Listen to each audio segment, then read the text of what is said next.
Forward. The present book is a continuation from psychoanalysis, and the unconscious, the generality of readers, had better just leave it alone, the generality of critics likewise.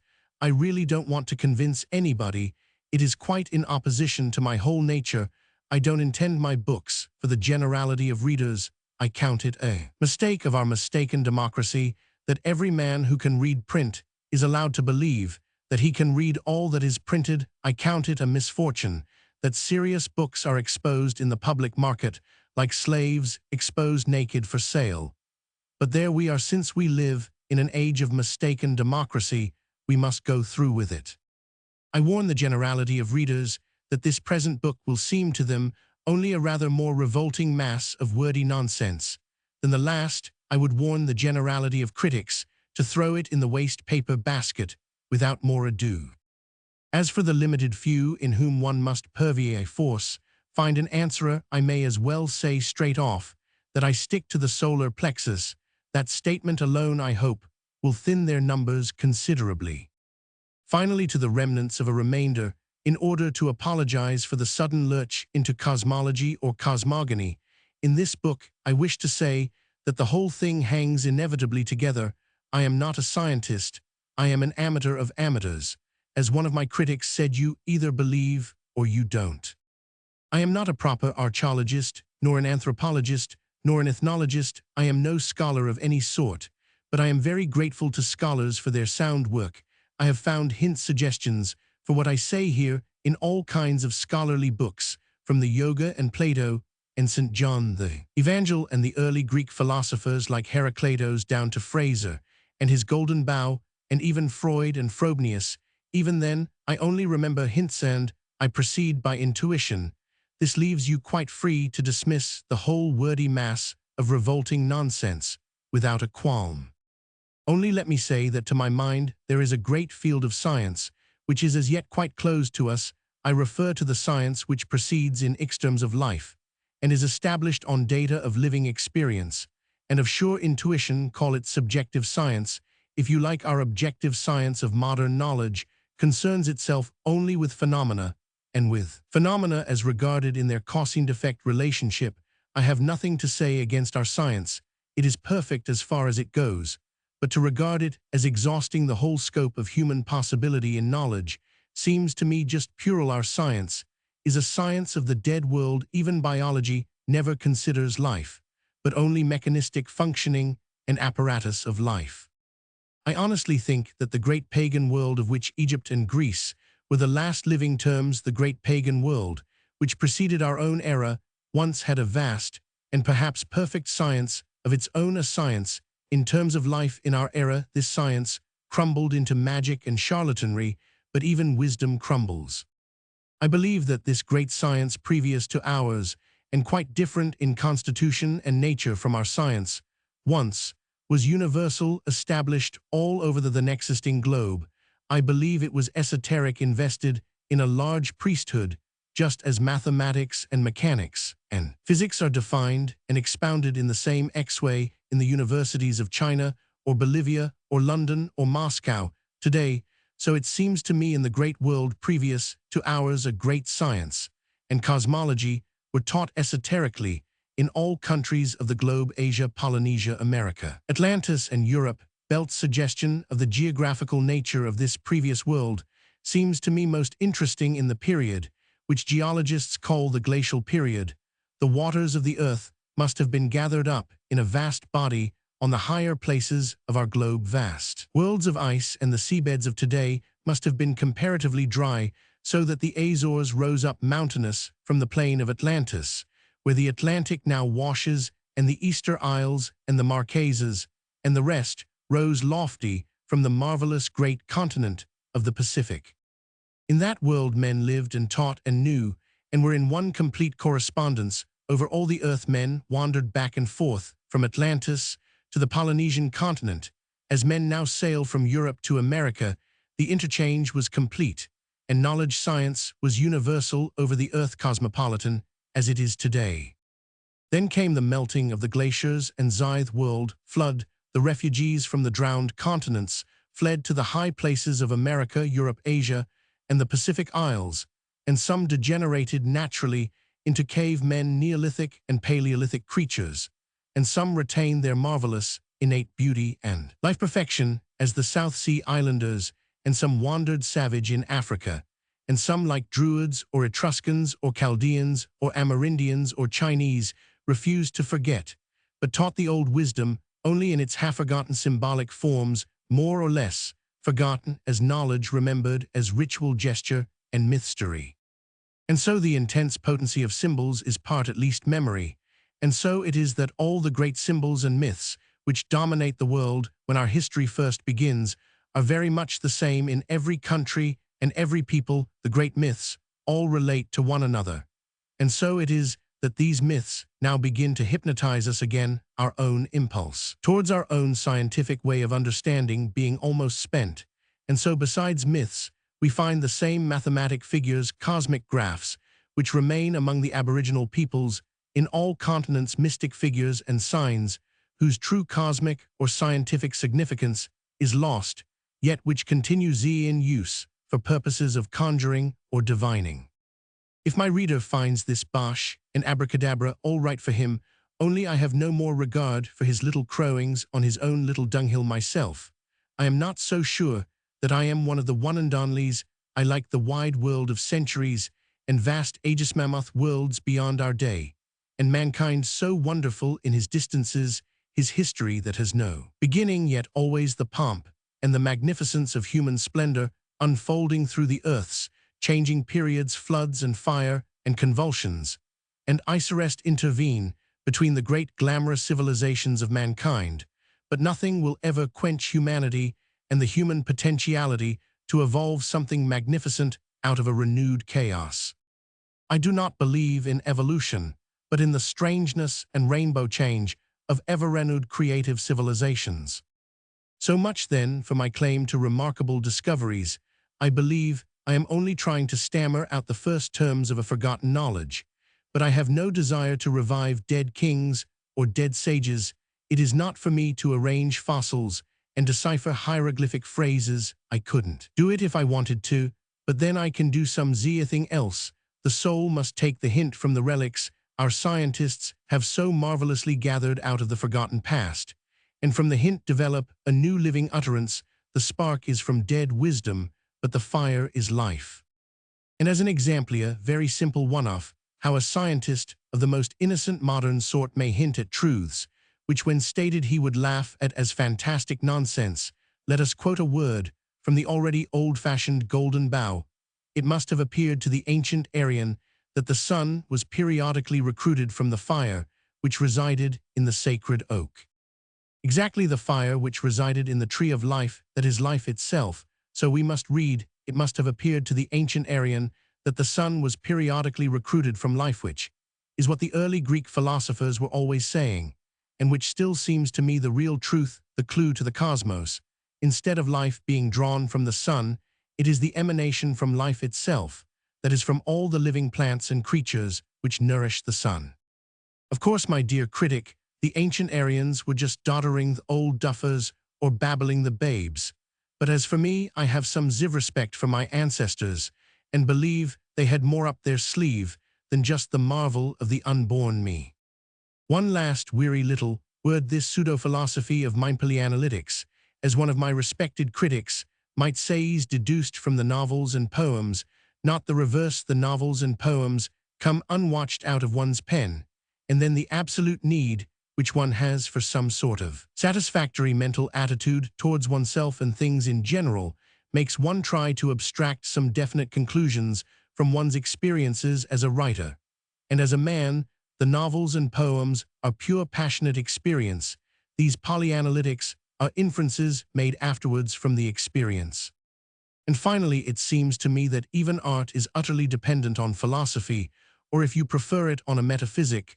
The metaphysic or philosophy may not be anywhere very accurately stated, and may be quite unconscious in the artist, yet it is a metaphysic that governs men at the time, and is by all men more or less comprehended, and lived men live and see according to some gradually developing and gradually withering vision.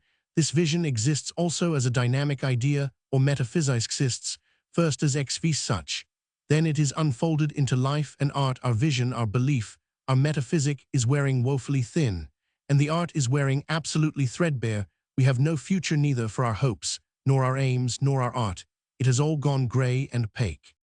We've got to rip the old veil of a vision across and find what the heart really believes in after all, and what the heart really wants for the next future, and we've got to put it down in terms of belief and of knowledge, and then go forward again to the fulfillment in life and art. Rip the veil of the old vision across and walk through the rent. And if I try to do this well, why not if I try to write down what I see we not, if a publisher likes to print the book all right.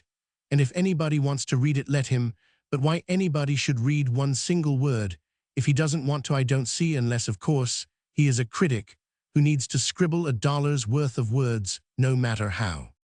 Taormino, October 8, 1921. Fantasia of the Unconscious. Chapter 1. Introduction. L. At a start, by making a little apology to psychoanalysis, it wasn't fair to jeer at the psychoanalytic unconscious, or perhaps it was fair to jeer at the psychoanalytic unconscious, which is truly a negative quantity and an unpleasant menagerie. What was really not fair was to jeer at psychoanalysis, as if Freud had invented and described nothing but an unconscious in all his theory. The unconscious is not, of course, the clue to the Freudian theory. The real clue is sex. A sexual motive is to be attributed to all human activity. Now this is going too far. We are bound to admit that an element of sex enters into all human activity, but so does an element too of greed, and of many other things. We are bound to admit that into all human relationships, particularly adult human relationships, a large element of sex enters. We are thankful that Freud has insisted on this. We are thankful that Freud pulled us somewhat to earth out of all our clouds of superfineness. What Freud says is always partly true, and half a loaf is better than no bread. But really, there is the other half of the loaf. All is not sex, and a sexual motive is not to be attributed to all human activities. We know it without need to argue. Sex surely has a specific meaning. Sex means the being divided into male and female, and the magnetic desire or impulse, which puts male apart from female in a negative or sundering magnetism, but which also draws male and female together in a long and infinitely varied approach towards the critical act of coition. Sex, without the consummating act of coition, is never quite sex in human relationships, just as a eunuch is never quite a man. That is to say, the act of coition is the essential clue to sex. Now does all life work up to the one consummating act of coition? In one direction it does, and it would be better if psychoanalysis plainly said so. In one direction, all life works up to the one supreme moment of coition. Let us all admit it sincerely. But we are not confined to one direction only, or to one exclusive consummation. Was the building of the cathedrals a working up towards the act of coition? Was the dynamic impulse sexual? No, the sexual element was present and important, but not predominant. The same in the building of the Panama Canal. The sexual impulse in its widest form was a very great impulse towards the building of the Panama Canal, but there was something else of even higher importance and greater dynamic power. And what is this other greater impulse? It is the desire of the human male to build a world, not to build a world for you, dear, but to build up out of his own self and his own belief and his own effort something wonderful, not merely something useful, something wonderful. Even the Panama Canal would never have been built simply to let ships through. It is the pure disinterested craving of the human male to make something wonderful out of his own head and his own self and his own soul's faith and delight, which starts everything going. This is the prime motivity, and the motivity of sex is subsidiary to this, often directly antagonistic. That is the essentially religious or creative motive, is the first motive for all human activity. The sexual motive comes second, and there is a great conflict between the interests of the two at all times. What we want to do is to trace the creative or religious motive to its source in the human being, keeping in mind always the near relationship between the religious motive and the sexual. The two great impulses are like man and wife, or father and son, it is no use putting one under the feet of the other. The great desire today is to deny the religious impulse altogether, or else to assert its absolute alienity from the sexual impulse. The orthodox religious world says fa to sex, whereupon we thank Freud for giving them tit for tat, but the orthodox scientific world says phi to the religious impulse. The scientist wants to discover a cause for everything, and there is no cause for the religious impulse. Freud is with the scientists. Jung dodges from his university gown into a priest's surplice, till we don't know where we are. We prefer Freud's sex to Jung's libido, or Bergson's élan vital. Sex has at least some definite reference, though when Freud makes sex accountable for everything, he as good as makes it accountable for nothing. 5. We refuse any cause, whether it be sex or libido or élan vital or ether or unit of force or perpetuum mobile or anything else. But also we feel that we cannot, like Moses, perish on the top of our present ideal pisgah, or take the next step into thin air. There we are at the top of our pisgah of ideals, crying Excelsior, and trying to clamber up into the clouds. That is, if we are idealists, with the religious impulse rampant in our breasts. If we are scientists, we practice aeroplane flying, or eugenics, or disarmament, or something equally absurd. The promised land, if it be anywhere, lies away beneath our feet. No more prancing upwards, no more uplift, no more little Excelsiors, crying world brotherhood and international love and leagues of nations. Idealism and materialism amount to the same thing on top of Pisgah, and the space is very crowded. We're all cornered on our mountain top, climbing up one another and standing on one another's faces in our scream of Excelsior. To your tents, O Israel brethren, let us go down. We will descend the way to our precious Canaan. Lies obviously downhill, an end of uplift downhill to the land of milk and honey. The blood will soon be flowing faster 6 than either, but we can't help that we can't help it if Canaan has blood in its veins instead of pure milk and honey. If it is a question of origins, the origin is always the same, whatever we say about it. So is the cause. Let that be a comfort to us. If we want to talk about God, well, we can please ourselves. God has been talked about quite a lot, and he doesn't seem to mind. Why we should take it so personally is a problem. Likewise, if we wish to have a tea party with the atom, let us, or with the wriggling little unit of energy, or the ether, or the libido, or the élan vital, or any other cause, only don't let us have sex for tea. We've all got too much of it under the table, and really, for my part, I prefer to keep mine there, no matter what the Freudians say about me. But it is tiring to go to any more tea parties with the origin, or the cause, or even the Lord. Let us pronounce the mystic Om from the pit of the stomach, and proceed. There's not a shadow of doubt about it. The first cause is just unknowable to us, and we'd be sorry if it wasn't, whether it's God or the atom. All I say is Om. The first business of every faith is to declare its ignorance. I don't know where I come from, nor 7, where I exit to. I don't know the origins of life, nor the goal of death. I don't know how the 2 parent cells, which are my biological origin, became the me which I am. I don't in the least know what those 2 parent cells were. The chemical analysis is just a farce, and my father and mother were just vehicles. And yet I must say, since I've got to know about the 2 cells, I am glad I do know. The Moses of science and the Aaron of idealism have got the whole bunch of us here on top of Pisgah. It's a tight squeeze, and we'll be falling very, very foul of one another in 5 minutes, unless some of us climb down. But before leaving our eminence, let us have a look round and get our bearings.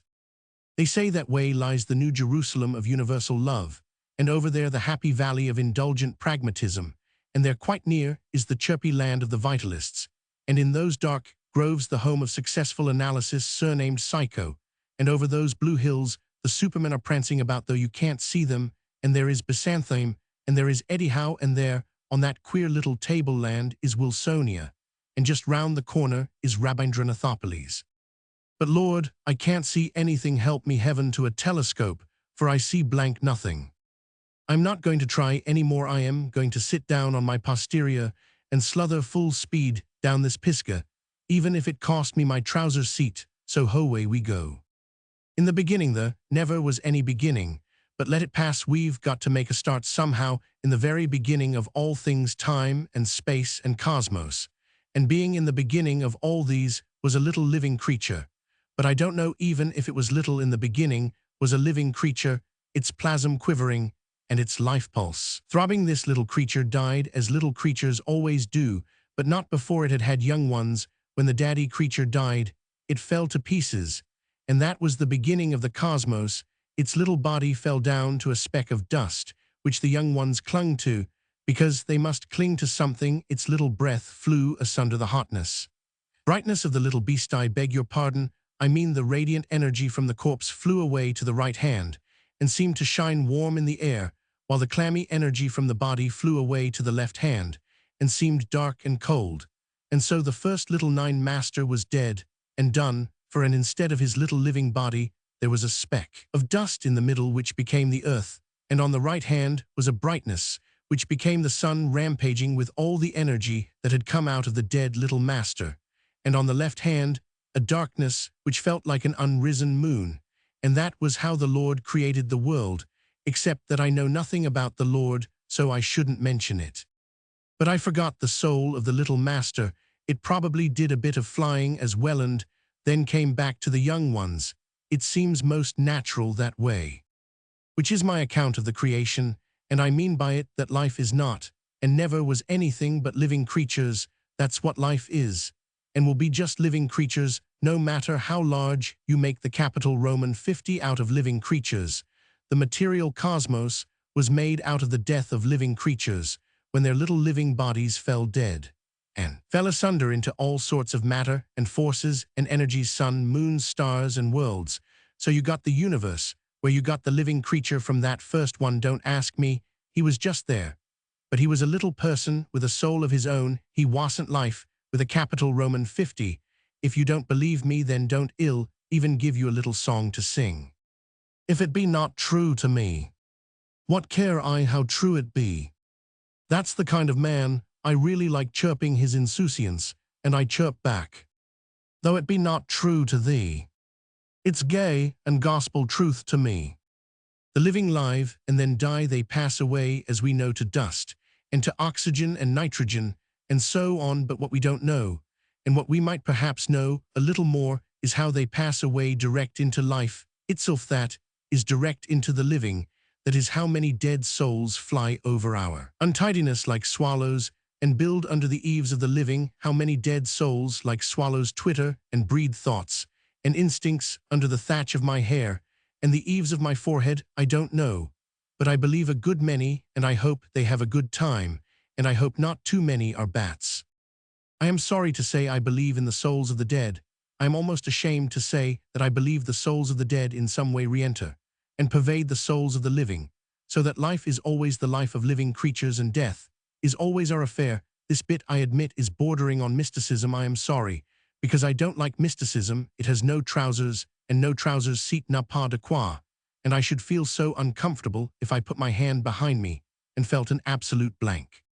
Meanwhile, a long, thin brown caterpillar keeps on pretending to be a dead, thin beech twig on a little bough at my feet. He had got his hind feet and his 4 feet on the twig, and his body looped up like an arch in the air between, when a fly walked up the twig and began to mount the arch of the imitator. Not having the least idea that it was on a gentleman's coat-tails, the caterpillar shook his stern, and the fly made off as if it had seen a ghost. The dead twig and the live twig now remain equally motionless, enjoying their different ways. And when with this very pencil I push the head of the caterpillar off from the twig, he remains on his tail, arched forward in air, and oscillating unhappily, like some tiny pendulum, ticking in midair, arched away from his planted tail, till at last, after a long minute and a half, he touches the twig again, and subsides into twigginess.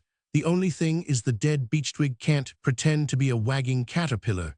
Yet how the two commune. However, we have our exits and our entrances, and one man in his time plays many parts more than he dreams of, poor darling, and I am entirely at a loss for a moral. Well, then, we are born, I suppose that's a safe statement, and we become at once conscious, if we weren't so before Nem Khan, and our little baby body is a little functioning organism, a little developing machine or instrument or organ, and our little baby mind begins to stir with all our wonderful psychical beginnings, and so we are in bud. It won't do. It is too much of a pisca sight. We overlook too much descendes. cher mois vous voyez trop loin, you see too far all at once, dear Moses, too much of a bird's-eye view across the promised land to the shore. Come down and walk across, old fellow, and you won't see all that milk and honey and grapes the size of ducks, eggs, all the dear little budding infant, with its tender virginal mind, and various clouds of glory, instead of a napkin. Not at all, my dear chap, no such luck of a promised land. Climb down Pisgah and go to Jericho Allens. There is no road yet, but we are all errands with rods of our own. Chapter 2. The Holy Family. We are all very pleased with Mr. Einstein for knocking that eternal axis out of the universe.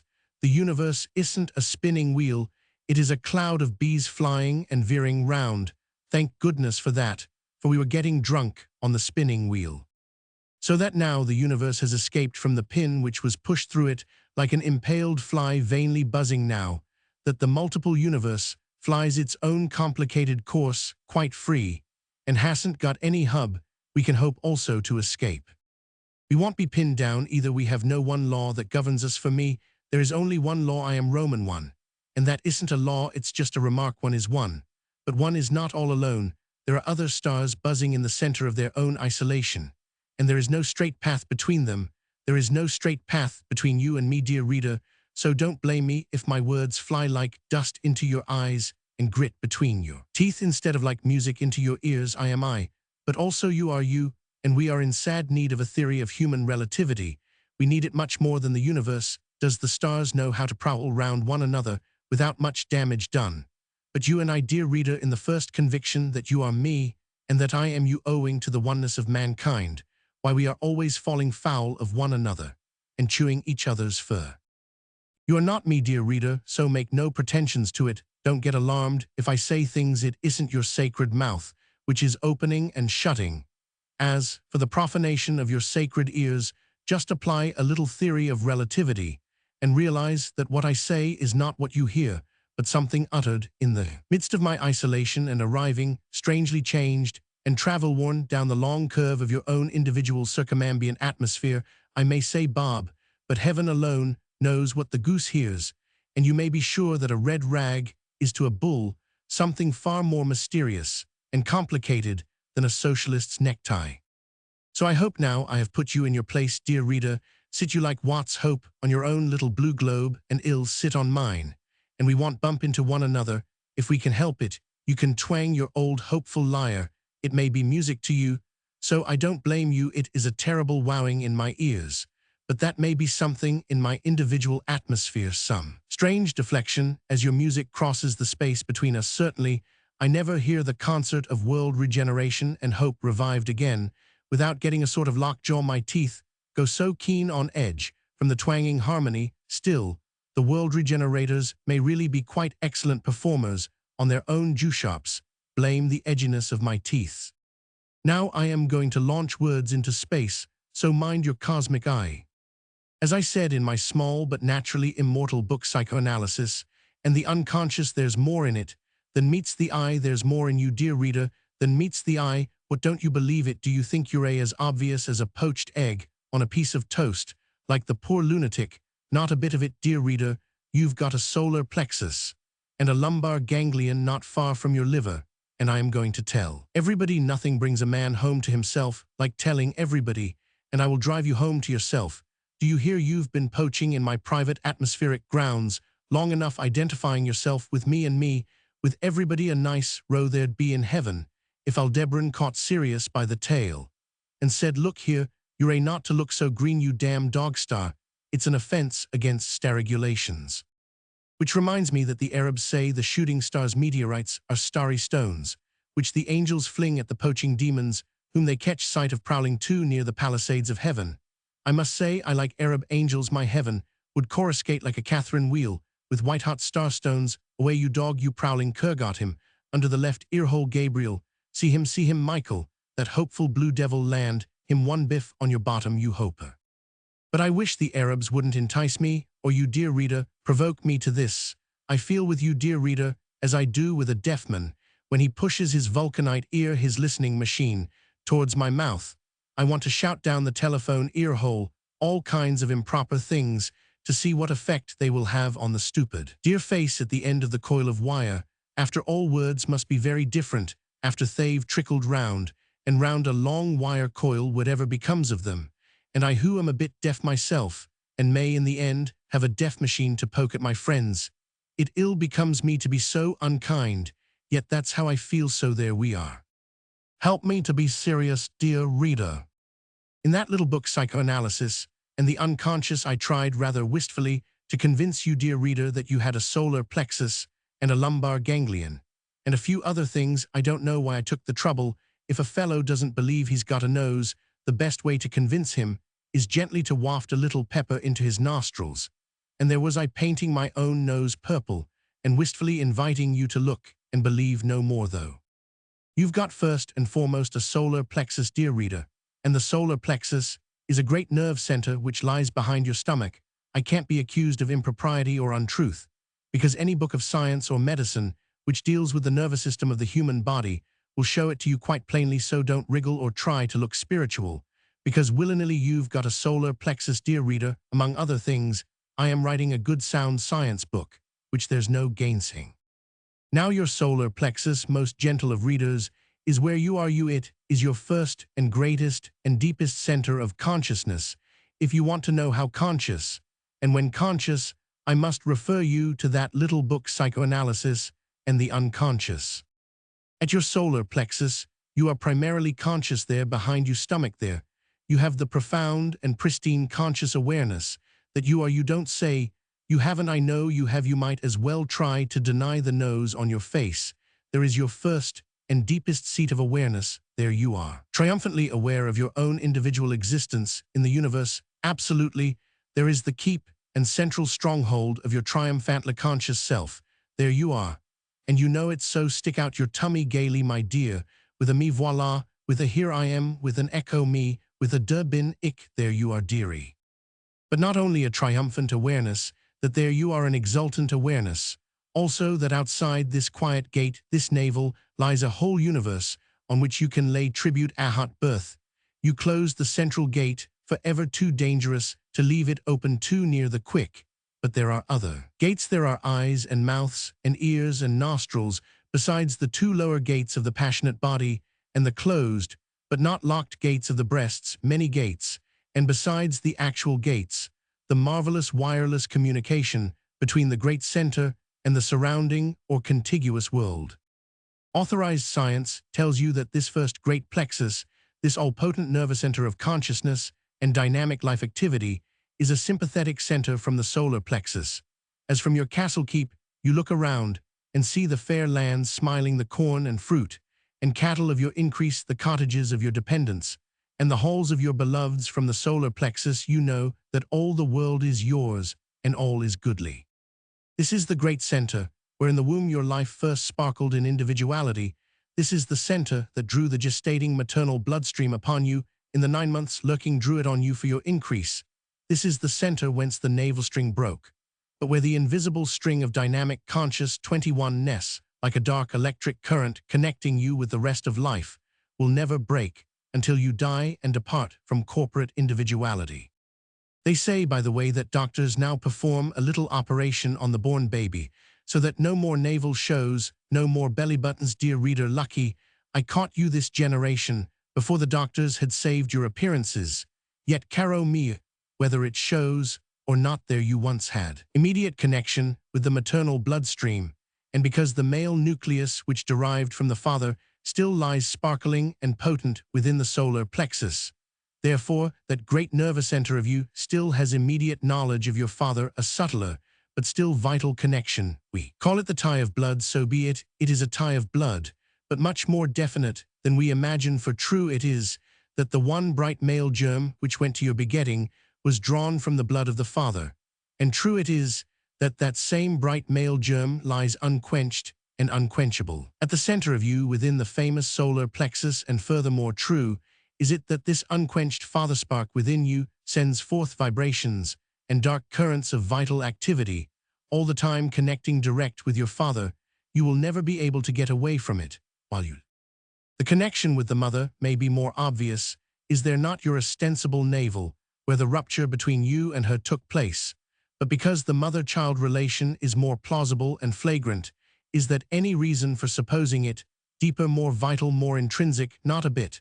Because if the large parent-mother germ still lives and acts vividly and mysteriously in the great fused nucleus of your solar plexus, does the smaller, brilliant male spark that derived from your father act any less vividly? By no means. It is different, it is less ostensible, it may be even in magnitude smaller, but it may be even more vivid, even more intrinsic. So beware how you deny the father quick of yourself, you may be denying the most intrinsic quick of all. In the same way, it follows that since brothers and sisters have the same father and mother, therefore in every brother and sister there is a direct communication such as can never happen between strangers. The parent nuclei do not die within the new nucleus. They remain their marvelous, naked, sparkling, dynamic life centers, nodes, wellheads of vivid life itself. Therefore, in every individual, the parent nuclei live and give direction, connection, blood connection. We call it with the rest of the family. It is blood connection, for the fecundating nuclei are the very spark essence of the blood. And while life lives, the parent nuclei maintain their own centrality and dynamic effectiveness within the solar plexus of the child, so that every individual has mother and father both sparkling within himself. But this is rather a preliminary truth than an intrinsic truth. The intrinsic truth of every individual is the new unit of unique individuality which emanates from the fusion of the parent nuclei. This is the incalculable and intangible Holy Ghost, each Timiach individual his own Holy Ghost.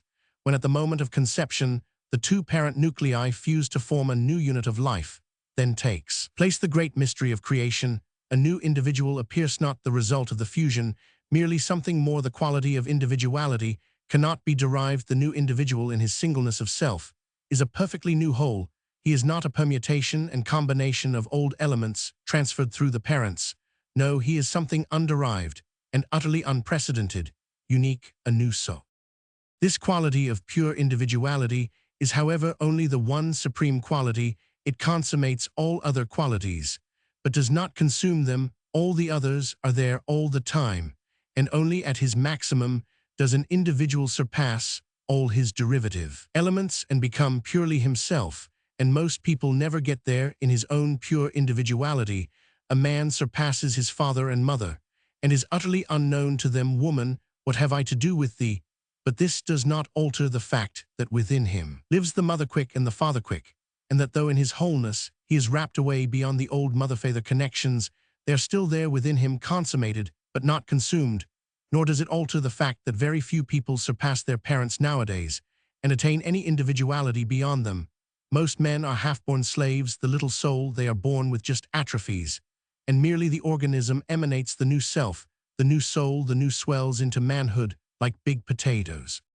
So there we are. But considering man at his best, he is at the start faced with the great problem. At the very start, he has to undertake his tripartite, being the mother within him, the father within him, and the Holy Ghost, the self, which he is supposed to consummate, and which mostly he doesn't.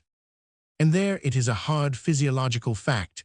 At the moment of our conception, the father nucleus fuses with the mother nucleus, and the wonder emanates the new self, the new soul, the new individual cell. But in the new individual cell, the father germ and the mother germ do not relinquish their identity there. They remain still incorporated and never extinguished. And so the bloodstream of race is one stream forever. But the moment the mystery of pure individual newness ceased to be enacted and fulfilled, the bloodstream would dry up and be finished. Mankind would die out. Let us go back then to the solar plexus. There sparkle the included mother germ and father germ, giving us direct, immediate blood bonds, family connection. The connection is as direct and as subtle as between the Marconi stations, two great wireless stations. Family, if you like, is a group of wireless stations, all adjusted to the same or very much the same vibration. All the time they quiver with the interchange. There is one long, endless flow of vitalistic communication between members of one family, a long, strange rapport, a sort of life unison. It is a ripple of life through many bodies as through one body. But all the time there is the jolt, the rupture of individualism, the individual asserting himself beyond all ties or claims. The highest goal for every man is the goal of pure individual being. but it is a goal you cannot reach by the mere rupture of all ties. A child isn't born by being torn from the womb when it is born by natural process. That is rupture enough, but even then the ties are not broken, they are only subtilized. From the solar plexus first of all, past the great vitalistic communications between child and parents, the first interplay of primal premental knowledge and sympathy, it is a great subtle interplay. And from this interplay, the child is built up body and psyche, impelled from the primal conscious center in the abdomen. The child seeks the mother, seeks the breast, opens blind mouth and gropes for the nipple, not mentally directed, and yet certainly directed from the dark premened center of the solar plexus. From this center, the child seeks the mother, knows, hence the true mindlessness of the pristine healthy mother. She does not need to think mentally to know, she knows so profoundly and actively at the great abdominal life center. But if the child thus seeks the mother, does it then know the mother alone? To an infant, the mother is the whole universe, yet the child needs more than the mother. It needs as well the presence of men, the vibration from the present body of the man. There may not be any actual palpable connection, but from the great voluntary center in the man pass unknowable communications and unreliable nourishment of the stream of manly blood, rays which we cannot see, and which so far we have refused to know, but none the less essential quickening dark rays, which pass from the great dark abdominal life center in the father to the corresponding center in the child. And these rays, these vibrations, are not like the mother vibrations, far, far from it. They do not need the actual contact, the handling, and the caressing. On the contrary, the true male instinct is to avoid physical contact with a baby. It may not need even actual presence, but present or absent, there should be between the baby and the father that strange intangible communication, that strange pull and circuit, such as the magnetic pole exercises upon a needle, of vitalistic pull and flow, which lays all the life 28 plasm of the baby into the line of vital quickening strength knowing. And any lack of this vital circuit, this vital interchange between father and child, man and child, means an inevitable impoverishment to the infant. The child exists in the interplay of two great life waves, the womanly and the male. In appearance, the mother is everything. In truth, the father has actively very little part. It does not matter much if he hardly sees his child, yet see it he should sometimes, and touch it sometimes, and renew with it the connection, the life circuit, not allow it to lapse, and so vitally starve his child. But remember, dear reader, please, that there is not the slightest need for you to believe me or even read me. Remember, it's just your own affair. Don't implicate me. Chapter 3. Plexuses, planes, and so on. He primal consciousness in man is premental and has nothing to do with cognition. It is the same as in the animals, and this premental consciousness remains as long as we live. The powerful root and body of our consciousness, the mind, is but the last flower, the cul-de-sac. The first seat of our primal consciousnesses, the solar plexus, the great nervous center situated behind the stomach. From this center, we are first dynamically conscious, for the primal consciousness is always dynamic and never, like mental consciousness, static. Thought, let us say what we will about its magic powers, is instrumental. Only the soul's finest instrument for the business of living. Thought is just a means to action and living, but life and action take rise actually at the great centers of dynamic consciousness.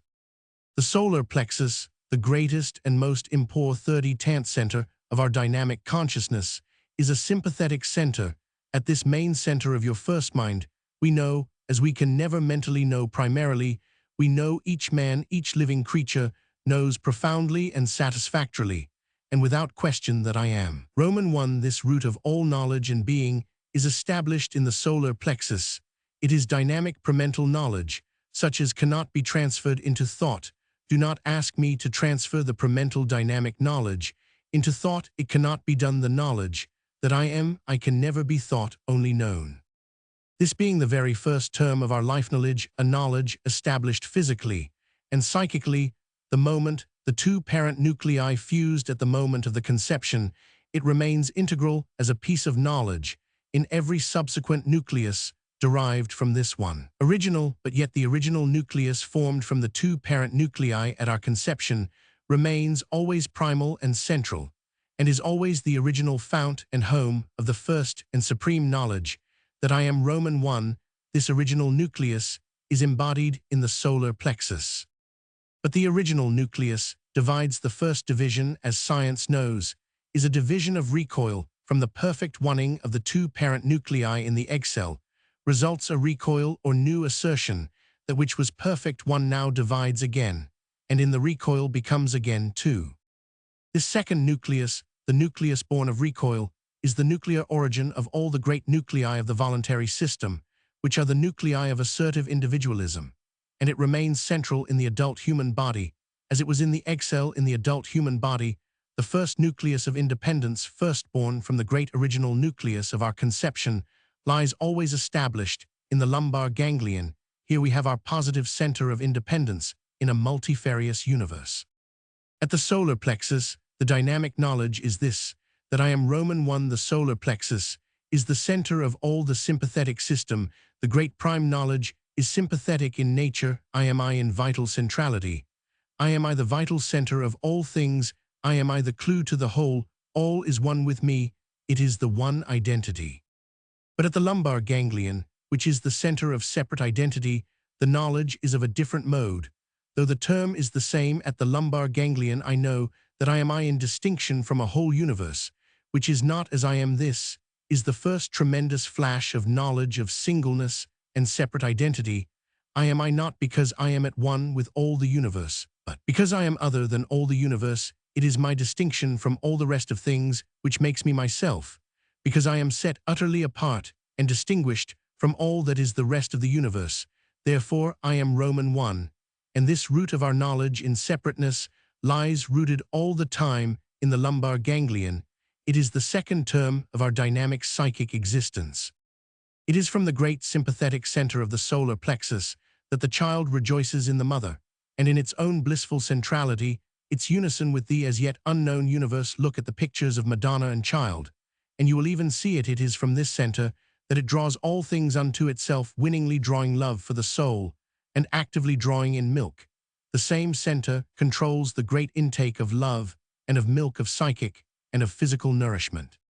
And it is from the great voluntary center of the lumbar ganglion that the child asserts its distinction from the mother, the single identity of its own existence, and its power over its surroundings. From this center issues the violent little pride and lustiness, which kicks with glee or crows with tiny exultance in its own being, or which claws the breast with a savage little rapacity and an incipient masterfulness, of which every mother is aware. This incipient mastery, this sheer joy of a young thing in its own single existence, the marvelous playfulness of early youth, and the roguish mockery of the mother's love, as well as the bursts of temper and rage, all belong to infancy. And all this flashes spontaneously, must flash spontaneously from the first great center of independence, the powerful lumbar ganglion, great dynamic center of all the voluntary system, of all the spirit of pride and joy in independent existence. And it is from this center, too, that the milk is urged away down the infant bowels, urged towards excretion. The motion is the same, but here it applies to the material, not to the vital relation. It is from the lumbar ganglion that the dynamic vibrations are emitted which thrill from the stomach and bowels and promote the excremental function of digestion. It is the solar plexus which controls the assimilatory function in digestion. So in the first division of the egg cell is set up the first plane of psychic and physical life, remaining radically the same throughout the whole existence of the individual. The two original nuclei of the egg cell remain the same two original nuclei within the corpus of the adult individual. Their psychic and their physical dynamic is the same in the solar plexus and lumbar ganglion as in the two nuclei of the egg cell. The first great division in the egg remains always the same, the unchanging great division in the psychic and the physical structure, the unchanging great division in knowledge and function.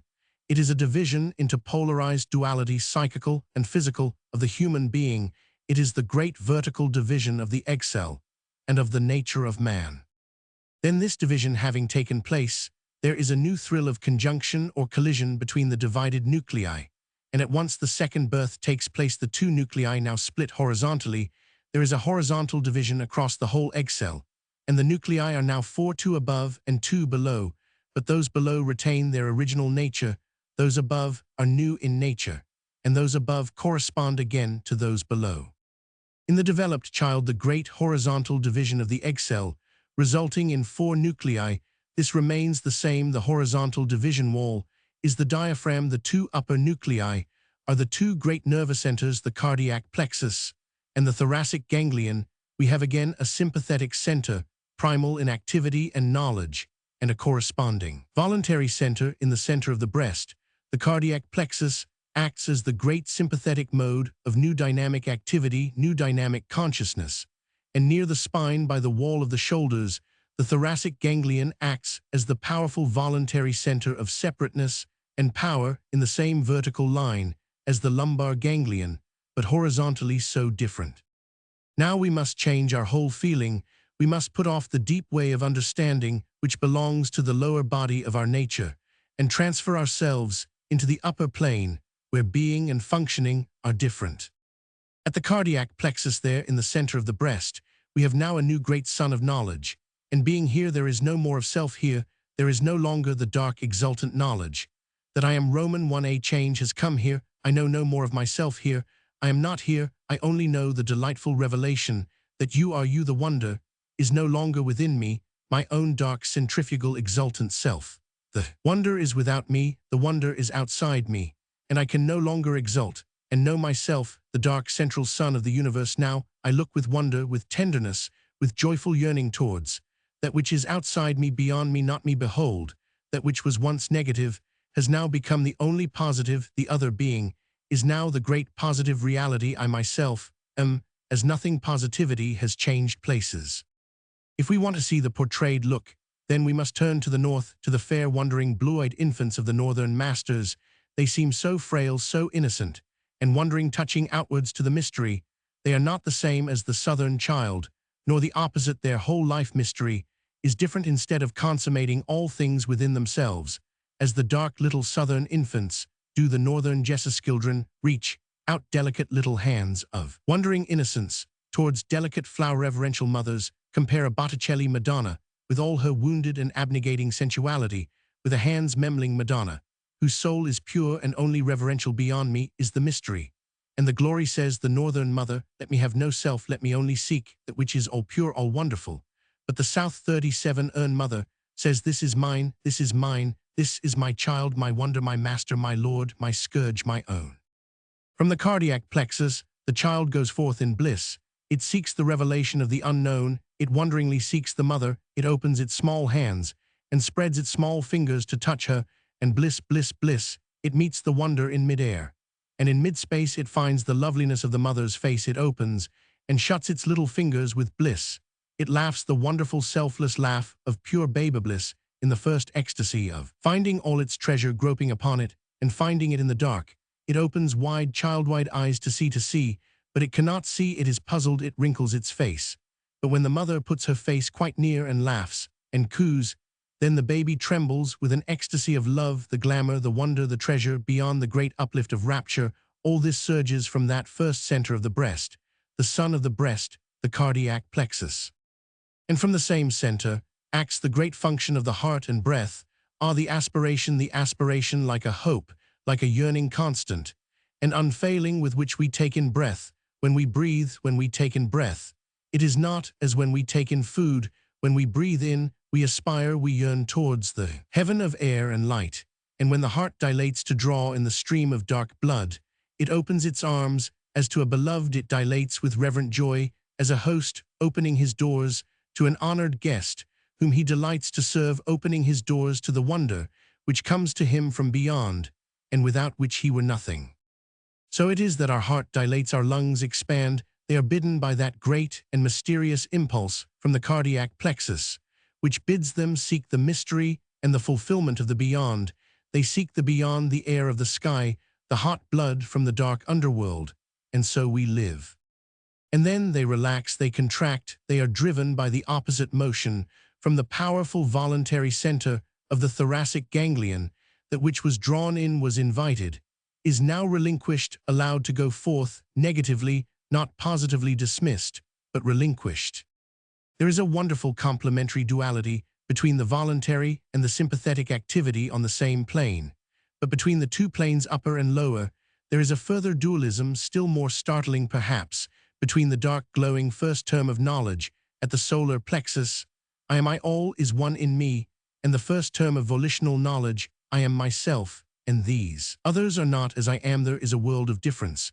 But when the world changes again, and on the upper plane we realize the wonder of other things, the difference is almost shattering. The thoracic ganglion is a ganglion of power. When the child, in its delicate bliss, seeks the mother and finds her, and is added on to her, then it fulfills itself in the great upper sympathetic mode. But then it relinquishes her, it ceases to be aware of her, and if she tries to force its love to play upon her again, like light revealing her to herself, then the child turns away, or it will lie and look at her with the strange, odd, curious look of knowledge, like a little imp who is spying her out. This is the curious look that many mothers cannot bear involuntarily. It arouses a sort of hate in them, the look of scrutinizing curiosity apart, and as it were studying, balancing them up. Yet it is a look which comes into every child's eyes. It is the reaction of the great voluntary plexus between the shoulders. The mother is suddenly set apart as an object of curiosity, coldly, sometimes dreamily, sometimes puzzled, sometimes mockingly observed. Again, if a mother neglect her child, it cries, it weeps for her love and attention. Its pitiful lament is one of the forms of compulsion from the upper center. This insistence on pity, on love, is quite different from the rageous weeping, which is compulsion from the lower center. Below the diaphragm again, some children just drop everything they can lay hands on. Over the edge of their crib or their table, they drop everything out of sight, and then they look up with a curious look of negative triumph. This is again a form of recoil from the upper center, the obliteration of the thing which is outside, and here a child is acting quite differently from the child who joyously smashes. The desire to smash comes from the lower centers. We can quite well recognize the will exerted from the lower center. We call it headstrong temper and masterfulness. But the peculiar will of the upper center, sort of nervous, critical objectivity, the deliberate forcing of sympathy, the play upon pity and tenderness, the plaintive bullying of love, or the benevolent bullying of love, these we don't care to recognize. They are the extravagance of spiritual will, but in its true harmony, the thoracic ganglion is a center of happier activity, of real eager curiosity, of the delightful desire to pick things to pieces, and the desire to put them together again, the desire to find out, and the desire to invent. All this arises on the upper plane at the volitional center of the thoracic ganglion. Chapter 4. Trees and babies and papas and mamas. Oh, damn the miserable baby with its complicated ping-pong table of an unconscious. I am sure, dear reader, you'd rather have to listen to the brat howling in its crib than to me expounding its plexuses. As for mixing those babies up, id mix him up like a shot, if id anything to mix him with. Unfortunately, he's my own anatomical specimen of a pickled rabbit, so there's nothing to be done with the bits. But he gets on my nerves. I come out solemnly with a pencil and an exercise book, and take my seat in all gravity at the foot of a large fir tree, and wait for thoughts to come gnawing like a squirrel on a nut, but the nut's hollow. I think there are too many trees. They seem to crowd round and stare at me, and I feel as if they nudged one another. When I am not looking, I can feel them standing there, and they won't let me get on about the baby this morning, just their cussedness. I felt they encouraged me like a harem of wonderful silent wives yesterday. It is half rainy tooth, wood so damp and still, and so secret in the remote morning air, morning, with rain in the sky, and the forest subtly brooding, and me feeling no bigger than a pea-bug between the roots of my fir. The trees seem so much bigger than me, so much stronger in life, prowling silent around. I seem to feel them moving and thinking and prowling, and they overwhelm me. Ah, well, the only thing is to give way to them. It is the edge of the black forest, sometimes the Rhine far off on its Rhine plain, like a bit of magnesium ribbon. But not today. Today only trees and leaves and vegetable presences, huge straight fir trees and big beech trees, sending rivers of roots into the ground, and cuckoos like noise falling in drops off the leaves, and me, a fool sitting by a grassy wood road with a pencil and a book, hoping to write more about that baby. Never mind, I listen again for noises, and I smell the damp moss the looming trees so straight, and I listen for their silence, big tall-bodied trees, with a certain magnificent cruelty about them, or barbarity. I don't know why I should say cruelty, their magnificent strong round bodies. It almost seems I can hear the slow, powerful sap drumming in their trunks, great full-blooded trees, with strange tree blood in them soundlessly drumming.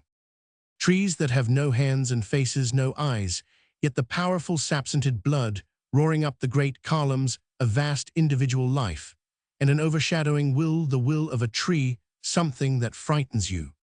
Suppose you want to look a tree in the face, you can't, it hasn't got a face. You look at the strong body of a trunk, you look above you, into the matted body hair of twigs and boughs, you see the soft green tips. But there are no eyes to look into, you can't meet its gaze, you keep on looking at it in part and parcel. It's no good looking at a tree, to know it, the only thing is to sit among the roots and nestle against its strong trunk, and not bother. That's how I write all about these planes and plexuses between the toes of a tree, forgetting myself against the great ankle of the trunk. And then, as a rule, as a squirrel is stroked into its wickedness by the faceless magic of a tree, so am I usually stroked into forgetfulness, and into scribbling this book, my tree book really. I come so well to understand tree worship. 45. All the old Aryans worshipped the tree, my ancestors, the tree of life, the tree of knowledge. Well, one is bound to sprout out some time or other chip of the old Aryan block. I can so well understand tree worship and fear the deepest motive. Naturally, this marvelous, vast individual, without a face, without lips or eyes or heart, this towering creature that never had a face, here am I between his toes like a pea-bug and him, noiselessly overreaching me, and I feel his great bloodjet surging, and he has no eyes, but he turns two ways. He thrusts himself tremendously down to the middle earth, where dead men sink in darkness, in the damp, dense undersill, and he turns himself about in high air, whereas we have eyes on one side of our head only, and only grow upwards. Plunging himself down into the black humus, with a roots gushing zest, where we can only rot dead, and his tips in high air, where we can only look up to, so vast and powerful and exultant in his two directions. And all the time he has no face, no thought, only a huge, savage, thoughtless soul. Where does he even keep his soul? Where does anybody? A huge, plunging, tremendous soul.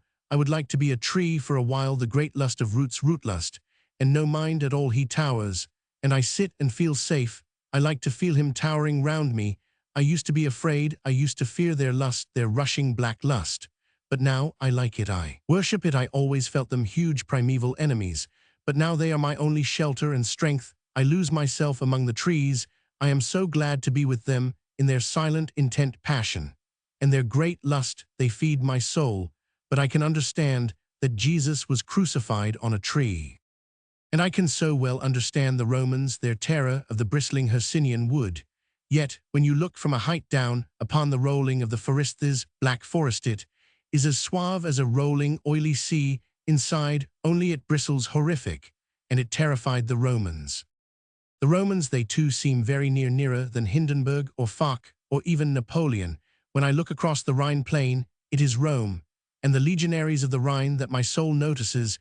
It must have been wonderful to come from South Italy to the shores of this sea-like forest, this dark, moist forest, with its enormously powerful intensity of tree life. Now, I know, coming myself from Rocktree, Sicily, open to the day.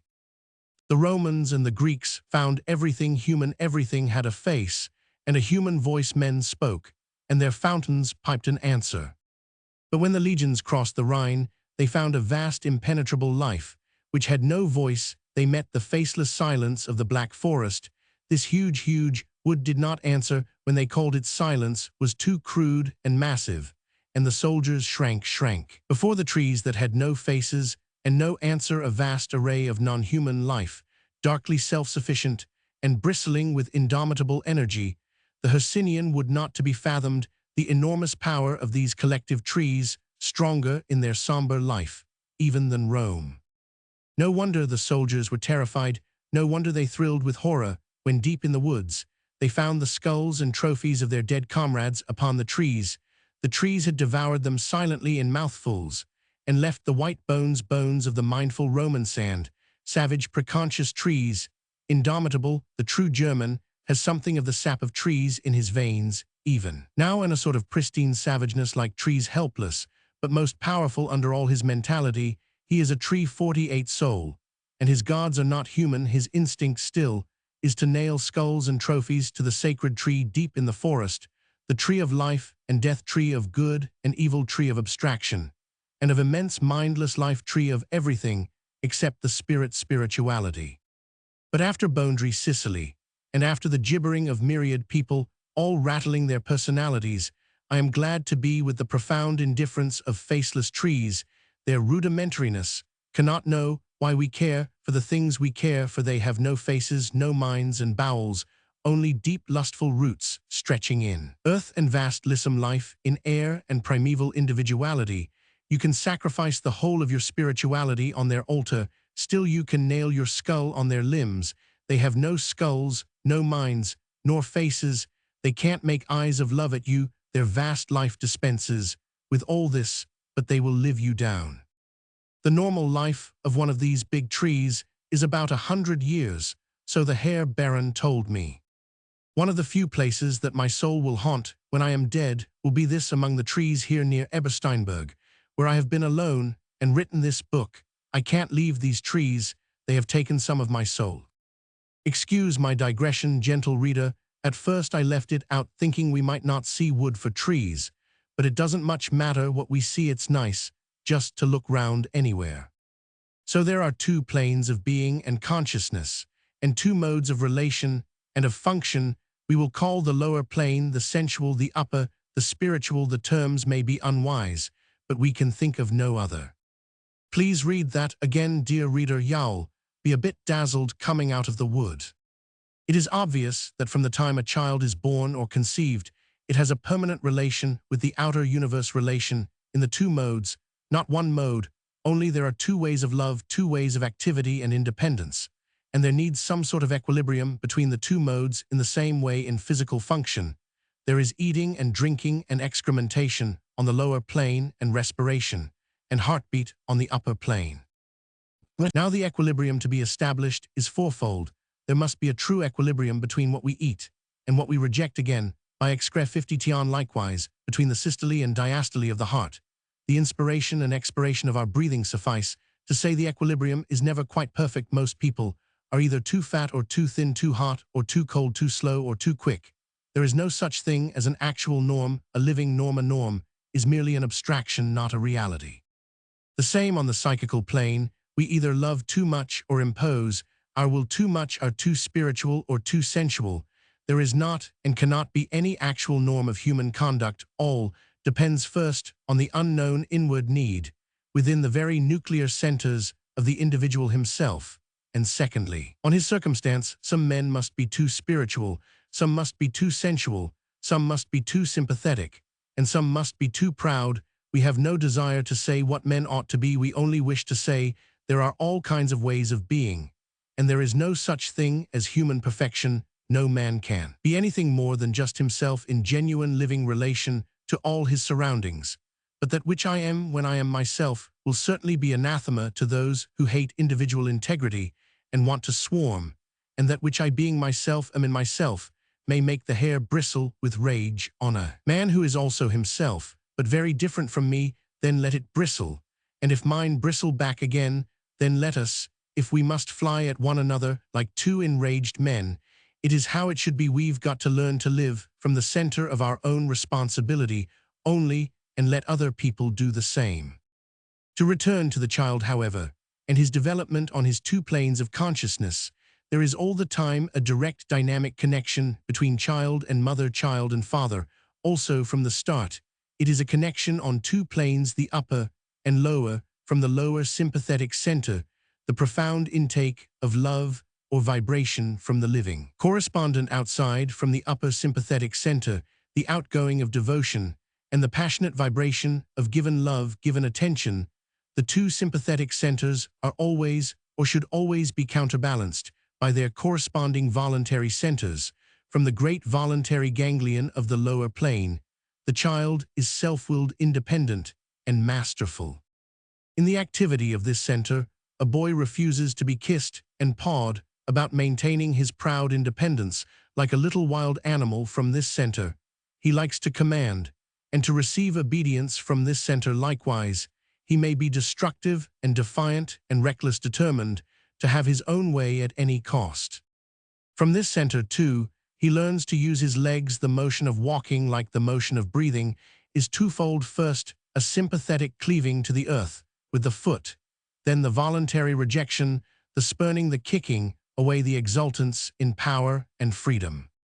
From the upper voluntary center, the child watches persistently, willfully, for the attention of the mother, to be taken notice of, to be caressed, in short, to exist in and through the mother's attention. From this center, too, he coldly refuses to notice the mother. When she insists on too much attention, this cold refusal is different from the active rejection of the lower center. It is passive, but cold and negative.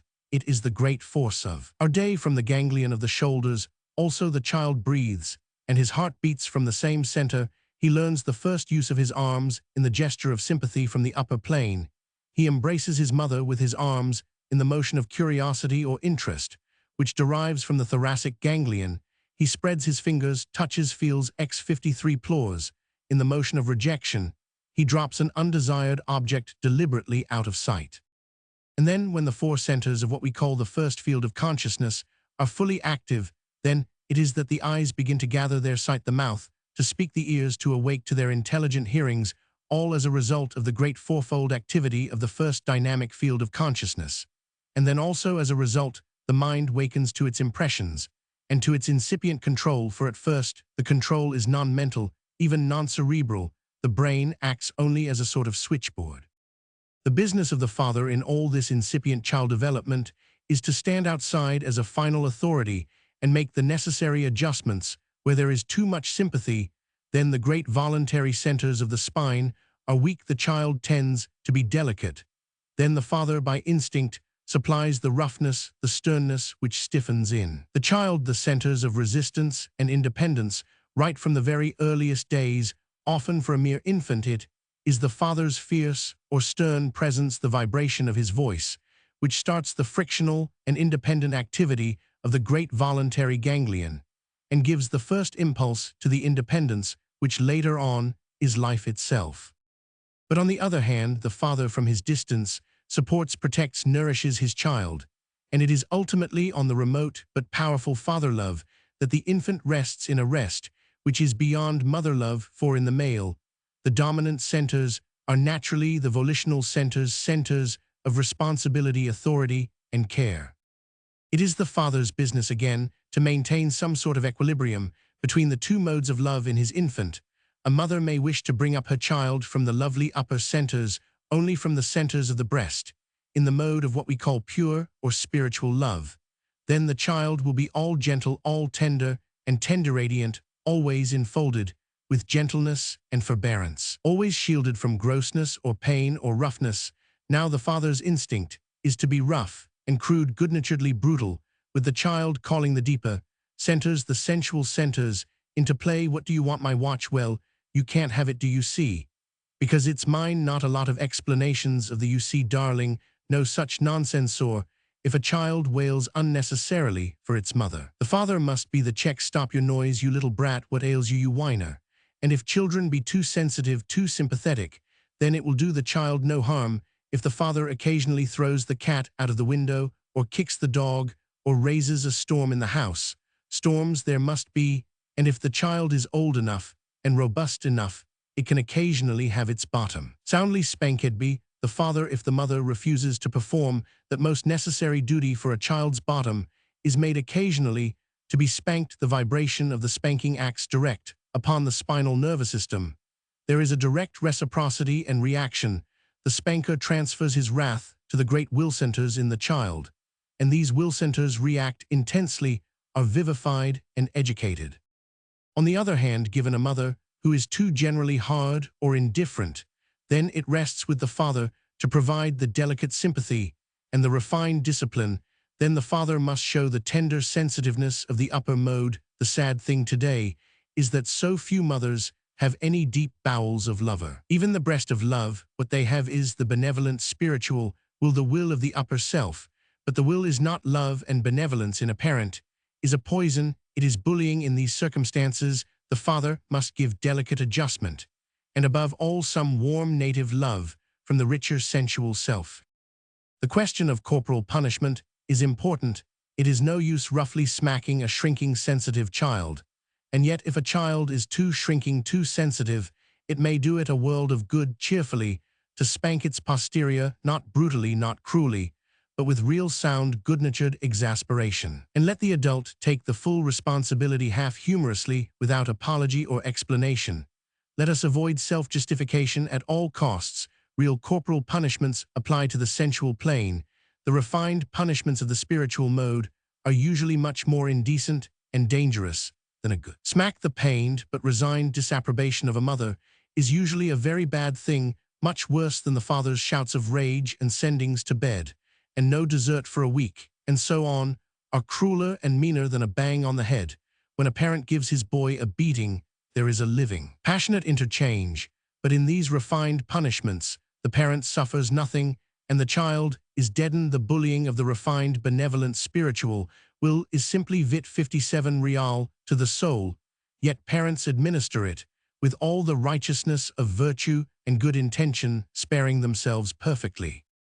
The point is here, if a child makes you so that you really want to spank it soundly, then soundly spank the brat, but know all the time what you are doing, and always be responsible for your anger, never be ashamed of it, and never surpass it.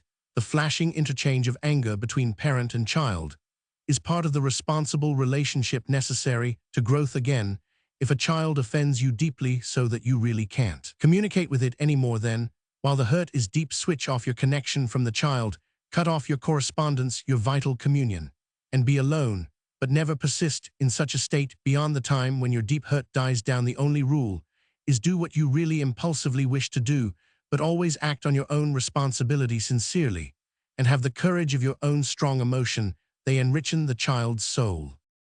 For a child's primary education depends almost entirely on its relation to its parents, brothers and sisters, between mother and child, father and child. The law is this: I, the mother, am myself alone, the child is itself alone, but there exists between us a vital dynamic relation for which I, being the conscious one, am basically responsible. So as far as possible, there must be in me no departure from myself, lest I injure the preconscious dynamic relation. I must absolutely act according to my own true spontaneous feeling, but moreover, I must also have wisdom for myself and for my child, always, always the deep wisdom of responsibility, and always a brave responsibility for the soul's own spontaneity. Love, what is love? Wed better get a new idea. Love is in all generous impulse, a good spanking, but wisdom is something else, a deep collectedness in the soul, a deep abiding by my own integral being, which makes me responsible not for the child, but for my certain duties towards the child, and for maintaining the dynamic flow between the child and myself, as genuine as possible, that is to say, not perverted by ideals or by my will. Most fatal, most hateful of all things is bullying. But what is bullying? It is a desire to superimpose my own will upon another person's sensual. Bullying, of course, is fairly easily detected. What is more dangerous is ideal bullying, bullying people into what is ideally good for them. I embrace, for example, an ideal, and I seek to enact this ideal in the person of another.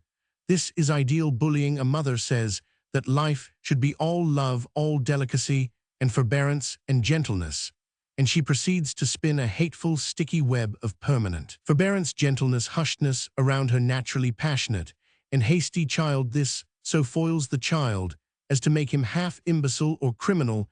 I may have ideals, if I lick, even of love and forbearance and meekness, but I have no right to ask another to have these ideals, and to impose any ideals upon a child as it grows is almost criminal.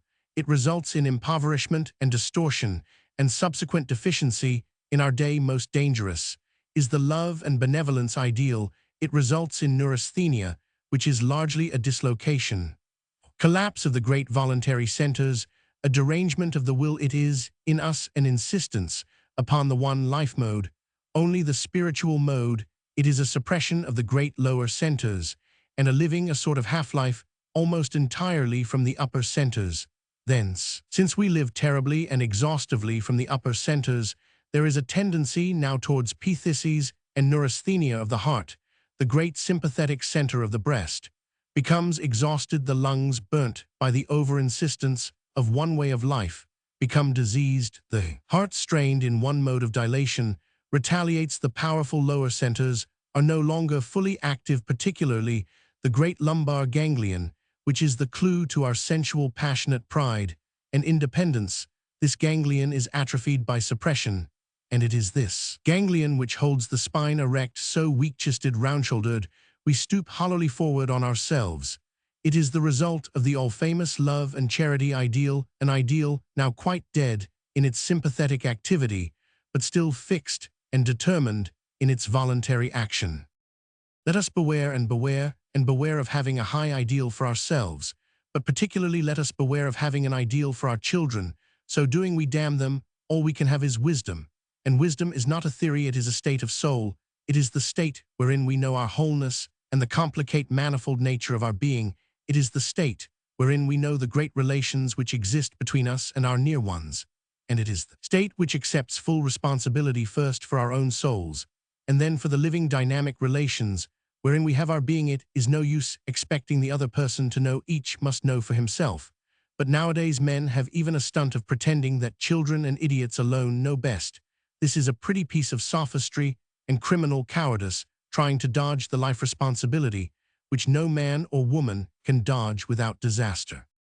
The only thing is to be direct. If a child has to swallow castor oil, then say, child, you've got to swallow this castor oil.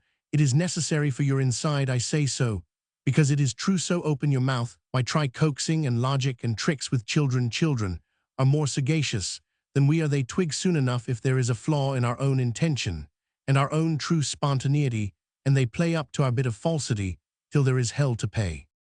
You love mother, don't you, dear? Just a piece of indecent trickery of the spiritual. Well, the great emotions like love are unspoken. Speaking them is a sign of an indecent bullying will. Poor pussy, you must love poor pussy. What's sickening, can't an appeal to love based on false pity. That's the way to inculcate a filthy pharisaic conceit into a child. If the child ill-treats the cat, say, stop mauling that cat, it's got its own life to live, so let it live it then. If the brat persists, give tit for tat. What, you pull the cat's tail, then ill pull your nose to see how you like it, and give his nose a proper hard pinch. Children must pull the cat's tail a little. Children must steal the sugar. Sometimes they must occasionally spoil just the things one doesn't want them to spoil, and they must occasionally tell Storestell a lie. Circumstances and life are such that we must all sometimes tell a lie, just as we wear trousers because we don't choose that everybody shall see our nakedness. Morality is a delicate act of adjustment on the soul's part, not a rule or a prescription beyond a certain point. The child shall not pull the cat's tail, or steal the sugar, or spoil the furniture, or tell lies, but I am afraid you can't fix this certain soul's humor, and so it must. If at a sudden point you fly into a temper and thoroughly beat the boy for hardly touching the cat, well, that's life. All you've got to say to him is there, that'll serve you for all the times you have pulled her tail and hurt her, and he will feel outraged, and so will you. But what does it matter? Children have an infinite understanding of the soul's passionate variabilities, and forgive even a real injustice if it was spontaneous and not intentional. They know we aren't perfect. What they don't forgive us is if we pretend we are, or if we bully. Chapter 5. The Five Senses. Science is wretched in its treatment of the human body as a sort of complex mechanism made up of numerous little machines working automatically in a rather unsatisfactory relation to one another. The body is the total machine, the various organs are the included machines, and the whole thing given a start at birth, or at conception, trundles on by itself. The only God in the machine, the human will or intelligence, is absolutely at the mercy of the machine. Such is the orthodox view. Soul, when it is allowed an existence at all, sits somewhat vaguely within the machine, never defined. If anything goes wrong with the machine, why, the soul is forgotten instantly. We summon the arch-mechanic of our day, the medicine-man, and a marvelous earnest fraud. He is doing his best. He is really wonderful as a mechanic of the human system. but the life within us fails more and more while we marvelously tinker at the engines. Doctors are not to blame. It is obvious that even considering the human body as a very delicate and complex machine, you cannot keep such a machine running for one day without most exact central control. Still more, is it impossible to consider the automatic evolution of such a machine? When did any machine, even a single spinning wheel, automatically evolve itself? There was a God in the machine before the machine existed. So there we are with the human body. There must have been, and must be, a central God in the machine of each animate corpus. The little soul of the beetle makes the beetle toddle. The little soul of the Homo sapiens sets him on his 2 feet. Don't ask me to define the soul. You might as well ask a bicycle to define the young damsel who so whimsically and so godlike pedals her way along the highroad, a young lady skeltering off on her bicycle to meet her young man. What could the bicycle make of such a mystery if you explained it till doomsday? Yet the bicycle wouldn't be spinning from Streatham to Croydon by itself. So we may as well settle down to the little God in the machine. We may as well call it the Indi 66 visual soul, and leave it there. It's as far as the bicycle would ever get if it had to define Mademoiselle. But be sure the bicycle would not deny the existence of the young miss who seats herself in the saddle, not like us who try to pretend there is no one in the saddle. Why, even the sun would no more spin without a rider than would a cyclopedal. But since we have innumerable planets to reckon with in the spinning, we must not begin to define the rider in terms of our own exclusive planet. Nevertheless, rider, there is even a rider of the many-wheeled universe. But let us leave the universe alone. It is too big a bauble for me. Revenants at the start of me. There is me, there is a mysterious little entity, which is my individual self, the God who builds the machine, and then makes his gay excursion of 70 years within it.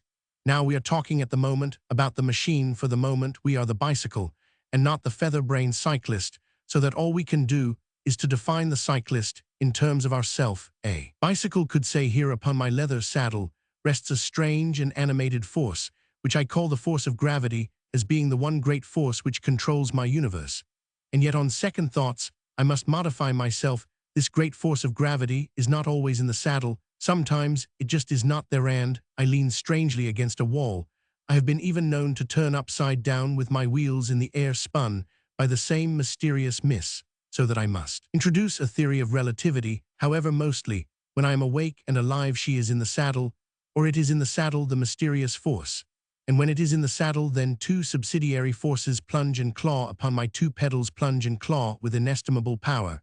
And at the same time, a kind and mysterious force sways my headstock, sways most incalculably, and governs my whole motion. This force is not a driving force, but a subtle directing force, beneath whose grip my bright steel body is flexible as a dipping highroad. Then let me not forget the sudden clutch of arrest upon my hurrying wheels. Oh, this is pain to me, while I am rushing forward, surpassing myself in an élan vital. Suddenly, the awful check grips my back wheel, or my front wheel, or both. Suddenly, there is a fearful arrest. My soul rushes on before my body. I feel myself strain, torn back, my fibers groan. Then perhaps the tension relaxes. So the bicycle will continue to babble about itself, and it will inevitably wind up with a philosophy. Oh, if only the great and divine force rested forever upon my saddle, and if only the mysterious will which sways my steering gear remained in place forever, then my pedals would revolve of themselves and never cease, and no hideous break should tear the perpetuity of my motions. Then, oh, then I should be immortal. I should leap through the world forever and spin to infinity till I was identified with the dizzy and timeless cycler race of the stars and the great sun. Poor old bicycle, the very thought is enough to start a philanthropic society for the prevention of cruelty to bicycles. Well then, our human body is the bicycle, and our individual and incomprehensible self is the rider thereof. And seeing that the universe is another bicycle riding full tilt, we are bound to suppose a rider for that also. But we needn't say what sort of rider. When I see a cockroach scuttling across the floor and turning up its tail, I stand affronted and think a rum sort of rider you must have. You've no business to have such a rider, do you? Here, and when I hear the monotonous and plaintive cuckoo in the June woods, I think who the devil made that clock. And when I see a politician making a fiery speech on a platform, And the crowd gawping, I think Lord save Methiv, all got riders. But holy Moses, you could never guess what was coming, and so I shouldn't like myself to start guessing about the rider of the universe. I am all too flummoxed by the masquerade in the tourney round about me. We ourselves, then, wisdom like charity begins at home. We've each of us got a rider in the saddle, an individual soul. Mostly it can't ride and can't steer, so mankind is like squadrons of bicycles running amok. We should every one fall off if we didn't ride so thick that we hold each other up, horrid nightmare. As for myself, I have a horror of riding en bloc, so I grind away uphill and sweat my guts out, as they say. Well, me body is my bicycle, the whole middle of me is the saddle where sits the rider of my soul, and my front wheel is the cardiac plane, and my back wheel is the solar plexus, and the brakes are the voluntary ganglia, and the steering gear is my head, and the right and left pedals are the right and left dynamics of the body, in some way corresponding to the sympathetic and voluntary division. So that now I know more or less how my rider rides me, and from what centers controls me. That is, I know the points of vital contact between my rider and my machine, between my invisible and my visible self. I don't attempt to say what is my rider. A bicycle might as well try to define its young miss by wriggling its handlebars and ringing its bell. However, having more or less determined the four primary motions, we can see the further unfolding in a child, the solar plexus, and the cardiac plexus with corresponding voluntary ganglia are awake and active. From these centers develop the great functions of the body. As we have seen, it is the solar plexus with the lumbar ganglion, which controls the great dynamic system, the functioning of the liver, and the kidneys. Any excess in the sympathetic dynamism tends to accelerate the action of the liver to cause fever and constipation. Any collapse of the sympathetic dynamism causes anemia. The sudden stimulating of the voluntary center may cause diarrhea, and so on. But all this depends so completely on the polarized flow between the individual and the correspondent, between the child and mother-child and father-child, and sisters or brothers or teacher, or Sir 71 human being universe, that it is impossible to lay down laws unless we state particulars. Nevertheless, the whole of the great organs of the lower body are controlled from the two lower centers, and these organs work well or ill according as there is a true dynamic psychic activity at the two primary centers of consciousness. By a true dynamic psychic activity, we mean an activity which is true to the individual himself, to his own peculiar soul nature, and a dynamic psychic activity means a dynamic polarity between the individual himself and other individuals concerned in his living, or between him and his immediate surroundings, human, physical, geographical. On the upper plane, the lungs and heart are controlled from the cardiac plane, and the thoracic ganglion. Any excess in the sympathetic mode from the upper centers tends to burn the lungs with oxygen, weaken them with stress, and cause consumption. So it is just criminal to make a child too loving. No child should be induced to love too much. It means derangement and death at last. But beyond the primary physiological function, and it is the business of doctors to discover the relation between the functioning of the primary organs and the dynamic psychic activity at the four primary consciousness centers. Beyond these physical functions, there are the activities which are half psychic, half functional, such as the five senses. Of the five senses, four have their functioning in the face region. The fifth, the sense of touch, is distributed all over the body, but all have their roots in the four great primary centers of consciousness. From the constellation of your nervinodes, from the great field of your poles, the nerves run out in every direction, ending on the surface of the body. Inwardly, this is an inextricable ramification and communication. And yet the body is planned out in areas. There is a definite area control from the four centers on the back. The sense of touch is not acute there. The voluntary centers act in resistance. But in the front of the body, the breast is one great field of sympathetic touch.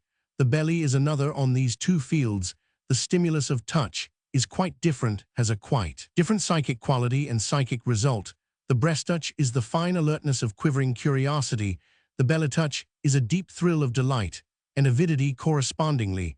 The hands and arms are instruments of superb, delicate curiosity, and deliberate execution through the elbows and the wrists flows the dynamic psychic current, and a dislocation in the current between two individuals will cause a feeling of dislocation at the wrists and elbows on the lower plane. The legs and feet are instruments of unfathomable gratifications and repudiations. The thighs, the knees, the feet are intensely alive with love desire darkly, and superbly drinking in the love contact blindly, or they are the great centers of resistance kicking, repudiating, sudden flushing of great general sympathetic desire, will make a man feel weak at the knees, hatred, will harden the tension of the knees like steel and grip the feet like talons. Thus the fields of touch are two sympathetic fields in front of the body from the throat to the feet, two resistant fields behind from the neck to the heels. There are two fields of touch, however, where the distribution is not so simple. The face and the buttocks, neither in the face nor in the buttocks is there one single mode of sense communication. The face is, of course, the great window of the self, the great opening of the self upon the world, the great gateway. The lower body has its own gates of exit, but the bulk of our communication with all the outer universe goes on through the face. And every one of the windows or gates of the face has its direct communication with each of the four great centers of the first field of consciousness. Take the mouth with the sense of taste. The mouth is primarily the gate of the two chief sensual centers. It is the gateway to the belly and the loins. Through the mouth we eat, and we drink. In the mouth we have the sense of taste. At the lips too we kiss, and the kiss of the mouth is the first sensual connection. In the mouth also are the teeth, and the teeth are the instruments of our sensual. Well, the growth of the teeth is controlled entirely from the two great sensual centers below the diaphragm, but almost entirely from the one center, the voluntary center. The growth and the life of the teeth depend almost entirely on the lumbar ganglion during the growth of the teeth. The sympathetic mode is held in abeyance. There is a sort of arrest. There is pain, there is diarrhea, there is misery for the baby. And we in our age have no rest with our teeth. Our mouths are too small for many ages. We have been suppressing the avid negroid sensual. We have been converting ourselves into ideal creatures, all spiritually conscious and active dynamically, only on one plane, the upper spiritual plane. Our mouth has contracted, our teeth have become soft and unquickened, wherein us are the sharp and vivid teeth of the wolf, keen to defend and devour. If we had them more, we should be happier. Where are the white negroid teeth, where in our little pinched mouths they have no room? We are sympathirant and spiritrant and idearant. We have forfeited our flashing sensual power, and we have false teeth in our mouths. In the same way, the lips of our sensual desire go thinner and more meaningless in the compression of our upper will and our idea-driven impulse. Let us break the conscious, self-conscious lovedal, and we shall grow strong, resistant teeth once more, and the teething of our young will not be the hell it is.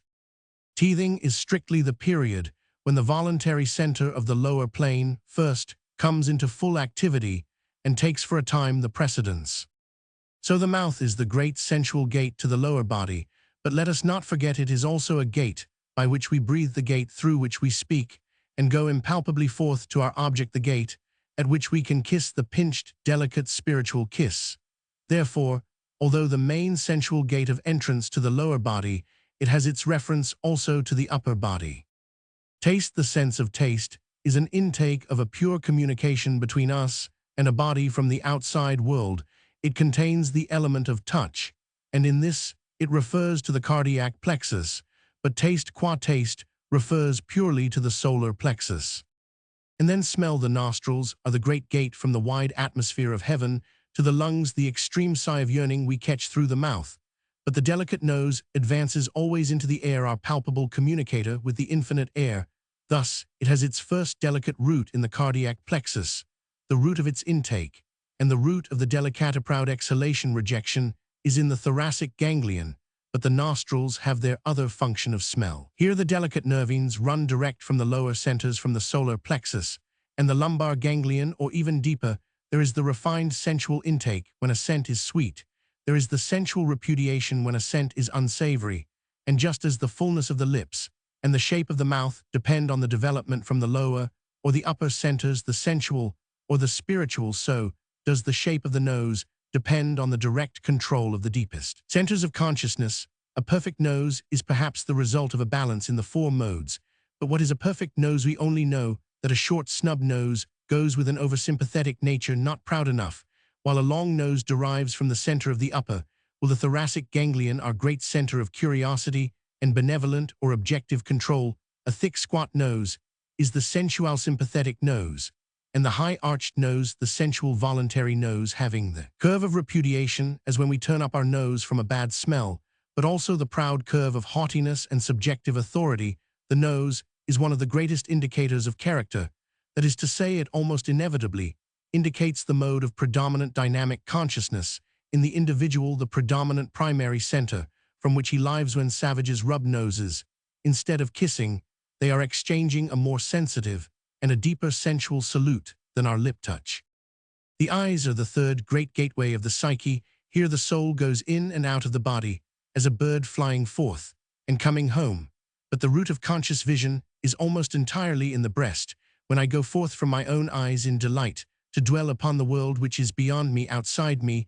Then I go forth from wide open windows through which shows the full and living lambent darkness of my present inward self. I go forth, and I leave the lovely open darkness of my sentient self revealed, when I go forth in the wonder of vision to dwell upon the beloved or upon the wonder of the world. I go from the center of the glad breast through the eyes, and who may look into the full soft darkness of me, rich with my undiscovered presence. But if I am displeased, then hard and cold myself stands in my eyes, and refuses any communication, any sympathy, but merely stares outwards. It is the motion of cold objectivity from the thoracic ganglion, or from the same center of will, cold but intense. My eyes may watch with curiosity as a cat watches a fly. It may be into my curiosity will creep an element of warm gladness in the wonder which I am beholding outside myself, or it may be that my curiosity will be purely and simply the cold, almost cruel curiosity of the upper will, directed from the ganglion of the shoulders, such as is the acute attention of an experimental scientist. The eyes have, however, their sensual root as well, but this is hard to transfer into language, as all our vision, our modern northern vision, is in the upper mode of actual seeing. There is a sensual way of beholding. There is the dark, desirous look of a savage, who apprehends only that which has direct reference to himself, that which stirs a certain dark yearning within his lower self. Then his eye is fathomless blackness. But there is the dark eye which glances with a certain fire, and has no depth. There is a keen, quick vision, which watches, which beholds, but which never yields to the object outside, as a cat watching its prey. The dark, glancing look, which knows the strangeness, the danger of its object, the need to overcome the object. The eye which is not wide open to study, to learn, but which powerfully, proudly, or cautiously glances and knows the terror or the pure desirability of strangeness in the object it beholds. The savage is all in himself. That which he sees outside he hardly notices, or he sees as something odd, something automatically desirable, something lustfully desirable, or something dangerous, what we call vision, that he has not. We must compare the look in a horse's eye with the look in a cow's. The eye of the cow is soft, velvety, receptive. She stands and gazes with the strangest intent, curiosity. She goes forth from herself in wonder. The root of her vision is in her yearning breast. The same one hears when she moves. The same massive weight of passion is in a bull's breast. The passion to go forth from himself. His strength is in his breast. His weapons are on his head. The wonder is always outside him. But the horse's eye is bright and glancing. His curiosity is cautious, full of terror, or else aggressive and frightening, for the object, the root of his vision, is in his belly, in the solar plexus, and he fights with his teeth and his heels, the sensual weapons. Both these animals, however, are established in the sympathetic mode. The life mode in both is sensitively sympathetic or preponderantly sympathetic. Those animals, which like cats, wolves, tigers, hawks, chiefly live from the great voluntary centers, these animals are, in our sense of the word, almost visionless. Sight in them is sharpened or narrowed down to a point. The object of prey, it is exclusive. They see no more than this, and thus they see unthinkably far, unthinkably keenly. Most animals, however, smell what they see. Vision is not very highly developed. They know better by the more direct contact of scent. And vision in us becomes faulty because we proceed too much in one mode. We see too much. We attend too much the dark, glancing sightlessness of the intent, savage, the narrowed vision of the cat, the single point of vision of the hawk. These we do not know any more. We live far too much from the sympathetic centers, without the balance from the voluntary mode. and we live far, far too much from. The upper sympathetic center and voluntary center in an endless objective curiosity site is the least sensual of all the senses, and we strain ourselves to see everything through the eye in one mode of objective curiosity. There is nothing inside us, we stare endlessly at the outside, so our eyes begin to fail to retaliate on us, we go short-sighted almost in self-protection. Hearing the last, and perhaps the deepest of the senses, and here there is no choice in every other faculty, we have the power of reject 82 Tian, we have a choice of vision, we can, if we choose, see in the terms of the wonderful beyond, the world of light, into which we go forth in joy to lose ourselves in it, or we can see as the Egyptians saw in the terms of their own dark souls, seeing the strangeness of the creature outside the gulf between it and them. But finally, its existence in terms of themselves, they saw according to their own unchangeable idea, subjectively, they did not go forth from themselves to seek the wonder outside. Those are the two chief ways of sympathetic vision. We call our way the objective, the Egyptian the subjective, but objective and subjective are words that depend absolutely on your starting point. Spiritual and sensual are much more descriptive terms. But there are, of course, also the two ways of volitional vision we can see with the endless modern critical sight analytic, and at last deliberately ugly, or we can see as the hawk sees the one concentrated spot where beats the life heart of our prey. In the four modes of sight, we have some choice. We have some choice to refuse tastes or smells or touch. In hearing, we have the minimum of choice. Sound acts direct upon the great affective centers. We may voluntarily quicken our hearing or make it dull, but we have really no choice of what we hear. Our will is eliminated. Sound acts direct almost automatically upon the affective centers, and we have no power of going forth from the ear. We are always and only recipient. Nevertheless, sound acts upon us in various ways, according to the four primary poles of consciousness. The singing of birds acts almost entirely upon the centers of the breast. Birds, which live by flight, impelled from the strong conscious activity of the breast and shoulders, have become for us symbols of the spirit, the upper mode of consciousness. Their legs have become idle, almost insentient twigs. Only the tail flirts from the center of the sensual will. But their singing acts direct upon the upper or spiritual centers in us. So does almost all our music, which is all Christian in tendency, but modern music is analytical critical, and it has discovered the power of ugliness like our martial music. It is of the upper plane like our martial songs, our fifes, and our brass bands. These act direct upon the thoracic ganglion. Time was, however, when music acted upon the sensual centers direct. We hear it still in Sav 84 age music, and in the roll of drums, and in the roaring of lions, and in the howling of cats, and in some voices still, we hear the deeper resonance of the sensual mode of consciousness. But the tendency is for everything to be brought on to the upper plane, whilst the lower plane is just worked automatically from the upper. Chapter 6. First Glimmerings of Mind. W.E. can now see what is the true goal of education for a child. It is the full and harmonious development of the four primary modes of consciousness, always with regard to the individual nature of the child. The goal is not ideal, the aim is not mental consciousness. We want effectual human beings, not conscious ones. The final aim is not to know, but to be. There never was a more risky motto than that. Know thyself. You've got to know yourself as far as possible, but not just for the sake of knowing. You've got to know yourself, so that you can at last be yourself. Be yourself is the last motto. The whole field of dynamic and effectual consciousness is always premental, non-mental. Not even the most knowing man that ever lived would know how he would be feeling next week, whether some new and utterly shattering impulse would have arisen in him and laid his nicely conceived self in ruins. It is the impulse we have to live by, not the ideals or the idea, but we have to know ourselves pretty thoroughly before we can break the automatism of ideals and conventions. The savage in a state of nature is one of the most conventional of creatures. So is a child. Only through fine, delicate knowledge can we recognize and release our impulses. Now our whole aim has been to force each individual to a maximum of mental control and mental consciousness. Our poor little plans of children are put into horrible forcings called schools, and the young idea is they're forced to shoot It shoots poor thing like a potato in a warm cellar, one mass of pallid, sickly ideas and ideals, and no root, no life. The ideas shoot hard enough in our sad offspring, but they shoot at the expense of life itself.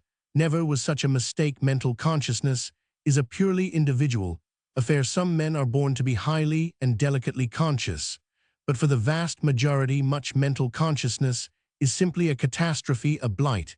It just stops their living. Our business at the present is to prevent at all cost the young idea from shooting the ideal mind. The brain has become the vampire of modern life, sucking up the blood.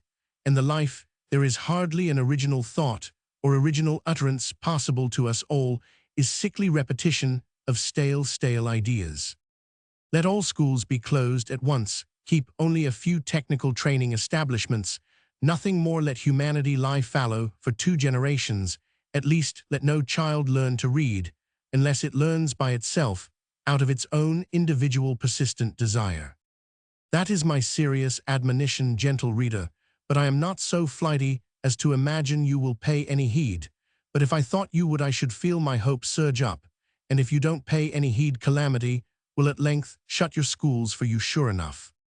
The process of transfer from the primary consciousness to recognized mental consciousness is a mystery like every other transfer, yet it follows its own laws, and here we begin to approach the confines of orthodox psychology, upon which we have no desire to trespass. But this, we can say, the degree of transfer from primary to mental consciousness varies with every individual, but in most individuals the natural degree is very low. The process of transfer from primary consciousness is called sublimation, the sublimating of the potential body of knowledge with the definite reality of the idea. And with this process, we have identified all education. The very derivation of the Latin word education shows us, of course, it should mean the leading forth of each nature to its fullness, but with us fools that we are, it is the leading forth of the primary consciousness, the potential or dynamic consciousness, into mental consciousness, which is finite and static. Now, before we set out so gaily to lead our children en bloc out of the dynamic into the static way of consciousness, let us consider a moment what we are doing. A child in the womb can have no idea of the mother. I think orthodox psychology will allow us so much, and yet the child in the womb must be dynamically conscious of the mother. Otherwise, how could it maintain a definite and progressively developing relation to her? This consciousness, however, is utterly non-ideal, non-mental, purely dynamic, a matter of dynamic polarized intercourse of vital vibrations, as an exchange of wireless messages, which are never translated from the pulsar into speech, because they have no need to be. It is a dynamic polarized intercourse between the great primary nuclei in the fetus and the corresponding nuclei in the dynamic maternal psyche. This form of consciousness is established at conception and continues long after birth, nay, it continues all life long, but the particular interchange of dynamic consciousness between mother and child suffers no interruption at birth. It continues almost the same. The child has no conception whatsoever of the mother. It cannot see her, for its eye has no focus. It can hear her, because hearing needs no transmission into concept, but it has no oral notion of sounds. It knows her, but only by a form of vital dynamic correspondence, a sort of magnetic interchange. The idea does not intervene at all. Gradually, however, the dark shadow of our object begins to loom in the formless mind of the infant. The idea of the mother is as it were gradually photographed on the cerebral plasm. It begins with the faintest shadow, but the figure is gradually developed through years of experience. It is never quite completed. How does the figure of the mother gradually develop as a conception in the child mind? It develops as the result of the positive and negative reaction from the primary centers of consciousness. From the first great center of sympathy, the child is drawn to a lovely oneing with the mother. From the first great center of will comes the independent self-assertion, which locates the mother as something outside, something objective, and as a result of this twofold notion, a twofold increase in the child, first the dynamic establishment of the individual consciousness in the infant, and then the first shadow of a mental conception of the mother in the infant brain, the development of the original mind in every child and every man always and only follows from the dual fulfillment in the dynamic consciousness.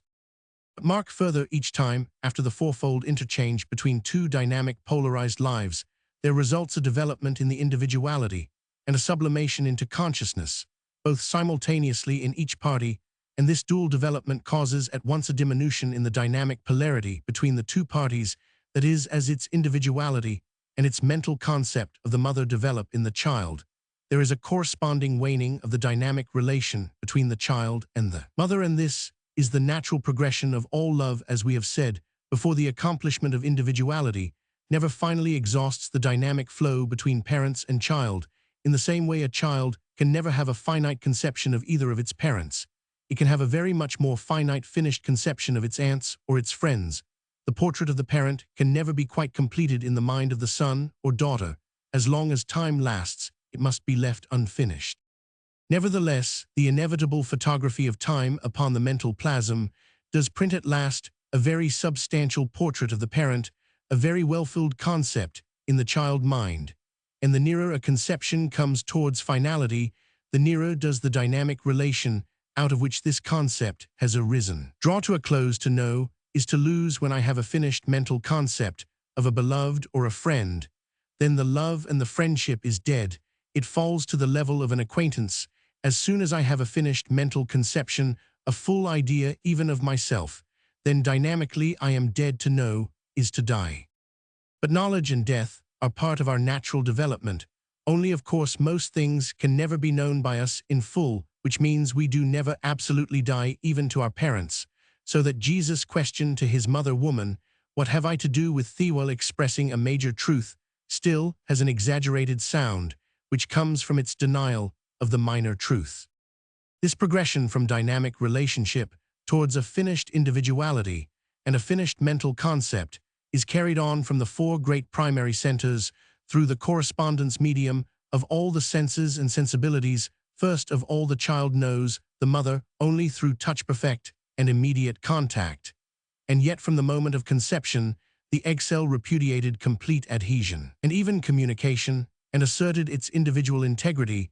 The child in the womb, perfect a contact though it may have with the mother, is all the time also dynamically polarized against this contact.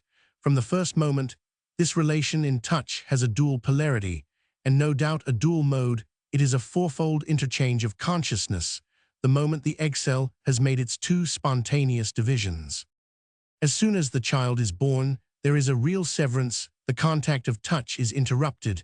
It now becomes occasional only. True, the dynamic flow between mother and child is not severed when simple physical contact is missing. Though mother and child may not touch, still the dynamic flow continues between them. The mother knows her child, feels her bowels and her breast drawn to it, even if it be 100 miles away. But if the severance continue long, the dynamic flow begins to die both in mother and child. It wanes fairly quickly and perhaps can never be fully revived. The dynamic relation between parent and child may fairly easily fall into quiescence, a static condition. For a full dynamic relationship, it is necessary that there be actual contact. The nerves run from the four primary dynamos and end with live ends all over the body, and it is necessary to bring the live ends of the nerves of the child into contact with the live ends of corresponding nerves in the mother, so that a pure circuit is established. Wherever a pure circuit is established, there occurs a pure development in the individual creation, and this is inevitably accompanied by sensation, and sensation is the first term of mental knowledge. So from the field of the breast and arms, the upper circuit, and from the field of the knees and feet and belly, the lower circuit. And then the moment a child is born, the face is alive, and the face communicates direct with both planes of primary consciousness. The moment a child is born, it begins to grope for the breast, and suddenly a new great circuit is established, the four poles all working at once. As the child sucks, there is the profound desirousness of the lower center of sympathy and the superior avidity of the center of will, and at the same time the cleaving yearning to the nipple and the tiny curiosity of lips and gums. The nipple of the mother's breast is one of the great gates of the body, hence of the living psyche. In the nipple terminate vivid nerves, which flash their very powerful vibrations through the mouth of the child, and deep into its four great poles of being, and knowing even the nipples of the man are gateways to the great dynamic flow, still gateways. Touch, taste, and smell are now active in the baby, and these senses, so-called, are strictly sensations. They are the first term of the child's mental knowledge. And on these three cerebral reactions, the foundation of the future mind is laid. The moment there is a perfect polarized circuit between the first four poles of dynamic consciousness, at that moment, does the mind, the terminal station, flash into cognition. The first cognition is merely sensation, and the remembrance of sensation being the first element in all knowing and in all conception. The circuit of touch, taste, and smell must be well established before the eyes begin actually to see. All mental knowledge is built up of sensation and of memory. It is the continually recurring sensation of the touch of the mother, which forms the basis of the first conception of the mother. After that, the gradually discriminated taste of the mother and scent of the mother, till gradually sight and hearing develop, and largely usurp the first three senses as medium of correspondence and of knowledge. And while, of course, the sensational knowledge is being secreted in the brain, in some much more mysterious way the living individuality of the child is being developed in the four first nuclei, the four great nervous centers of the primary field of consciousness and being. As time goes on, the child learns to see the mother. At first he sees her face as a blur, and though he knows her by a direct glow of communication, as if her face were a warm, glowing life lamp, which rejoiced him. But gradually, as the circuit of touch, taste, and smell become powerfully established, gradually as the individual develops in the child, and so Ray 96 treats towards isolation, gradually as the child stands more immune from the mother, the circuit of correspondence extends, and the eyes now communicate across space, the ears begin to discriminate sounds, last of all develops discriminate hearing. Now gradually, the picture of the mother is transferred to the child's mind, and the sound of the first baby words is imprinted, and as the child learns to discriminate visually objectively between the mother and the nurse, he learns to choose and becomes individually free, and still, the dynamic correspondence is not finished, it only changes its circuit. While the brain is registering sensations, the four dynamic centers are coming into perfect relation, or rather, as we see, the reverse is the case. As the dynamic centers come into perfect relation, the mind registers and remembers sensations and begins consciously to know, but the great field of activity is still and always the dynamic field. When a child learns to walk, it learns almost entirely from the solar plexus, and the lumbar ganglion, the cardiac plexus, and the thoracic ganglion balancing the upper body. There is a perfected circuit of polarity.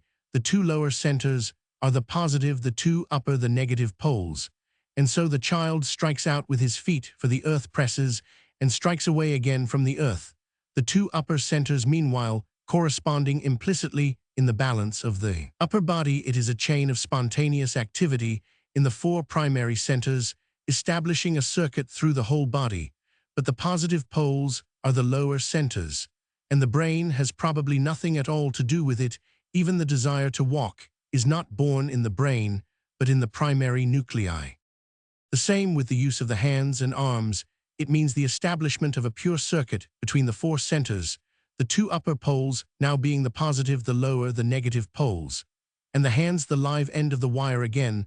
The brain is not concerned probably, even in the first deliberate grasping of an object the brain is not concerned, not until there is an element of recognition and sensation memory. All our primal activity originates and circulates purely in the four great nerve centers. All our active desire, our genuine impulse, our love, our hope, our yearning, everything originates mysteriously at these four great centers or wellheads of our existence. Everything vital and dynamic, the mind, can only register that which results from the emanation of the dynamic impulse and the collision or communion of this impulse with its object.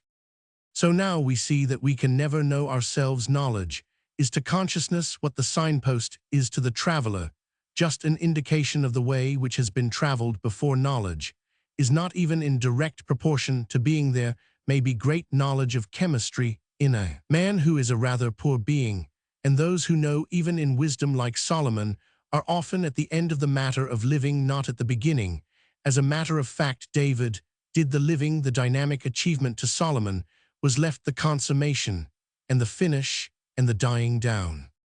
Yet we must know, if only in order to learn not to know, the supreme lesson of human consciousness is to learn how not to know, that is, how not to interfere, that is, how to live dynamically from the great source, and not statically like machines driven by ideas and principles from the head, or automatically from one fixed desire. At last, knowledge must be put into its true place in the living activity of man, and we must know deeply in order even to do that.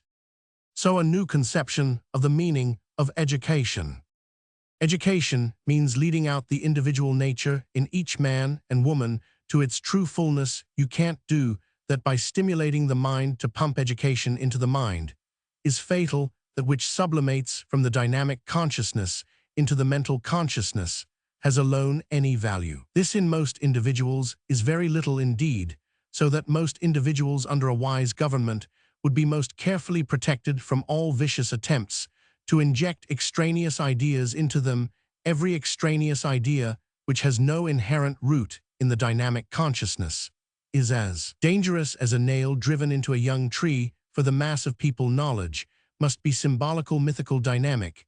This means you must have a higher responsible conscious class, and then in varying degrees, the lower classes, varying in their degree of consciousness. Symbols must be true from top to bottom, but the interpretation of the symbols must rest degree after degree in the higher 100 responsible conscious classes. To those who cannot divest themselves again of mental consciousness and definite ideas, mentality and ideas are death nails through their hands and feet. Chapter 7. First Steps in Education. The first process of education is obviously not a mental process. When a mother talks to a baby, she is not encouraging its little mind to think. When she is coaxing her child to walk, she is not making a theoretic exposition of the science of equilibration. She crouches before the child at a little distance and spreads her hands. Come, baby, come to mother, come. Baby, walk, yes, walk, walk to mother. Come along a little walk to its mother. Come, come then. Why, yes, a pretty baby. Oh, he can toddle. Yes, eyes. No, don't be frightened, a dear. No, come to mother. And she catches his little pinafore by the tip, and the infant lurches forward. There, a beautiful walk. A beautiful walker. Yes, walked all the way to mother. Baby, Roman 999. Yes, he did.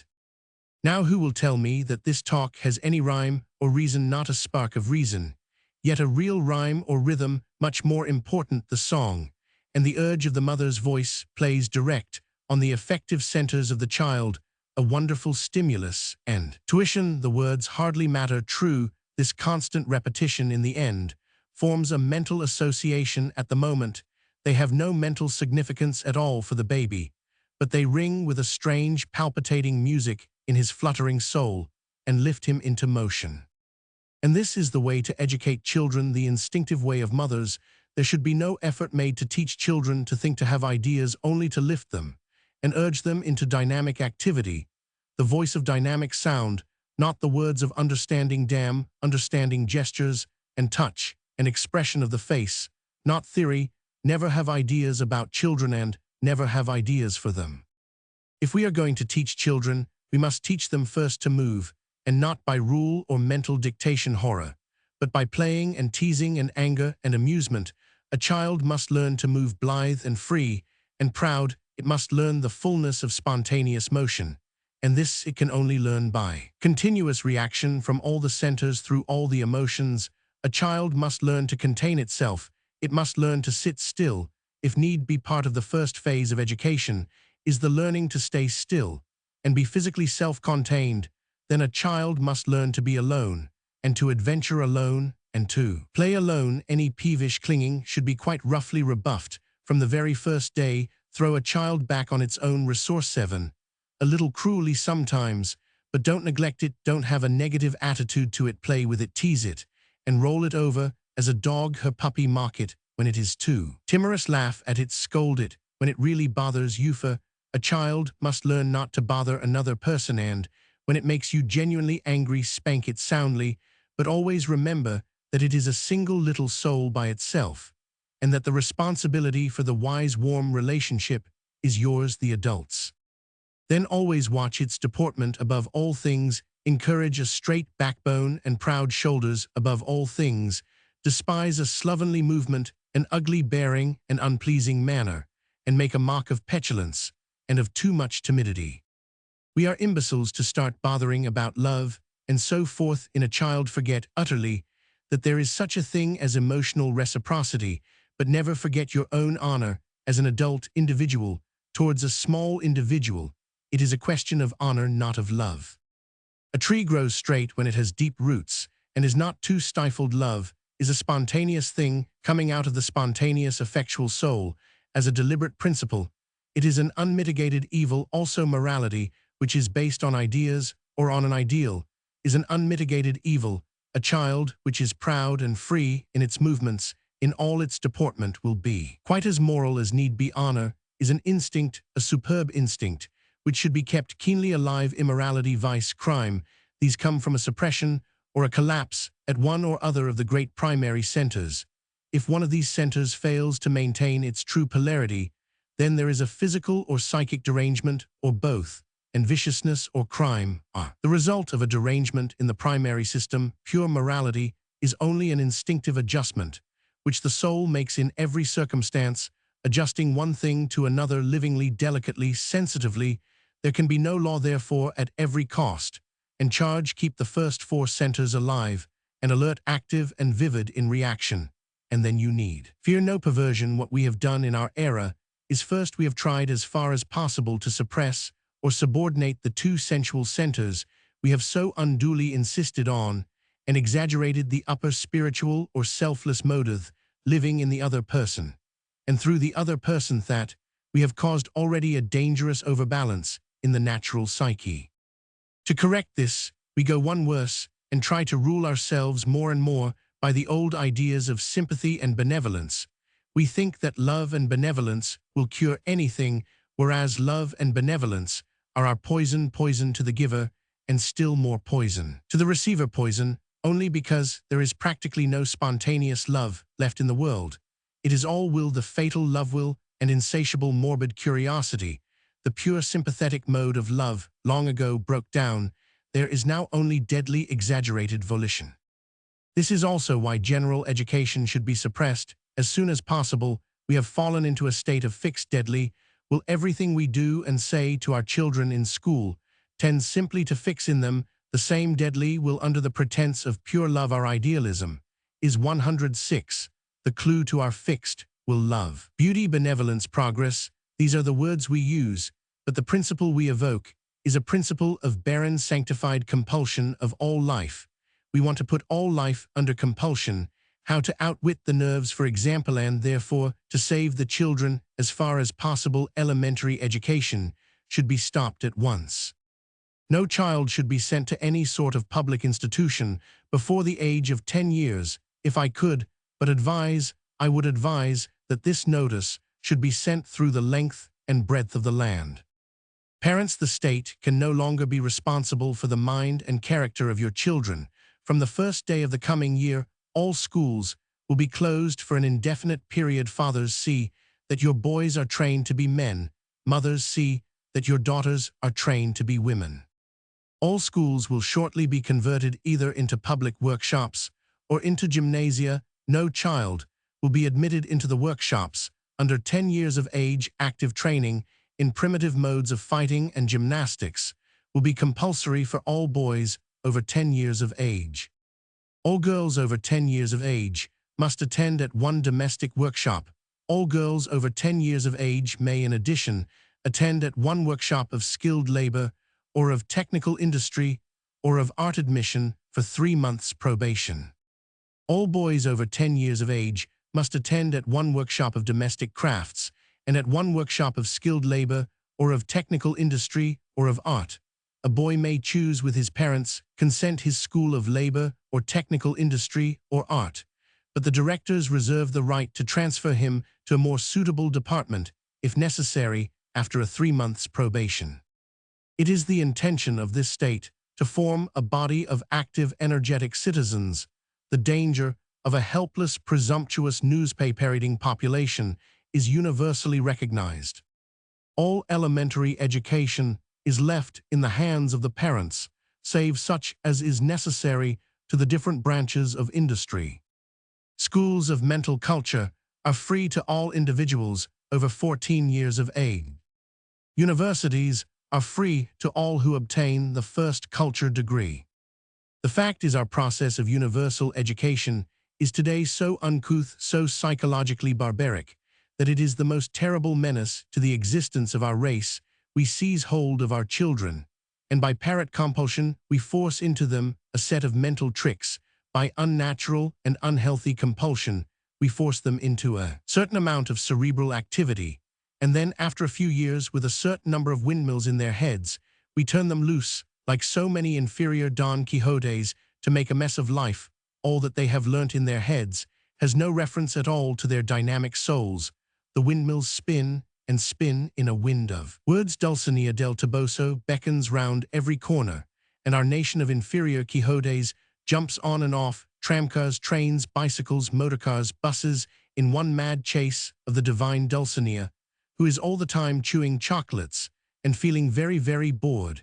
It is no use telling the poor devils to stop. They read in the newspapers about more Dulcineas and more chivalry due to them, and more horrid persons who injure the fair fame of these bored females, and round they skelter after their own tails. That is, when they are not forced to grind out their lives for a wage, though work is the only thing that prevents our masses from going quite mad. To tell the truth, ideas are the most dangerous germs mankind has ever been injected with. They are introduced into the brain by injection in schools and by means of newspapers, and then we are done for. An idea which is merely introduced into the brain and started spinning there like some outrageous insect is the cause of all our misery today.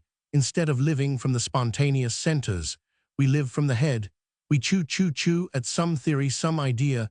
We grind in our mental consciousness, till we are beside ourselves. Our primary effective centers, our centers of spontaneous being, are so utterly ground round and automatized that they squeak in all stages of disharmony and incipient collapse. We are a peopling not we alone of idiots, imbeciles, and epileptics, and we don't even know we are raving. And all is due directly and solely to that hateful germ we call the ideal. The ideal is always evil, no matter what ideal it be. No idea should ever be raised to a governing throne.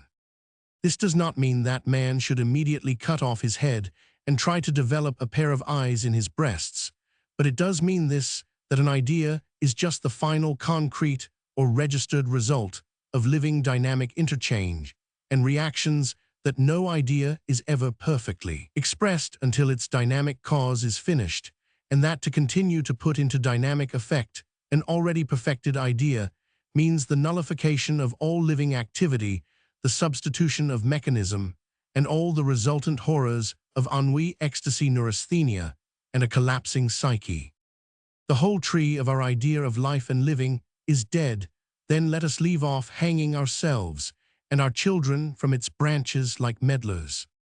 The idea, the actual idea, must rise ever fresh, ever displaced like the leaves of a tree from out of the quickness of the sap, and according to the forever incalculable effluence of the great dynamic centers of life. The tree of life is a gay kind of tree that is forever dropping its leaves and budding out afresh quite different ones. If the last lot were thistle leaves, the next lot may be vine. You never can tell with the tree of life. So we come back to that precious child who costs us such a lot of ink. By what right, I ask you, are we going to inject into him our own deceased germs of ideas and infallible motives, by the right of the diseased who want to infect everybody? There are few people in whom the living impulse and reaction develops and sublimates into mental consciousness. There are all kinds of trees in the forest, but few of them, indeed, bear the apples of knowledge. The modern world insists, however, that every individual shall bear the apples of knowledge. So we go through the forest of mankind, cut back every tree, and try to graft it into an apple tree, a nice wood of monsters we make by so doing. It is not the nature of most men to know and to understand and to reason very far. Therefore, why should they make a pretense of it? It is the nature of some few men to reason. Then let them reason. Those whose nature it is to be rational will instinctively ask why and wherefore and wrestle with themselves for an answer. but why? Every Tom, Dick, and Harry should have the why and wherefore of the universe rammed into him and should be allowed to draw the conclusion hence that he is the ideal person and responsible for the universe. I don't know, it is a lie anyway, for neither the whys nor the wherefores are his own, and he is but a parrot with his nut of a universe. Why should we cram the mind of a child with facts that have nothing to do with his own experiences and have no relation to his own dynamic activity?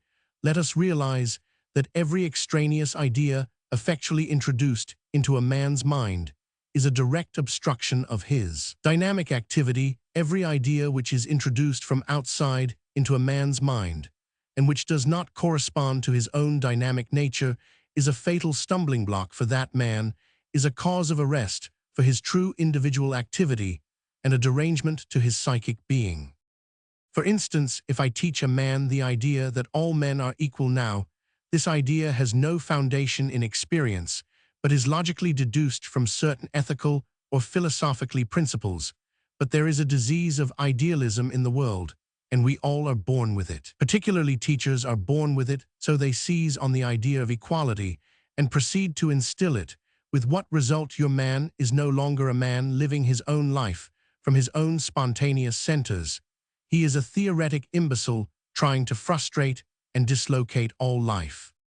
It is the death of all life to force a pure idea into practice. Life must be lived from the deep self-responsible spontaneous centers of every individual in a vital non-ideal circuit of dynamic relation between individuals. The passions or desires which are thought-born are deadly. Any particular mode of passion or desire which receives an exclusive ideal sanction at once becomes poisonous. If this is true for men, it is much more true for women. Teach a woman to act from an idea, and you destroy her womanhood forever. Make a woman self-conscious, and her soul is barren as a sandbag. Why were we driven out of paradise? Why did we fall into this gnawing disease of unappeasable dissatisfaction? Not because we sinned. Ah, no, all the animals in paradise enjoyed the sensual passion of coition, not because we sinned, but because we got our sex into our head. When Eve ate that particular apple, she became aware of her own womanhood mentally, and mentally, she began to experiment with it. She has been experimenting ever since, so has man, to the rage and horror of both of them. These sexual experiments are really anathema, but once a woman is sexually self-conscious, what is she to do there? It is, she is born with the disease of her own self-consciousness, as was her mother before her. She is bound to experiment and try one idea after another in the long run, always to her own misery. She is bound to have fixed one, and then another idea of herself as woman first. She is the noble spouse of a not quite so noble male, then a mater dolorosa, then a ministering angel, then a competent social unit, a member of parliament, or a lady doctor, or a platform speaker. And all the while, as a side show, she is the Isolde of some Tristan, or the Guinevere of some Lancelot, or the Fata Morgana of all men. Her own idea. She can't stop having an idea of herself.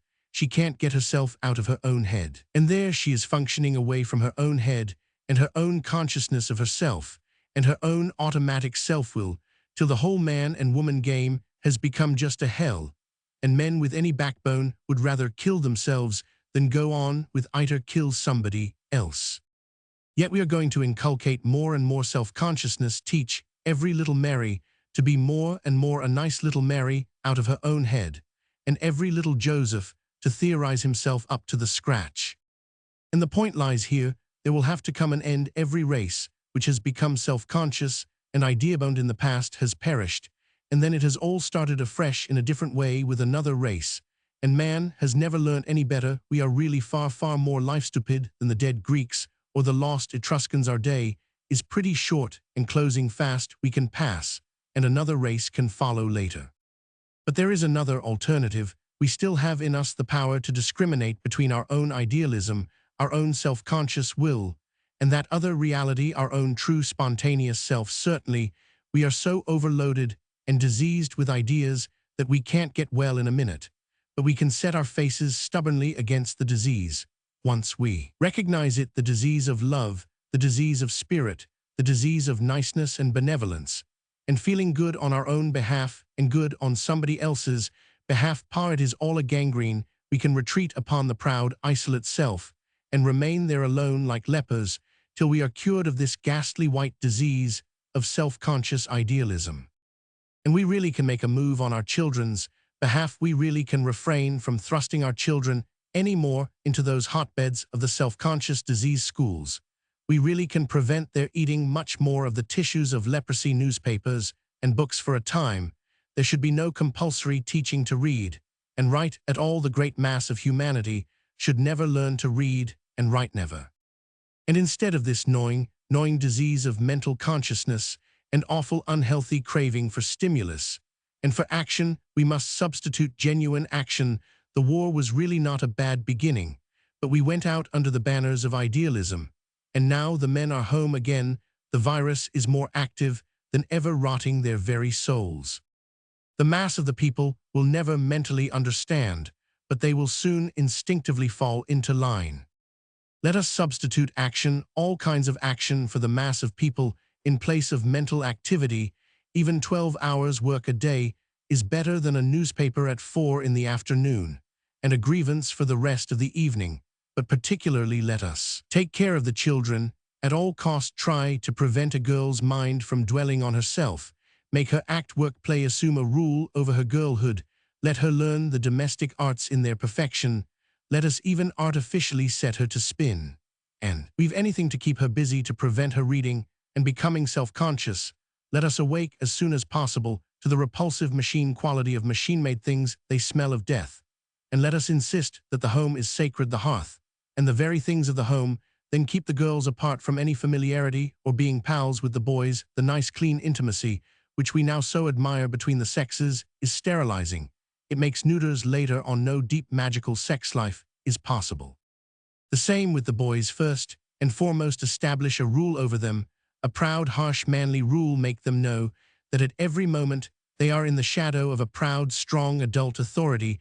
Let them be soldiers, but as individuals, not machine units. There are wars in the future, great wars which not machines will finally decide, but the free, indomitable life spirit. No more wars under the banners of the ideal and in the spirit of sacrifice, but wars in the strength of individual men, and then pure individualistic training to fight and preparation for a whole new way of life. A new so 118 society. Put money into its place, and science and industry.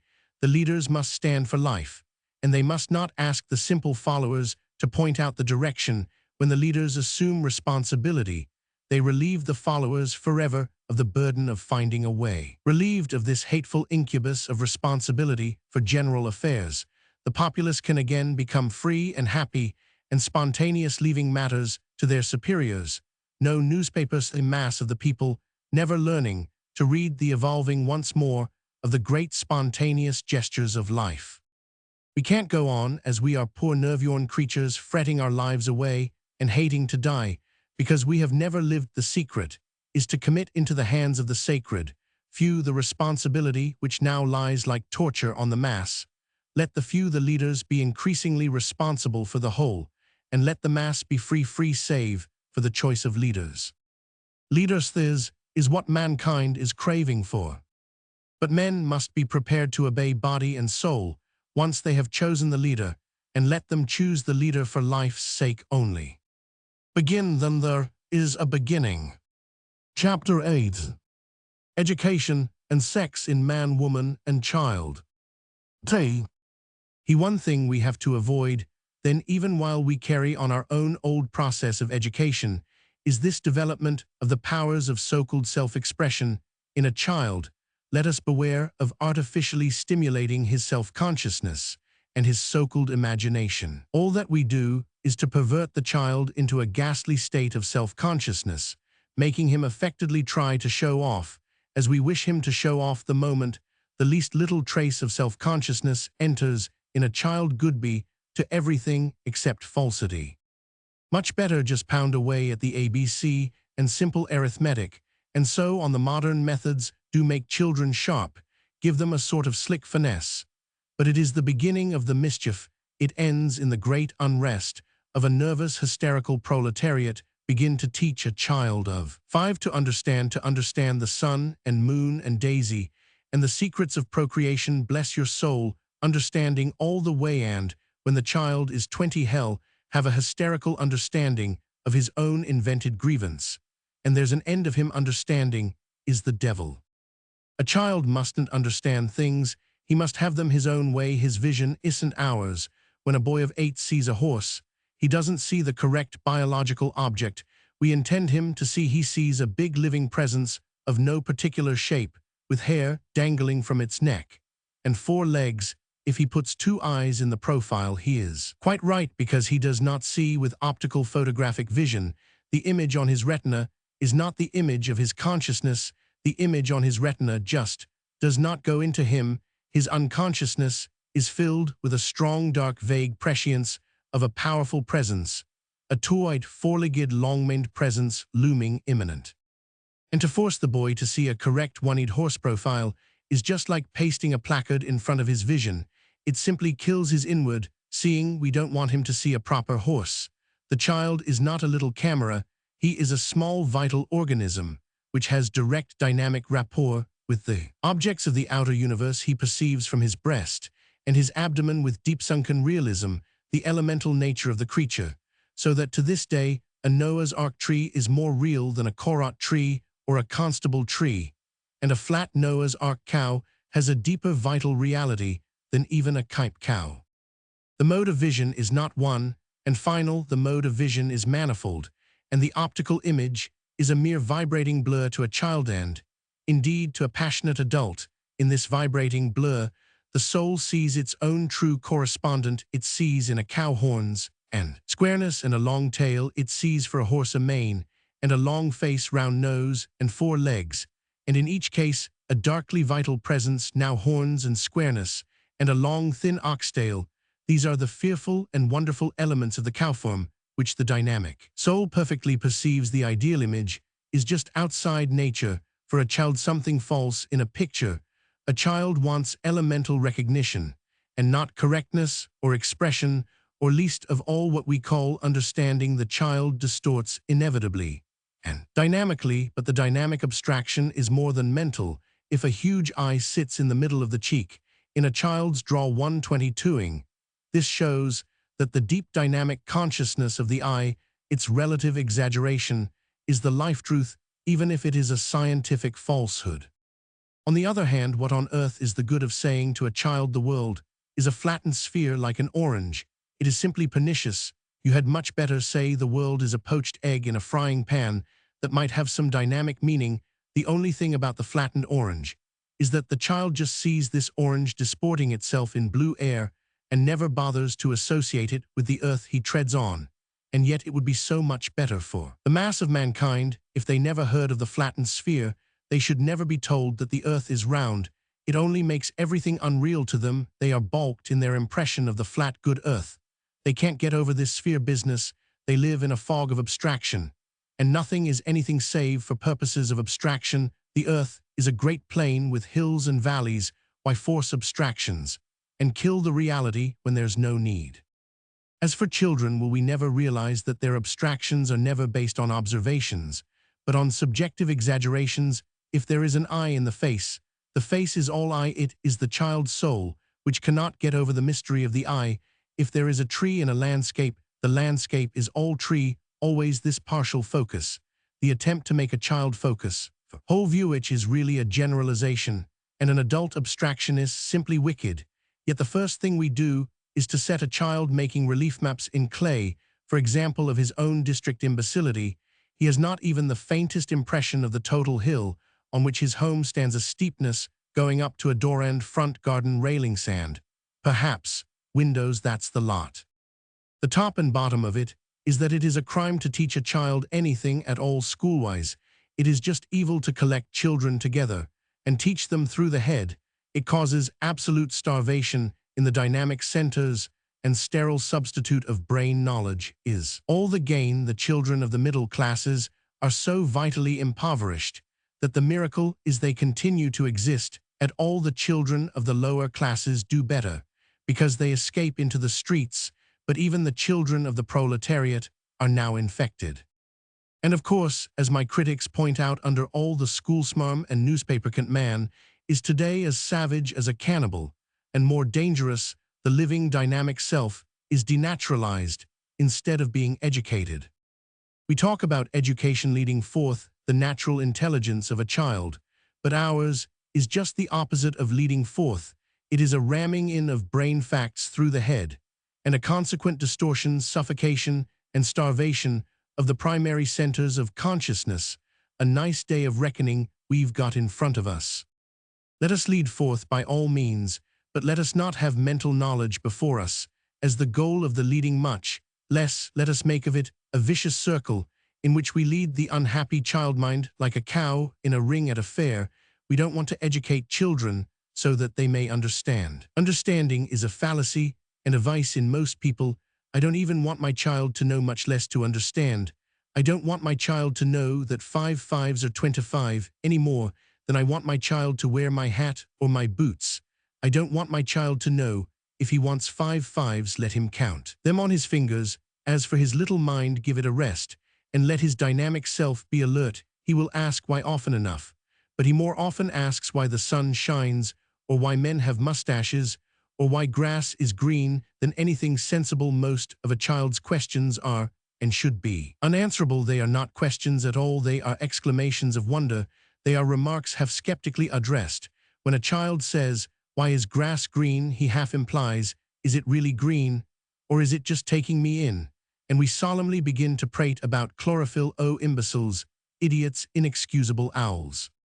The whole of a child's development goes on from the great dynamic centers and is basically non-mental. To introduce mental activity is to arrest the dynamic activity and stultify true dynamic development.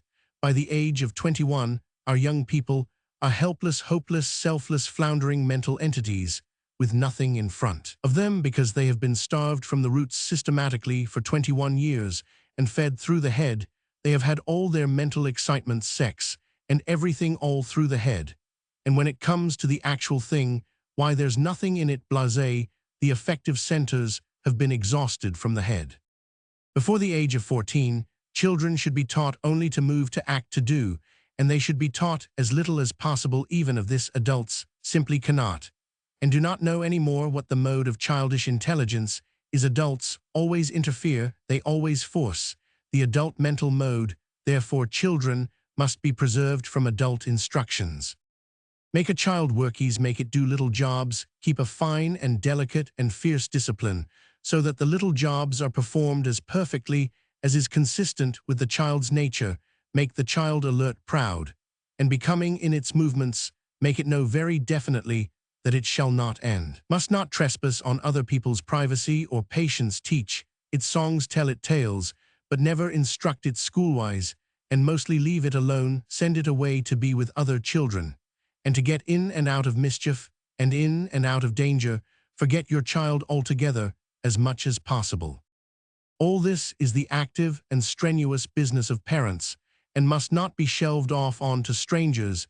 It is the business of parents mentally to forget, but dynamically never to forsake their children. It is no use expecting parents to know why schools are closed, and why they, the parents, must be quite responsible for their own children during the first 10 years, if it is quite useless to expect parents to understand a theory of relativity. Much less will they understand the development of the dynamic consciousness. But why should they understand it is the business of very few to understand, and for the mass it is their business to believe and not to bother, but to be honorable and humanly to fulfill their human responsibilities, to give active obedience to their leaders, and to possess their own souls in natural pride. Some must understand why a child is not to be mentally educated. Some must have a faint inkling of the processes of consciousness during the first 14 years. Some must know what a child beholds when it looks at a horse, and what it means when it says, "Why is grass green?" The answer to this question, by the way, is because it is. The interplay of the 4 dynamic centers follows no one conceivable law. Mental activity continues according to a law of correlation, but there is no logical or rational correlation in the dynamic consciousness.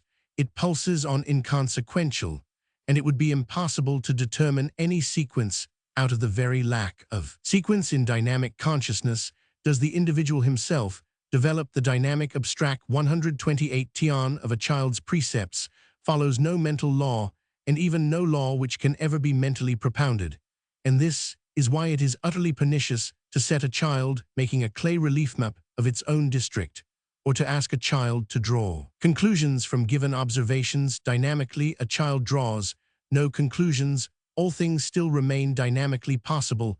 A conclusion drawn is a nail in the coffin of a child's developing being. Let a child make a clay landscape if it likes, but entirely according to its own fancy, and without conclusions drawn. Only let the landscape be vividly made. Always the discipline of the soul's full attention. Oh, but where are the factory chimneys? Else why have you left out the gasworks?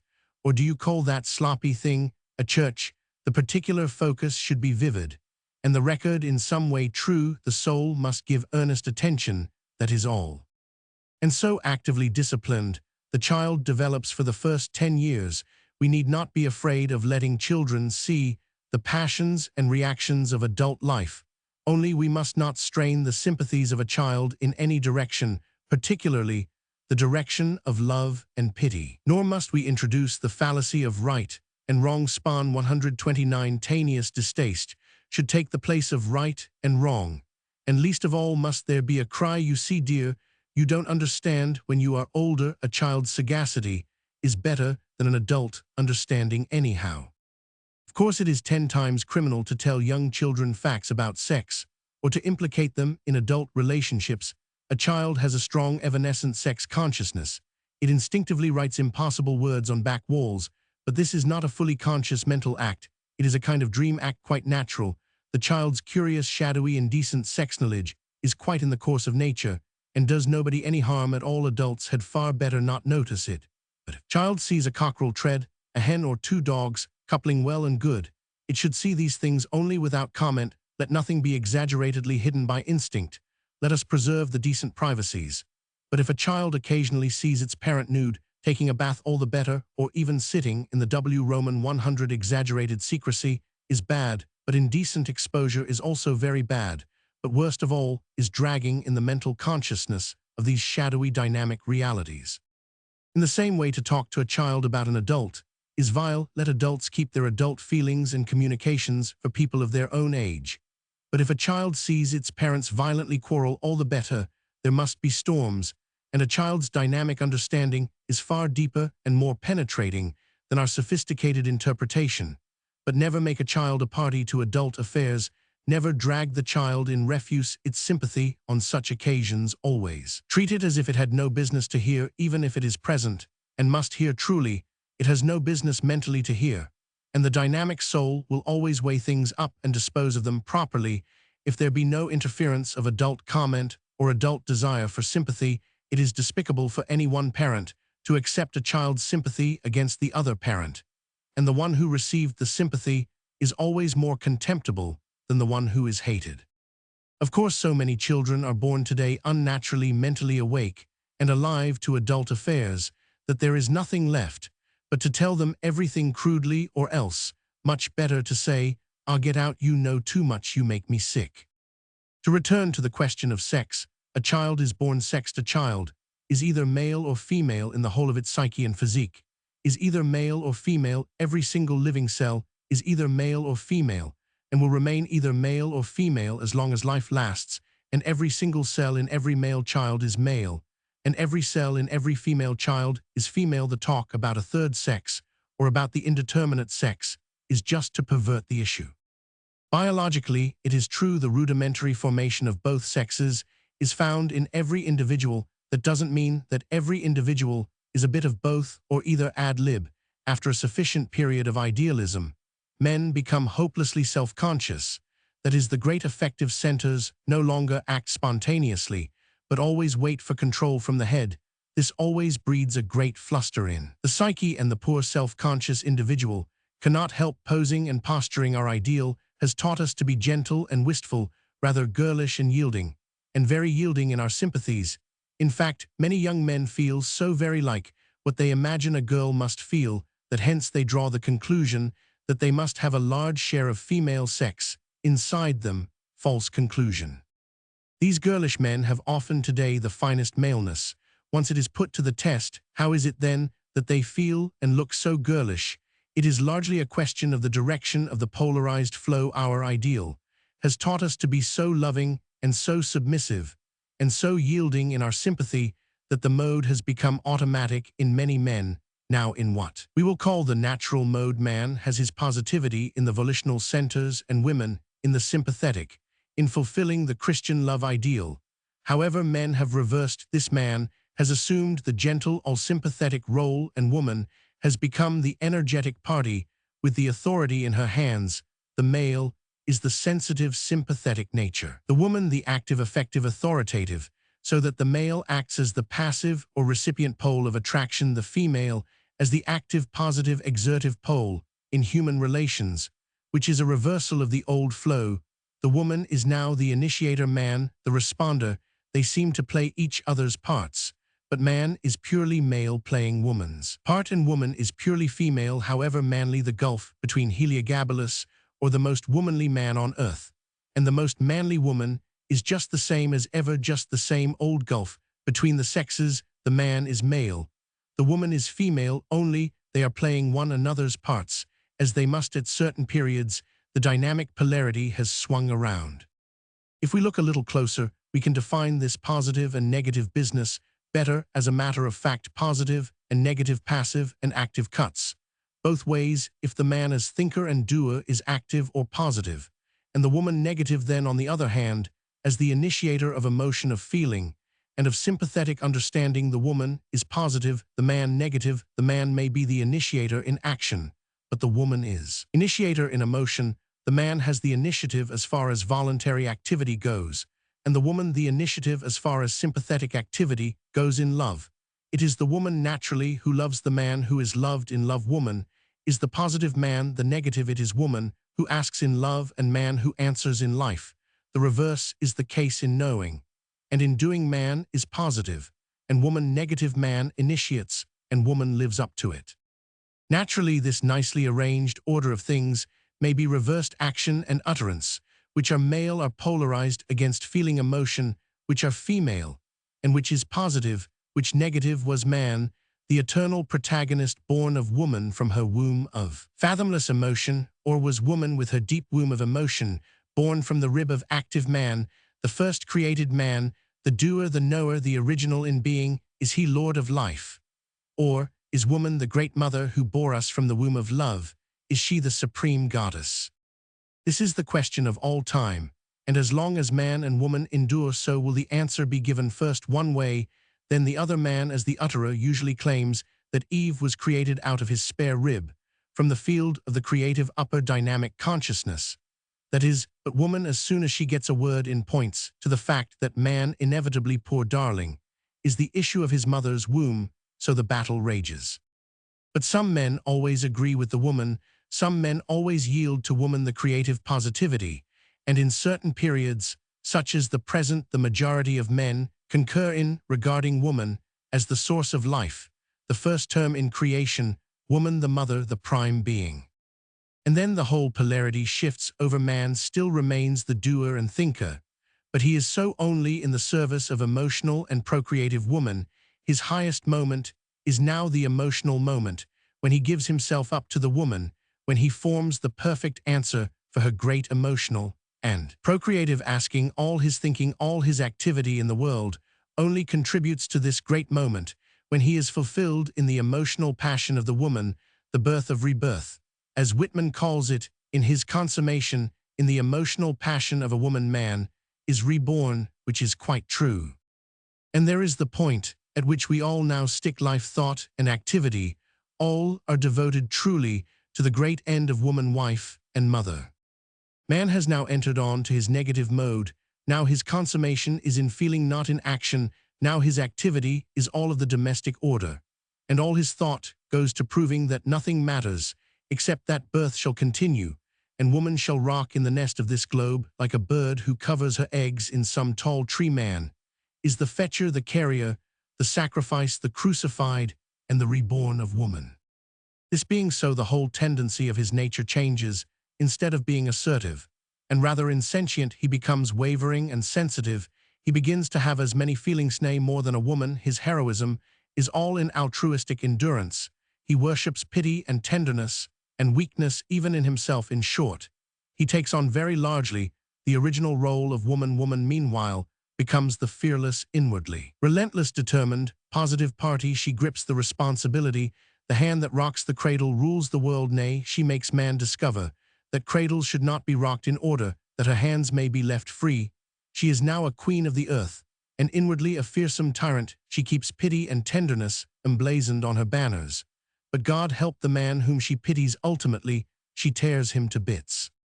Therefore we see the reversal of the old pole's man becomes the emotional party woman. The positive and active man begins to show strong signs of the peculiarly strong passive sex desire. The desire to be taken, which is considered characteristic of woman. Man begins to have all the feelings of woman, all the feelings which he attributed to woman. He becomes more feminine than woman ever was, and worships his own femininity, calling it the highest. In short, he begins to exhibit all signs of sexual complexity.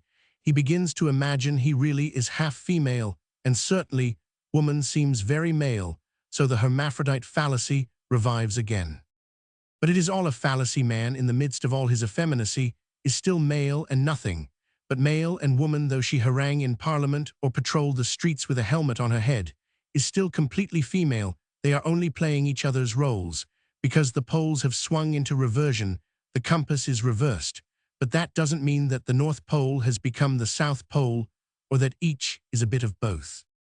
Of course, a woman should stick to her own natural emotional positivity, but then man must stick to his own positivity of being of action, disinterested, non-domestic male action, which is not devoted to the increase of the female. Once man vacates his camp of sincere, passionate positivity, in disinterested being his supreme responsibility to fulfill his own profoundest impulses with reference to none but God or his own soul, not taking woman into count at all in this primary responsibility to his own deepest soul.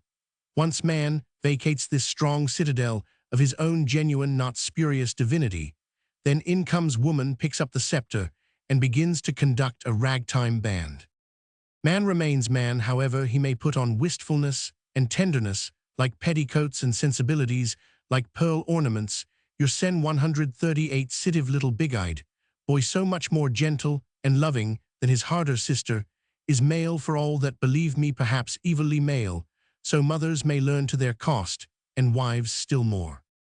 Of course, there should be a great balance between the sexes. Man in the daytime must follow his own soul's greatest impulse, and give himself to life-work, and risk himself to death. It is not woman who claims the highest in man, it is a man's own religious soul that drives him on beyond woman to his supreme activity, for his highest man is responsible to God alone. He may not pause to remember that he has a life to lose or a wife and children to leave. He must carry forward the banner of life, though 7 worlds perish, with all the wives and mothers and children in them. Hence Jesus, woman, what have I to do with thee? Every man that lives has to say it again to his wife or mother, once he has any work or mission in hand that comes from his soul. But again, no man is a blooming marvel for 24 hours a day. Jesus or Napoleon or any other of them ought to have been man enough to be able to come home at tea time and put his slippers on and sit under the spell of his wife. For there you are, the woman has her world, her positivity, the world of love, of emotion, of sympathy, and it behooves every man in his hour to take off his shoes and relax and give himself up to his woman and her world, not to give up his purpose, but to give up himself for a time to her who is his mate. And so it is one detests the clockwork cant and the petit bourgeois. Napoleon divorcing his Josephine for a Habsburger, even Jesus with his woman, what have I to do with thee? He might have added just now, they were all failures. Chapter 9. The Birth of Sex. The last chapter was a chapter of semi-digression. We now return to the straight course. Is the straightness none too evident? Ah, well, it's a matter of relativity. A child is born with one sex only, and remains always single in his sex. There is no intermingling, only a great change of roles is possible, but man in the female role is still male. Sex, that is to say maleness and femaleness, is present from the moment of birth, and in every act or deed of every child, But sex, in the real sense of dynamic sexual relationship, this does not exist in a child and cannot exist until puberty and after true children have a sort of sex consciousness. Little boys and little girls may even commit indecencies together, and still it is nothing vital, it is a sort of shadow activity, a sort of dream activity, it has no very profound effect. But still boys and girls should be kept apart as much as possible, that they may have some sort of respect and fear for the gulf that lies between them in nature, and for the great strangeness which each has to offer the other. Finally, we are all wrong when we say there is no vital difference between the sexes. There is every difference, every cell in a boy is male, every cell is female in a woman, and must remain, so women can never feel or know as men do. And in the reverse, men can never feel and know dynamically as women do. Man acting in the passive or feminine polarity is still man, and he doesn't have one single unmanly feeling, and women, when they speak and write, utter not one single word that men have not taught them. Men learn their feelings from women, women learn their mental consciousness from men, and so it will ever be. Meanwhile, women live forever by feeling, and men live forever from an inherent sense of purpose. Feeling is an end in itself. This is unspeakable truth to a woman, and never true for one minute to a man. When man in the Epicurean spirit embraces feeling, he makes himself a martyr to it, like Maupassant or Oscar Wilde. A woman will never understand the depth of the spirit of purpose in man, his deeper spirit, and man will never understand the sacredness of feeling to woman. Each will play at the other's game, but they will remain apart. The whole mode, the whole everything is really different in man and woman. Therefore we should keep boys and girls apart, that they are pure and virgin in themselves. On mixing with one another, in becoming familiar, in being pals, they lose their own male and female integrity, and they lose the treasure of the future, the vital sex polarity, the dynamic magic of life. For the magic and the dynamism rests on otherness. For actual sex is a vital polarity, and a polarity which rouses into action, as we know at puberty.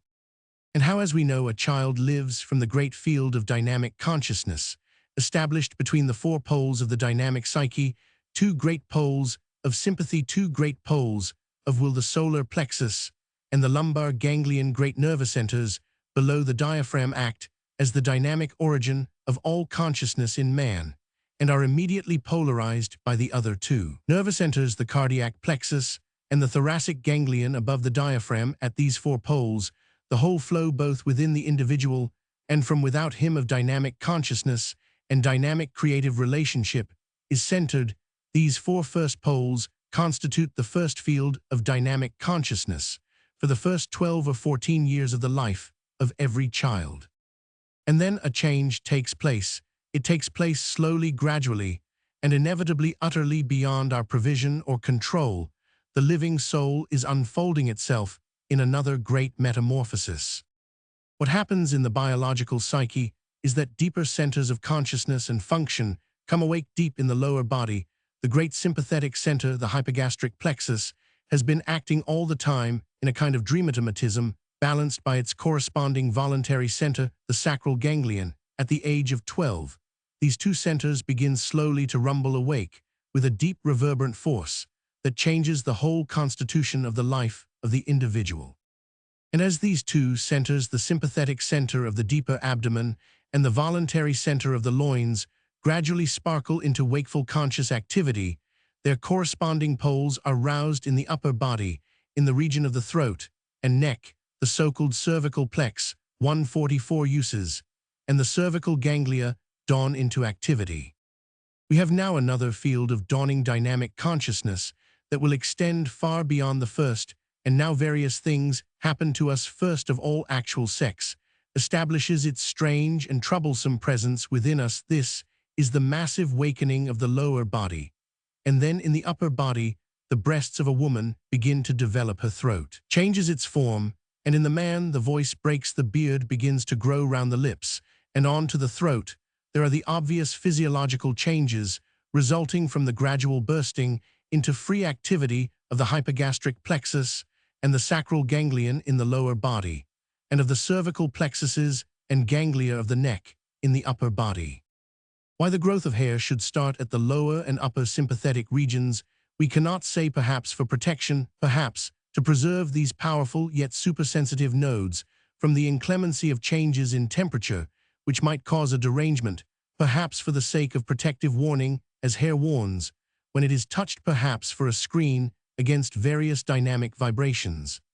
As a receiver of other suited dynamic vibrations, it may be that even the hair of the head acts as a sensitive vibration medium for conveying currents of physical and vitalistic activity to and from the brain, and perhaps from the centers of intense vital surcharge hair springs, as a sort of enunciation or declaration, like a crest of life assertion, perhaps all these things and perhaps others. But with the bursting awake of the four new poles of dynamic consciousness, and being change takes place in everything, the features now begin to take individual form, the limbs develop out of the soft round matrix of child form, the body resolves itself into distinctions, a strange creative change in being has taken place. The child before puberty is quite another thing from the child after puberty. Strange indeed is this new birth, this rising from the sea of childhood into a new being. It is a resurrection which we fear. And now a new world, a new heaven, and a new earth, now new relationships are formed. The old ones retire from their prominence. Now mother and father inevitably give way before masters and mistresses. Brothers and sisters yield to friends. This is the period of schwarmerei, of young adoration, and of real initial friendships. A child before puberty has playmates. After puberty, he has friends and enemies. A whole new field of passional relationship, and the old bonds relaxing, the old love retreating. The father and mother bonds now relax, though they never break. The family love wanes, though it never dies. It is the hour of the stranger. Let the stranger now enter the soul. And it is the first hour of true individuality, the first hour of genuine responsible solitariness. A child knows the abyss of forlornness, but an adolescent alone knows the strange pain of growing into his own isolation of individuality. All this change is an agony and a bliss. It is a cataclysm and a new world. It is our most serious hour perhaps, and yet we cannot be responsible for it. Now sex comes into active being. Until puberty, sex is submerged, nascent, incipient. Only after puberty, it is a tremendous factor. What is sex really? We can never say satisfactorily, but we know so much. We know that it is a dynamic polarity between human beings and a circuit of force, always flowing. The psychoanalyst is right so far. There can be no vivid relation between two adult individuals, which does not consist in a dynamic polarized flow of vitalistic force or magnetism or electricity. Call it what you will, between these two people, yet is this dynamic flow inevitably sexual in nature. This is the moot point for psychoanalysis, but let us look at sex in its obvious manifestation. The sexual relation between man and woman consummates in the act of coition. Now, what is the act of coition? We know its functional purpose of procreation. But after all our experience and all our poetry and novels, we know that the procreative purpose of sex is to the individual man and woman just a sideshow to the individual. The act of coition is a great psychic experience, a vital experience of tremendous importance. On this vital individual experience, the life and very being of the individual largely depends. What is the experience? Untellable. Only we know something. We know that in the act of coition, the blood of the individual man acutely surcharged with intense vital electricity. No words so say. Electricity, by analogy, rises to culmination in a tremendous magnetic urge towards the magnetic blood of the female. The whole of the living blood in the two individuals forms a field of intense polarized magnetic attraction. So the two poles must be brought into contact. The act of coition, the two seas of blood in the two individuals rocking and surging towards contact as near as possible, clash into a oneness. A great flash of interchange occurs like an electric spark when two currents meet, or like lightning out of the densely surcharged clouds. There is a lightning flash which passes through the blood of both individuals. There is a thunder of sensation which rolls in diminishing crashes down the nerves of each end. Then the tension passes. The two individuals are separate again, but are they as they were before? Is the air the same after a thunderstorm as before? No, the air is, as it were, new, fresh, tingling with newness. So is the blood of man and woman after successful coition. After a false coition like prostitution, there is not newness, but a certain disintegration. But after coition, the actual chemical constitution of the blood is so changed that usually sleep intervenes to allow the time for chemical biological readjustment through the whole system. So the blood is changed and renewed, Ray 149 freshed, almost recreated like the atmosphere after thunder out of the newness of the living blood, past the new strange waves, which beat upon the great dynamic centers of the nerves, primarily upon the hypogastric plexus, and the sacral ganglion. From these centers rise new impulses, new vision, new being rising like Aphrodite from the foam of the new tide of blood, and so individual life goes on. Perhaps then we will allow ourselves to say what in psychic individual reality is the act of coition. It is the bringing together of the surcharged electric blood of the male with the polarized electric blood of the female, with the result of a tremendous flashing interchange, which alters the constitution of the blood and the very quality of being in both. And this surely is sex, but is this the whole of sex? That is the question. After coition, we say the blood is renewed. We say that from the new finely sparkling blood, new thrills pass into the great effective centers of the lower body, new thrills of feeling, of impulse, of energy. And what about these new thrills? Now a new story. The new thrills are passed on to the great upper centers of the dynamic body. The individual polarity now changes within the individual system. The upper centers, cardiac plexus and cervical plexuses, thoracic ganglion and cervical ganglia, now assume positivity. These, the upper polarized centers, have now the positive role to play. The solar and the hypogastric plexuses, the lumbar and the sacral ganglia, these have the submissive negative role for the time being. And what then? What now that the upper centers are finally active in positivity? Now it is a different story. Now there is new vision in the eyes, new hearing in the ears, new voice in the throat, and speech on the lips. Now the new song rises, the brain tingles to new thought, the heart craves for new activity. The heart craves for new activity, for new collective activity, that is for a new polarized connection with other beings, other men. Is this new craving for polarized communion with others, this craving for a new unison? Is it sexual like the original craving for the woman? Not at all. The whole polarity is different now. The positive poles are the poles of the breast and shoulders, and throat, the poles of activity and full consciousness. Men being themselves made new after the act of coition wish to make the world new. A new passionate polarity springs up between men who are bent on the same activity. The polarity between man and woman sinks to passivity. It is now daytime and time to forget sex, time to be busy making a new world. Is this new polarity, this new circuit of passion between comrades and co-workers, is this also sexual? It is a vivid circuit of polarized passion. Is it hence sex? It is not, because what are the poles of positive connection, upper busy poles? What is the dynamic contact to unison, in spirit, in understanding, and a pure commingling in one great work, a mingling of the individual passion into one great purpose? Now, this is also a grand consummation for men, this mingling of many with one great impassioned purpose. But is this sex? Knowing what sex is, can we call this other also sex? We cannot.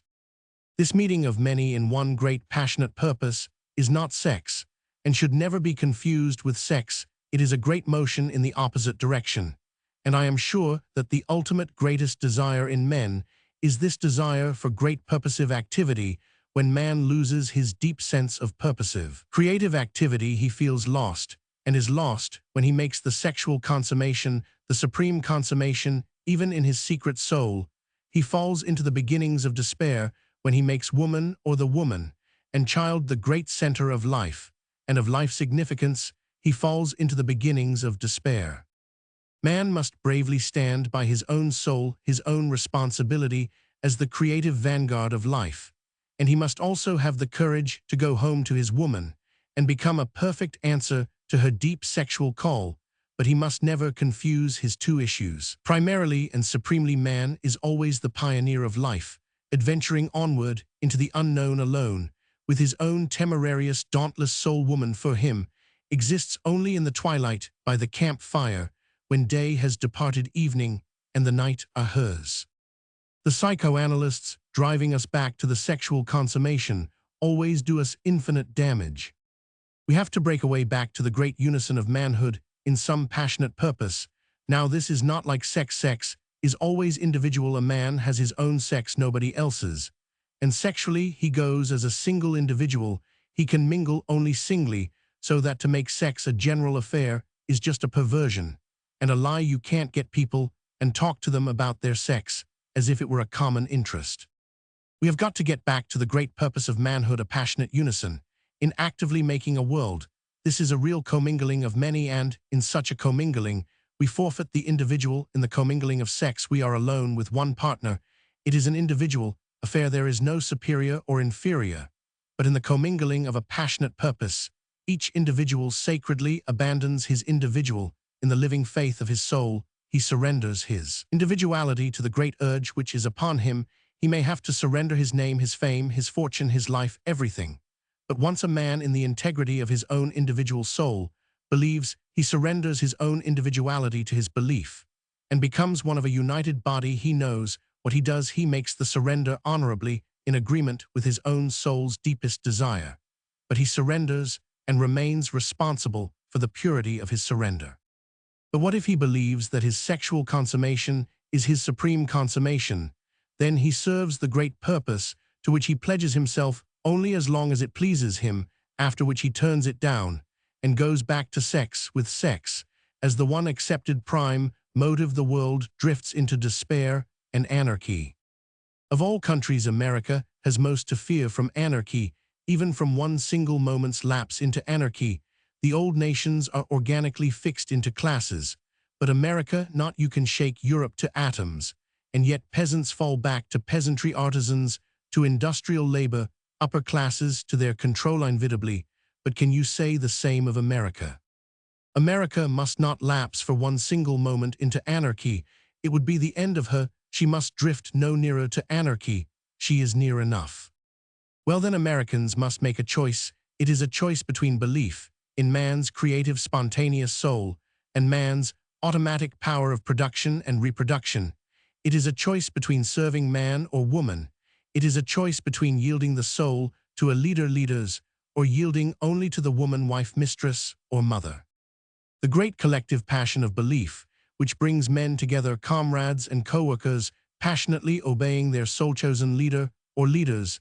This is not a sex passion, not in any sense sex holds any two people together, but it tends to disintegrate society unless it is subordinated to the great dominating male passion of collective purpose.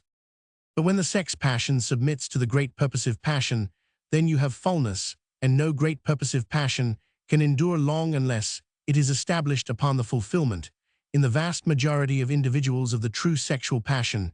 No great motive or ideal or social principle can endure for any length of time unless based upon the sexual fulfillment of the vast majority of individuals concerned. It cuts both ways. Assert sex as the predominant fulfillment, and you get the collapse of living purpose in man. You get anarchy. Assert purposiveness as the one supreme and pure activity of life, and you drift into barren sterility, like our business life of today and our political life. You become sterile. You make anarchy inevitable, and so there you are. You have got to base your great purposive activity upon the intense sexual fulfillment of all your individuals. That was how Egypt endured. But you have got to keep your sexual fulfillment, even then subordinate, just subordinate, to the great passion of purpose, subordinate by a hair's breadth only, but still by that hair's breadth subordinate. Perhaps we can see now a little better. To go back to the child, where Freud is wrong in attributing a sexual motive to all human activity. It is obvious there is no real sexual motive in a child. For example, the great sexual centers are not even awake. True, even in a child of 3, rudimentary sex throws strange shadows on the wall in its approach from the distance, but these are only an uneasy intrusion from the as yet uncreated, unready biological centers. The great sexual centers of the hypogastric plexus and the immensely powerful sacral ganglion are slowly prepared, developed in a kind of prenatal gestation during childhood, before puberty. But even an unborn child kicks in the womb, so do the great sex centers. Give occasional blind kicks in a child. It is part of the phenomenon of childhood, but we must be most careful not to charge these rather unpleasant apparitions or phenomena against the individual boy or girl. We must be very careful not to drag the matter into mental consciousness. Shoo it away, reprimand it with a faw and a bit of contempt, but do not get into any heat or any fear. Do not startle a passional attention, drive the whole thing away like the shadow it is. And be very careful not to drive it into the consciousness. Be very careful to plant no seed of burning shame or horror, throw over it merely the cold water of contemptuous indifference, dismissal. After puberty, a child may as well be told the simple and necessary facts of sex. As things stand, the parent may as well do it, but briefly, coldly, and with as cold a dismissal as possible. Look, here you're not a child anymore, you know it, don't you? You're going to be a man, and you know what that means. It means you're going to marry a woman later on, and get children, you know it, and I know it, but in the meantime, leave yourself alone. I know y'all have a lot of bother with yourself, and your feelings. I know what is happening to you, and I know you get excited about it, but you needn't. Other men have all gone through it, so don't you go creeping off by yourself and doing things on the sly. It won't do you any good. I know what y'all do, because we've all been through it. I know the thing will keep coming on you at night, but remember that I know, remember, and Ray 158, member, that I want you to leave yourself alone. I know what it is. I tell you, I've been through it all myself. You've got to go through these years before you find a woman you want to marry, and whom you can marry. I went through them myself, and got myself worked up a good deal more than was good for me. Try to contain yourself. Always try to contain yourself and be a man. That's the only thing. Always try and be manly and quiet in yourself. Remember, I know what it is. I've been the same in the same state that you are in, and probably I've behaved more foolishly and perniciously than ever. You will so come to me if anything really bothers you, and don't feel sly and secret. I do know just what you've got and what you haven't. I've been as bad and perhaps worse than you, and the only thing I want of you is to be manly. Try and be manly and quiet in yourself. That is about as much as a father can say to a boy at puberty. You have to be very careful what you do, especially if you are a parent. To translate sex into mental ideas is vile. To make a scientific fact of it is death. As a matter of fact, there should be some sort of initiation into true adult consciousness. Boys should be taken away from their mothers and sisters as much as possible at adolescence. They should be given into some real manly charge, and there should be some actual initiation into sex life, perhaps like the savages who make the boy die again symbolically, and pull him forth through some narrow aperture to be born again, and make him suffer and endure terrible hardships to make a great dynamic effect on the consciousness, a terrible dynamic sense of change in the very being. In short, a long violent initiation from which the lad emerges emaciated, but cut off forever from childhood, entered into the serious responsible pale of manhood, and with his whole consciousness convulsed by a great change, as his dynamic psyche actually is convulsed, and something in the same way to initiate girls into womanhood. There should be the intense dynamic reaction, the physical suffering, and the physical realization sinking deep into the soul, changing the soul forever. Sex should come upon us as a terrible thing of suffering and privilege and mystery, a mysterious metamorphosis come upon us, and a new terrible power given us, and a new responsibility telling. What's the good of telling the mystery, the terror, and the tremendous power of sex should never be explained away. The mass of mankind should never be acquainted with the scientific biological facts of sex. Never. The mystery must remain in its dark secrecy and its dark powerful dynamism. The reality of sex lies in the great dynamic convulsions in the soul, and as such it should be realized, a great creative convulsive seizure upon the soul. To make it a matter of test tube mixtures, chemical demonstrations, and trashy lock and key symbols is just blasting. Even more sickening is the line you see, dear, one day y'all love a man as I love daddy more than anything else in the whole world, and then, dear, I hope y'all marry him, because if you do y'all be happy, and I want you to be happy, my love. And so I hope y'all marry the man you really love. Kisses the child. And then, darling, there will come a lot of things you know nothing about now. Y'all want to have a dear little baby, want you, darling, your own dear little baby, and your husband's as well, because it'll be his too. You know that, don't you, dear? It will be born from both of you. And you don't know how, do you? Well, it will come from right inside you, dear, out of your own. Inside you came out of mother's, inside, etc., etc. But I suppose there's really nothing else to be done given the world and society as we've got them now.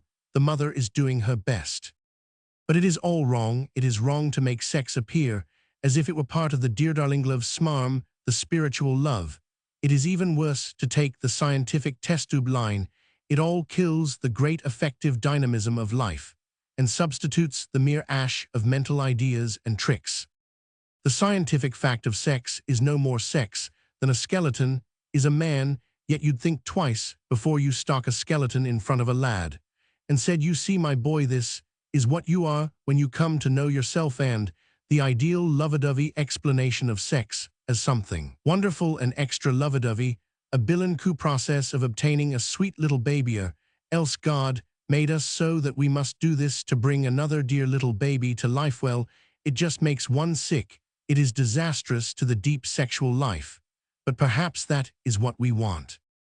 When humanity comes to its senses, it will realize what a fearful Sodom apple our understanding is, what terrible mouths and stomachs full of bitter ash we've all got, and then we shall take away knowledge and understanding, and lock them up along with the rest of poisons, to be administered in small doses only by competent people.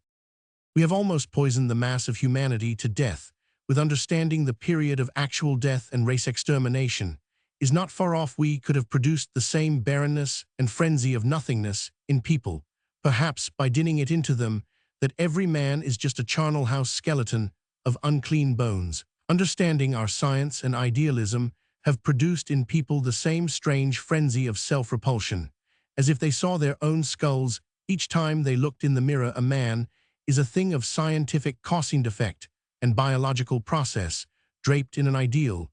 Is he no wonder he sees the skeleton grinning through the flesh? Our leaders have not loved men, they have loved ideas, and have been willing to sacrifice passionate men on the altars of the blood-drinking, ever-ash-thirsty ideal. Has President Wilson or Karl Marx or Bernard Shaw ever felt one hot blood pulse of love for the working man, the half-conscious, deluded working man? Never. Each of these leaders has wanted to abstract him away from his own blood and being into some foul Methuselah or abstraction of a man. And me, there is no danger of the working man ever reading my books, so I shan't hurt him that way. But oh, I would like to save him alive, in his living, spontaneous, original being. I can't help it, it is my passionate instinct.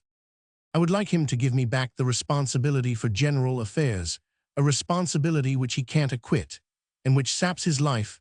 I would like him to give me back the responsibility for the future. I would like him to give me back the responsibility for thought, for direction. I wish we could take hope and belief together. I would undertake my share of the responsibility if he gave me his belief. I would like him to give me back books and newspapers and theories, and I would like to give him back, in return, his old insouciance and rich original spontaneity and fullness of life. Chapter 10. Parent Love. In the serious hour of puberty, the individual passes into his second phase of accomplishment, but there cannot be a perfect transition unless all the activity is in full play. In all the first four poles of the psyche, childhood is a chrysalis from which each must extricate himself, and the struggling youth or maid cannot emerge unless by the energy of all powers. He can never emerge if the whole mass of the world and the tradition of love hold him back. Now we come to the greater peril of our particular form of idealism. It is the idealism of love and of the spirit, the idealism of yearning, outgoing love, of pure sympathetic communion and understanding. And this idealism recognizes as the highest earthly love the love of mother and child.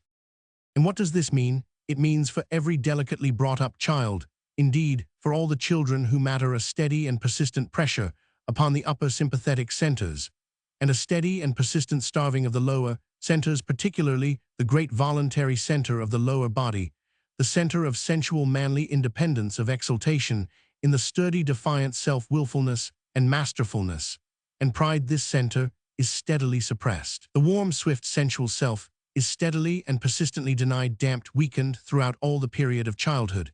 And by sensual we do not mean greedy or ugly, we mean the deeper, more impulsive, reckless nature. Life must be always refined, and superior love and happiness must be the watchword. The willful, critical element of the spiritual mode is never absent. The silent, if forbearing, disapproval and distaste is always ready. Vile, bullying forbearance. With what result? The center of upper sympathy is abnormally, inflamedly excited, and the centers of will are so deranged that they operate in jerks, and spasms. The true polarity of the sympathetic voluntary system within the child is so disturbed as to be almost deranged. Then we have an exaggerated sensitiveness alternating with a sort of helpless fury, and we have delicate frail children with nerves or with strange whims, and we have the strange cold obstinacy of the spiritual will, cold as hell, fixed in a child. Then one parent, usually the mother, is the object of blind devotion, whilst the other parent, usually the father, is an object of resistance. The child is taught, however, that both parents should be loved and only loved, and that love, gentleness, pity, charity, and all higher emotions, these alone are genuine feelings, all the rest are false, to be rejected. With what result? The upper centers are developed to a degree of unnatural acuteness, and reactionary again they fall numbed and barren. And then between parents and children, a painfully false relation grows up, a relation as of two adults, either of two pure lovers or of two love-appearing people who are really trying to bully one another instead of leaving the child with its own limited but deep and incomprehensible feelings. The parent, hopelessly involved in the sympathetic mode of selfless love and spiritual love, will stimulates the child into a consciousness which does not belong to it on the one plane, and robs it of its own spontaneous consciousness and freedom on the other plane. And this is the fatality long before puberty. By an exaggeration and an intensity of spiritual love from the parents, the second centers of sympathy are artificially aroused into response, and there is an irreparable disaster. Instead of seeing as a child should see through a glass darkly, the child now opens premature eyes of sympathetic cognition, instead of knowing in part as it should know. It begins at a fearfully small age to know in full the cervical plexuses and the cervical ganglia, which should only begin to awake after adolescence. These centers of the higher dynamic sympathy and cognition are both artificially stimulated by the adult personal love emotion and love will into response in a quite young child, sometimes even in an infant. This is a holy obscenity. Our particular mode of idealism causes us to suppress as far as possible the sensual centers, to make them negative. The whole of the activity is concentrated as far as possible in the upper or spiritual centers, the centers of the breast and throat, which we will call the centers of dynamic cognition, in contrast to the centers of sensual comprehension below the diaphragm. And then a child arrives at puberty with its upper nature already roused into precocious action. The child nowadays is almost invariably precocious in understanding, in the north spiritually precocious, so that by the time it arrives at adolescence, it already has experienced the extended sympathetic reactions which should have lain utterly dark, and it has experienced these extended reactions with whom? With the parent or parents, which is man devouring his own offspring, for to the parents belongs once, and for all, the dynamic reaction on the first plane of consciousness, only the reaction and relationship at the first four poles of dynamic consciousness. When the second, the farther plane of consciousness, rouses into action, the relationship is with strangers. All human instinct and all ethnology will prove this to us. What sex instinct there is in a child is always adverse to the parents. But also the parents are all too quick. They all proceed to swallow their children before the children can get out of their clutches. And even if parents do send away their children at the age of puberty to school or elsewhere, it is not much good. The mischief has been done before. For the first 12 years, the parents and the whole community forcibly insist on the child's living from the upper centers only, and particularly the upper sympathetic centers, without the balance of the warm, deep sensual self. Parents and community alike insist on rousing an adult sympathetic response and a mental answer in the child schools, Sunday schools, books. Home influential works in this one pernicious way, but it is the home, the parents, that work most effectively and intensely. There is the most intimate mesh of love bullying, and understanding in which a child is entangled. So that a child arrives at the age of puberty already stripped of its childhood's darkness, bound and delivered over, instead of waking now, to a whole new field of consciousness, a whole vast and wonderful new dynamic impulse towards new connections. It finds itself fatally bound. Puberty accomplishes itself. The hour of sex strikes, but there is your child bound, helpless. You have already aroused in it the dynamic response to your own insatiable love will. You have already established between your child and yourself the dynamic relation in the further plane of consciousness, you have got your child as sure. As if you had woven its flesh again, with your own you have done what it is vicious for any parent to do. You have established between your child and yourself the bond of adult, love, the love of man, woman for woman, or man for woman. All your tenderness, your cherishing, will not excuse you, it only deepens your guilt. You have established between your child and yourself the bond of further sympathy. I do not speak of sex, I speak of pure sympathy, sacred love. The parents establish between themselves and their child the bond of the higher love, the further spiritual love, the sympathy of the adult soul. And this is fatal. It is a sort of incest. It is a dynamic spiritual incest, more dangerous than sensual incest, because it is more intangible and less instinctively repugnant.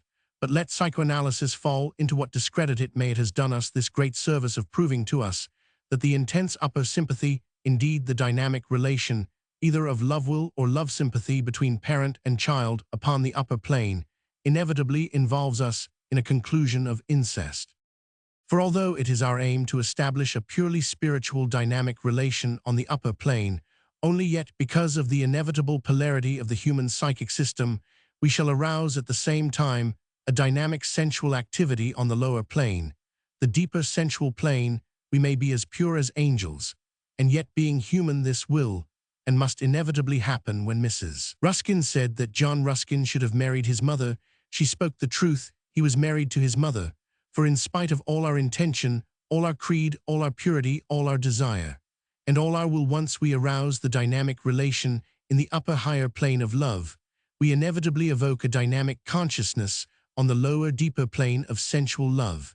And then what?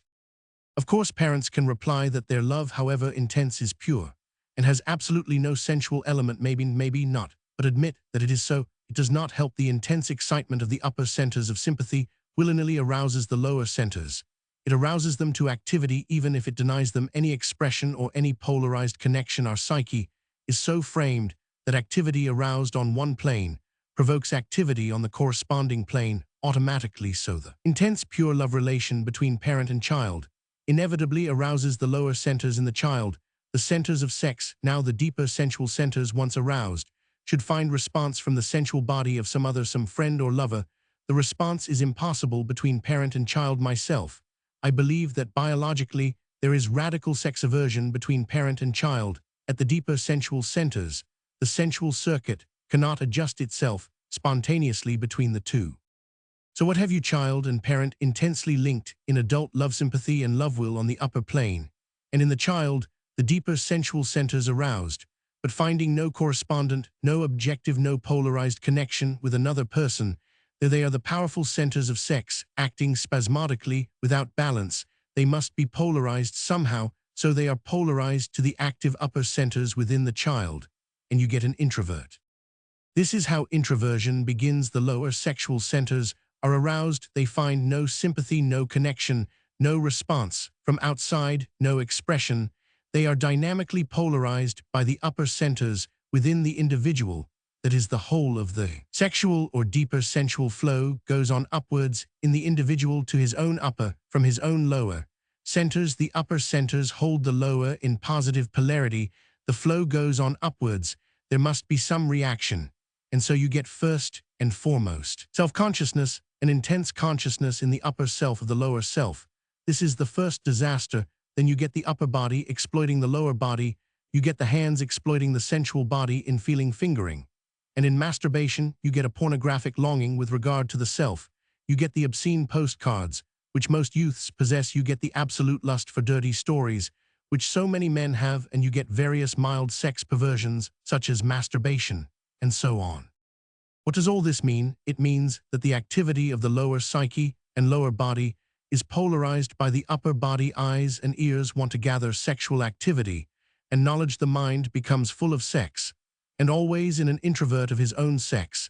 If we examine the apparent extroverts, like the flaunting Italian, we shall see the same thing. It is his own sex which obsesses him. And today what have we but this? Almost inevitably we find in a child now an intense, precocious, secret sexual preoccupation. The upper self is rabidly engaged in exploiting the lower self, a child, and its own roused, inflamed sex its own shame and masturbation, its own cruel secret sexual excitement and sex curiosity. This is the greatest tragedy of our day. The child does not so much want to act as to know the thought of actual sex connection is usually repulsive. There is an aversion from the normal coition act, but the craving to feel, to see, to taste, to know mentally in the head. This is insatiable anything, so that the sensation and experience shall come through the upper channels. This is the secret of our introversion, and our perversion today, anything rather than spontaneous, direct action from the sensual self, anything rather than the merely normal passion. Introduce any trick, any idea, any mental element you can into sex, but make it an affair of the upper consciousness, the mind and eyes and mouth and fingers. This is our vice, our dirt, our disease. And the adult and the ideal are to blame, but the tragedy of our children, in their inflamed solitary sexual excitement, distresses us beyond any blame. It is time to drop the word love, and more than time to drop the ideal of love. Every frenzied individual is told to find fulfillment in love, so he tries, whereas there is no fulfillment in love. Half of our fulfillment comes through love, through strong sensual love. But the central fulfillment for a man is that he possess his own soul in strength within him deep, and alone the deep rich aloneness reached and perfected through love, and the passing beyond any further quest of love. This central fullness of self-possession is our goal, if goal there be any, but there are two great ways of fulfillment. The first, the way of fulfillment through complete love, complete passionate deep love, and the second, the greater, the fulfillment through the accomplishment of religious purpose, the soul's earnest purpose. We work the love way falsely from the upper self, and work it to death, the second way of active unison in strong purpose, and in faith. This we only sneer at. But to return to the child and the parent, the coming to the fulfillment of single aloneness through love is made impossible for us by the ideal, the monomania of more love, at the very age dangerous, when a woman should be accomplishing her own fulfillment into maturity and rich quiescence. She turns rapidly to seek a new lover at the very crucial time when she should be coming to a state of pure equilibrium and rest with her husband. She turns rapidly against rest or peace or equilibrium or husband in any shape or form, and demands more love, a new sort of lover, one who will understand her. And as often as not she turns to her son. It is true, a woman reaches her goal of fulfillment through feeling, but through being understood she reaches nowhere, unless the lover understands what a vice it is for a woman to get herself and her sex into her head. A woman reaches her fulfillment through love, deep sensual love, an exquisite sensitive communion. But once she reaches the point of fulfillment, she should not break off to ask for more excitements. She should take the beauty of maturity and peace and quiet faithfulness upon her. This she won't do, however, unless the man, her husband, goes on beyond her.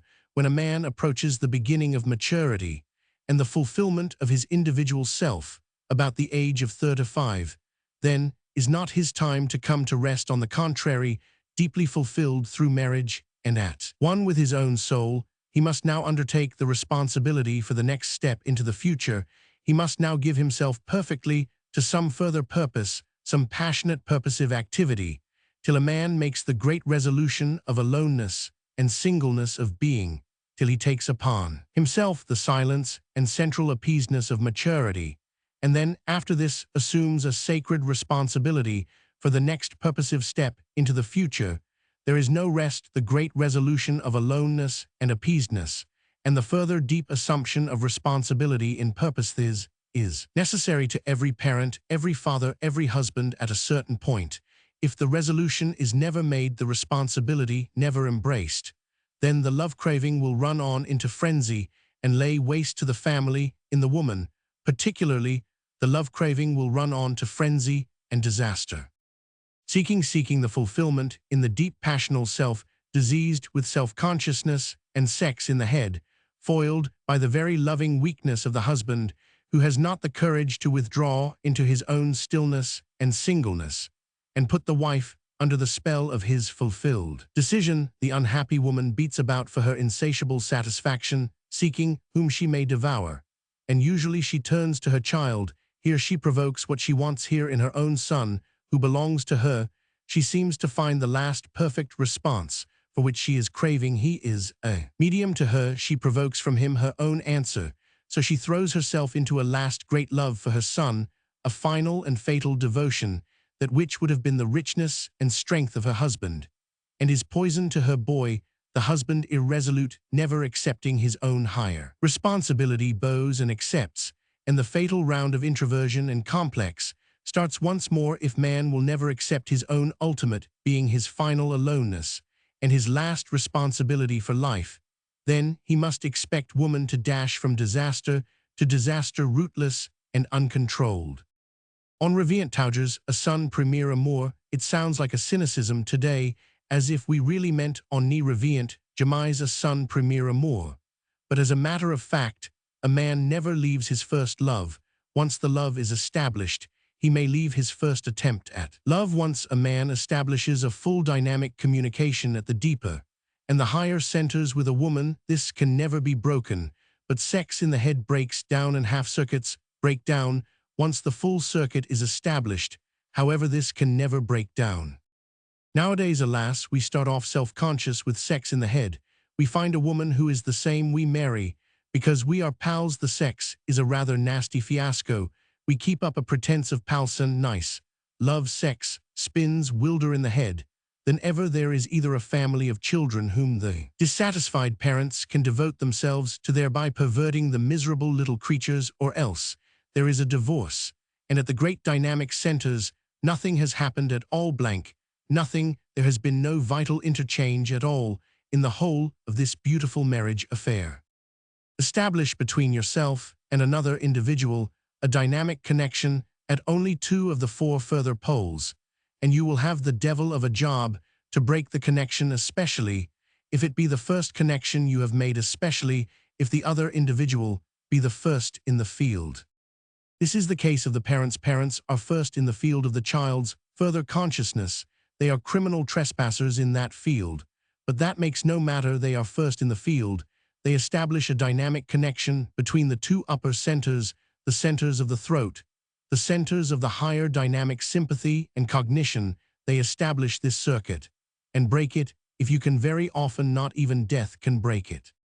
And as we see, the establishment of the upper love and cognition circuit inevitably provokes the lower sexual centers into action, even though there be no correspondence on the sensual plane between the two individuals concerned.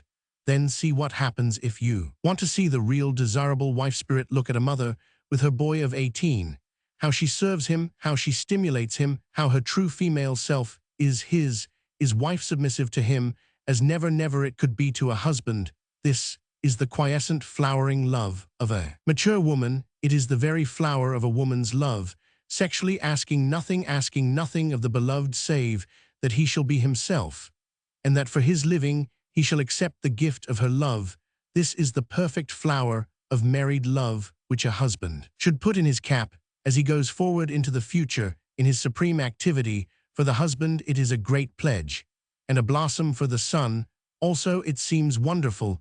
The woman now feels for the first time as a true wife might feel, and her feeling is towards her son.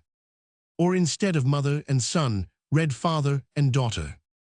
And then what the son gets on swimmingly for a time, till he is faced with the actual fact of sex necessity.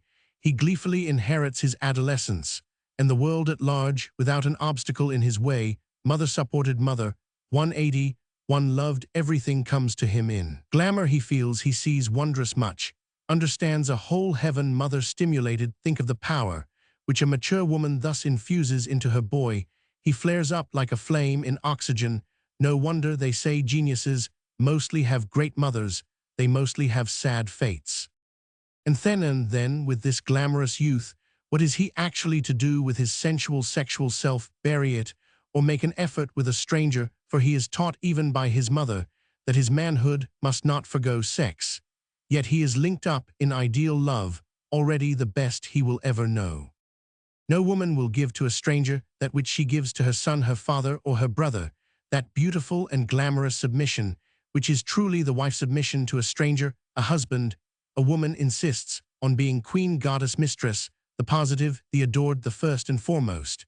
And the one and only this she will not ask from her near bloodkin of her bloodkin. There is always one she will love devotedly. And so the charming young girl who adores her father or one of her brothers is sought in marriage by the attractive young man who loves his mother devotedly.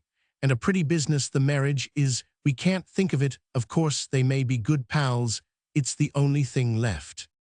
And there we are, the game is spoilt before it is begun within the circle of the family, owing to our creed of insatiable love. Intense adult sympathies are provoked in quite young children. In Italy, the Italian stimulates adult sex consciousness and sex sympathy, his child almost deliberately.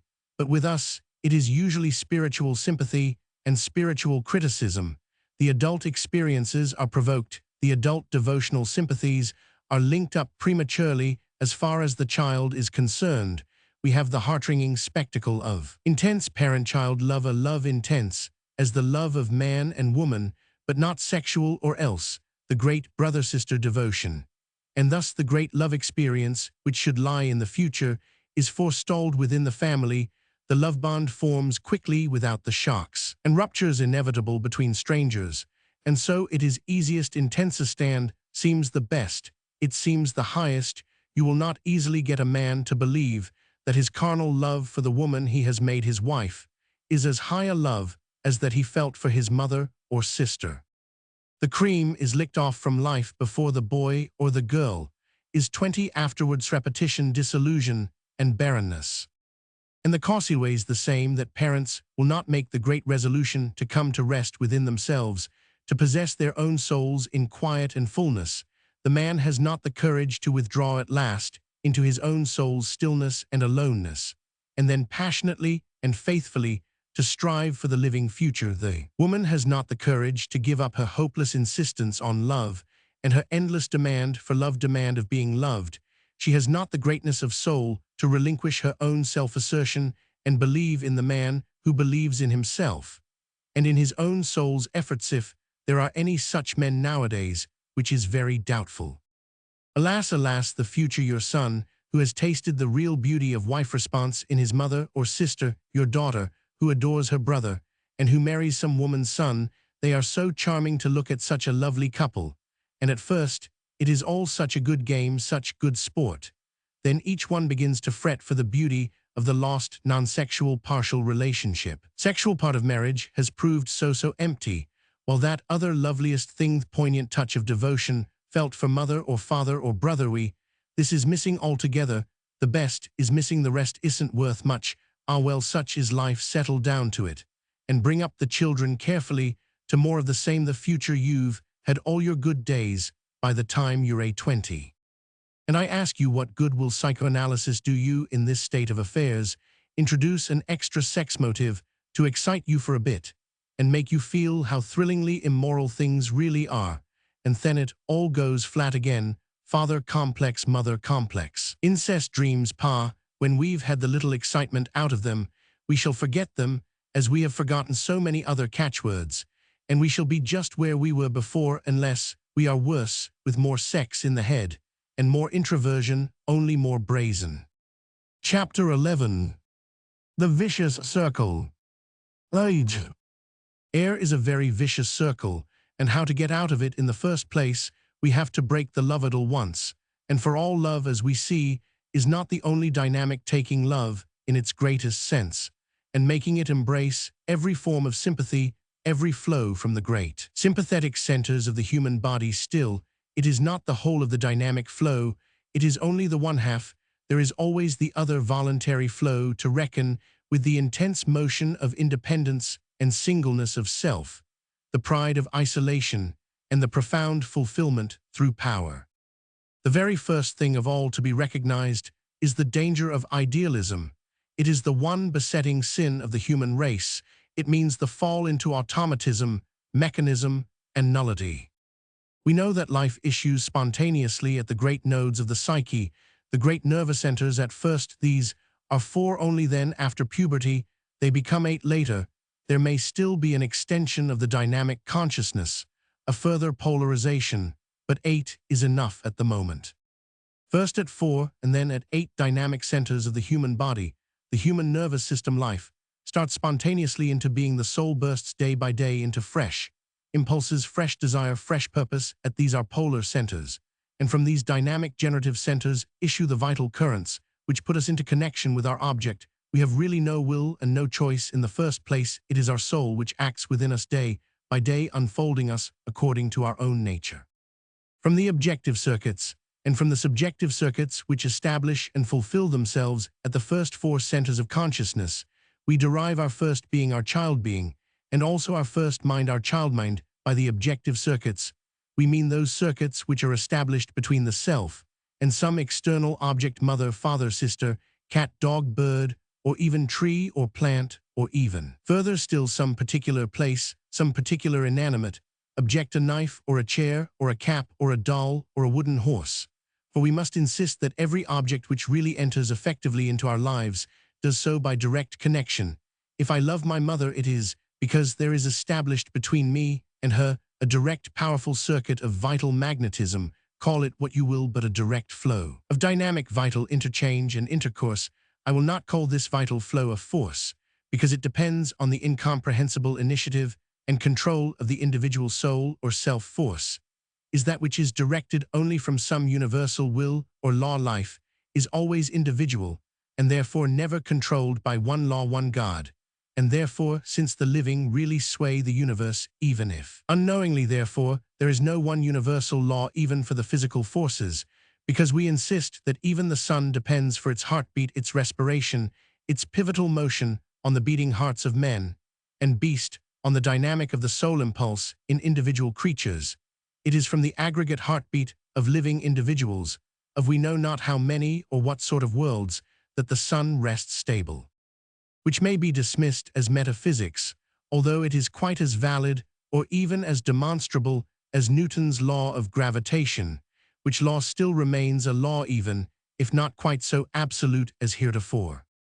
But this is a digression. The argument is that between an individual and any external object with which he has an effective connection, there exists a definite vital flow as definite and concrete as the electric current, whose polarized circuit sets our tramcars running and our lamps shining, or our Marconi wires vibrating. Whether this object be human or animal or plant or quite inanimate, there is still a circuit. My dog, my canary, has a polarized connection with me. Nay, the very cells in the ashtray I loved as a child had a dynamic vibratory connection with the nuclei in my own centers of primary consciousness, and further still, the boots I have worn are so saturated with my own magnetism, my own vital activity, that if anyone else wear them, I feel it is a trespass, almost as if another man used my hand to knock away a fly. I doubt very much if a bloodhound, when it takes a scent, smells in our sense of the word. It receives, at the infinitely sensitive telegraphic center of the dog's nostrils, the vital vibration which remains in the inanimate object from the individual with whom the object was associated. I should like to know if a dog would trace a pair of quite new shoes which had merely been dragged at the end of a string. That is, does he follow the smell of the leather itself, or the vibration track of the individual whose vitality is communicated to the leather? So there is a definite vibratory rapport between a man and his surroundings. Once he definitely gets into contact with these surroundings, any particular locality, any house which has been lived in, has a vibration, a transferred vitality of its own. This is either sympathetic or antipathetic to the succeeding individual in varying degree, but certain it is that the inhabitants who live at the foot of Etna will always have a certain pitch of life vibration, antagonistic to the pitch of vibration, even of a Palermitan in some measure, and old houses are saturated with human presence at last, to a degree of indecency unbearable, and tradition, in its most elemental sense, means the continuing of the same peculiar pitch of vital vibration. Such is the objective dynamic flow between the psychic poles of the individual and the substance of the external object. Animate or inanimate, the subjective dynamic flow is established between the four primary poles within the individual. Every dynamic connection, be 190 jins from one or the other of the sympathetic centers, is or should be almost immediately polarized from the corresponding voluntary center. Then, complete flow is set up in one plane, but this always rouses the activity on the other corresponding plane, more or less intense. There is a whole field of consciousness established with positive polarity of the first plane, negative polarity of the second, which being so a whole fourfold field of dynamic consciousness, now working within the individual direct cognition takes, place the mind begins to know and to strive to know. The business of the mind is first and foremost the pure joy of knowing and comprehending the pure joy of consciousness. The second business is to act as medium, as interpreter, as agent between the individual and his object. The mind should not act as a director or controller of the spontaneous centers. These the soul alone must control, the soul being that forever unknowable reality which causes us to rise into being. There is continual conflict between the soul which is forever sending forth incalculable impulses and the psyche which is conservative and wishes to persist in its old motions, and the mind which wishes to have freedom, that is spasmodic idea-driven control mind and conservative psyche, and the incalculable soul. These three are a trinity of powers in every human being, but there is something even beyond these. It is the individual in his pure singleness, in his totality of consciousness, in his oneness of being, the Holy Ghost, which is with us after our Pentecost, and which we may not deny. When I say to myself, I am wrong, knowing with sudden insight that I am wrong, then this is the whole self speaking, the Holy Ghost. It is no piece of mental inference. It is not just the soul sending forth a flash. It is my whole being speaking in one voice. Soul and mind and psyche, transfigured into oneness, this voice of my being I may never deny. When at last in all my storms my whole self speaks, then there is a pause. The soul collects itself into pure silence and isolation. Perhaps after much pain the mind suspends its knowledge and waits. The psyche becomes strangely still, and then after the pause there is fresh beginning, a new life. Adjustment. Conscience is the being's consciousness when the individual is conscious in toto, when he knows in full it is something which includes and which far surpasses mental consciousness. Every man must live as far as he can by his own soul's conscience, but not according to any ideal. To submit the conscience to a creed or an idea or a tradition or even an impulse is our ruin. To make the mind the absolute ruler is as good as making a Cook's tourist interpreter a king and a god, because he can speak several languages and make an Arab understand that an Englishman wants fish for supper. And to make an ideal a ruling principle is about as stupid as if a bunch of travelers should never cease giving each other and their dragoman sixpence, because the dragoman's main idea of virtue is the virtue of sixpence giving. In the same way, we know we cannot live purely by impulse, neither can we live solely by tradition. We must live by all three: ideal, impulse, and tradition, each in its hour. But the real guide is the pure conscience, the voice of the self, in its wholeness, the Holy Ghost. We have fallen now into the mistake of idealism. Man always falls into one of the three mistakes. In China, it is tradition, and in the South Seas, it seems to have been impulse. Ours is idealism.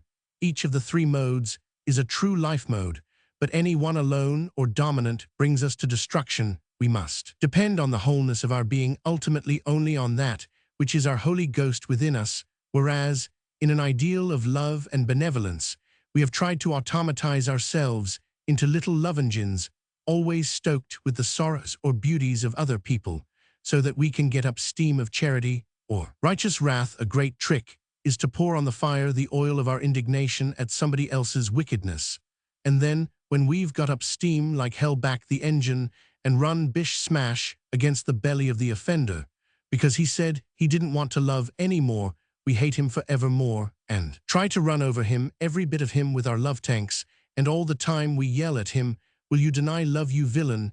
Will you?" And by the time he faintly squeaks, "I want to be loved, I want to be loved," we have got so used to running over him with our love tanks that we don't feel in a hurry to leave off. Sois mon frère, OGT2. Sois mon frère, OG me too. There are the two parrot threats of love, on which our loving centuries have run, as on a pair of railway lines. Excuse me if I want to get out of the train, excuse me if I can't get up any love steam any more, my boilers are burst.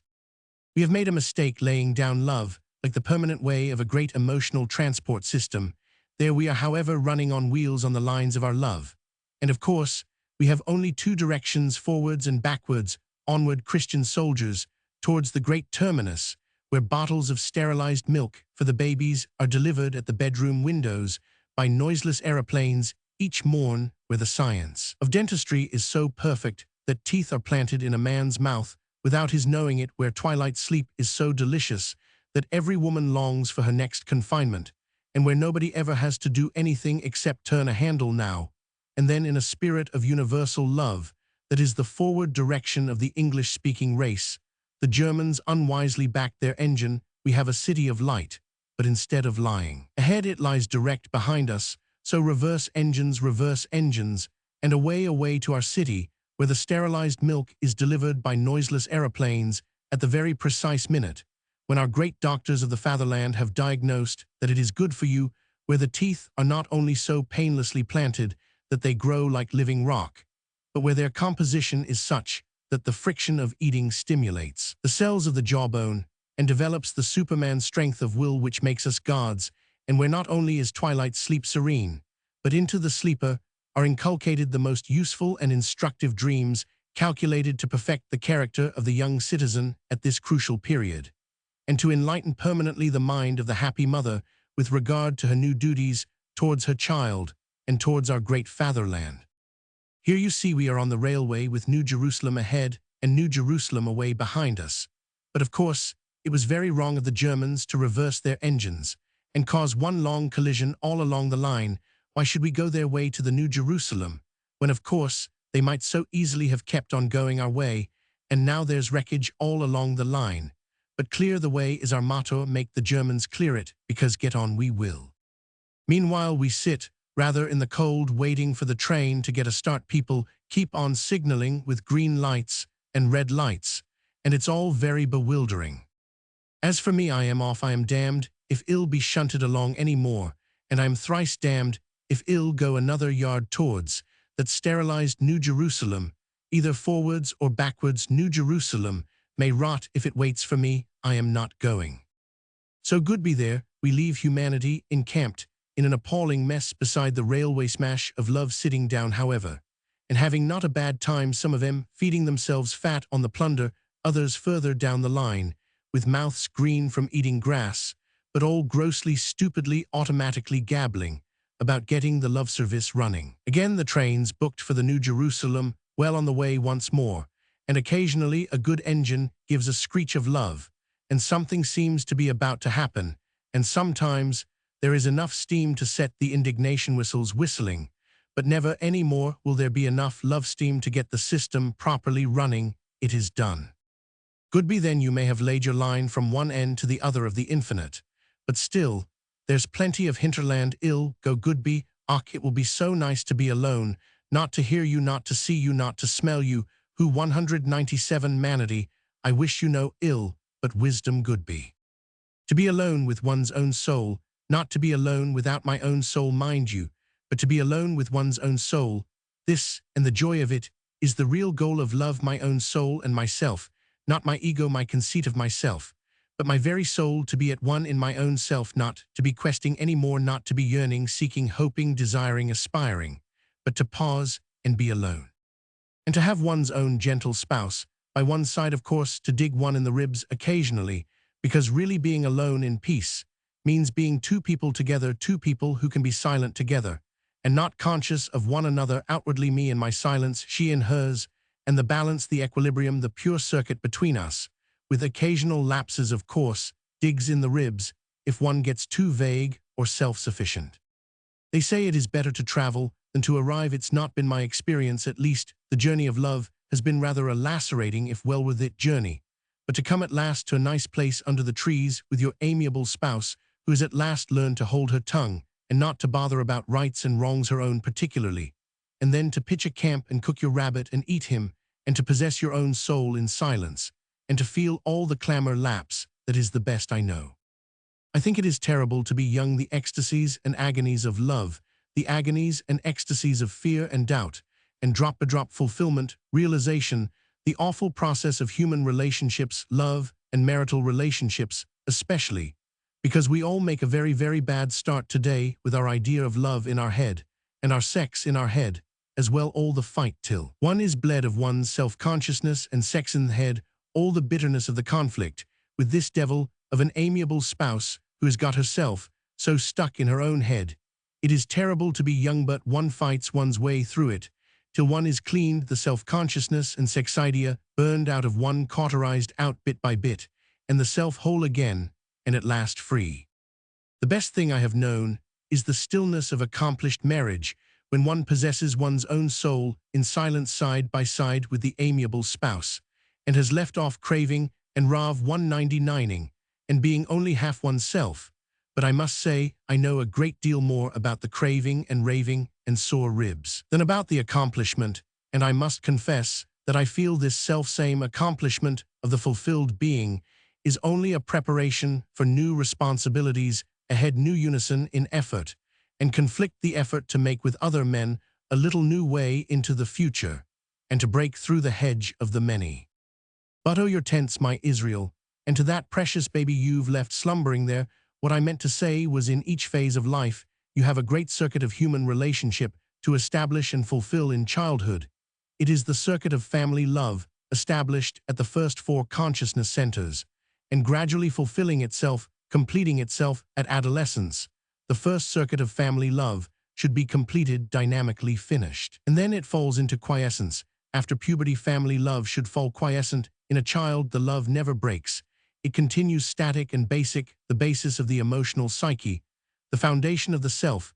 It is like the moon when the moon at last subsides into her eternal orbit round the earth. She travels in her orbit so inevitably that she forgets and becomes unaware. She only knits her brows over the earth's greater aberrations in space.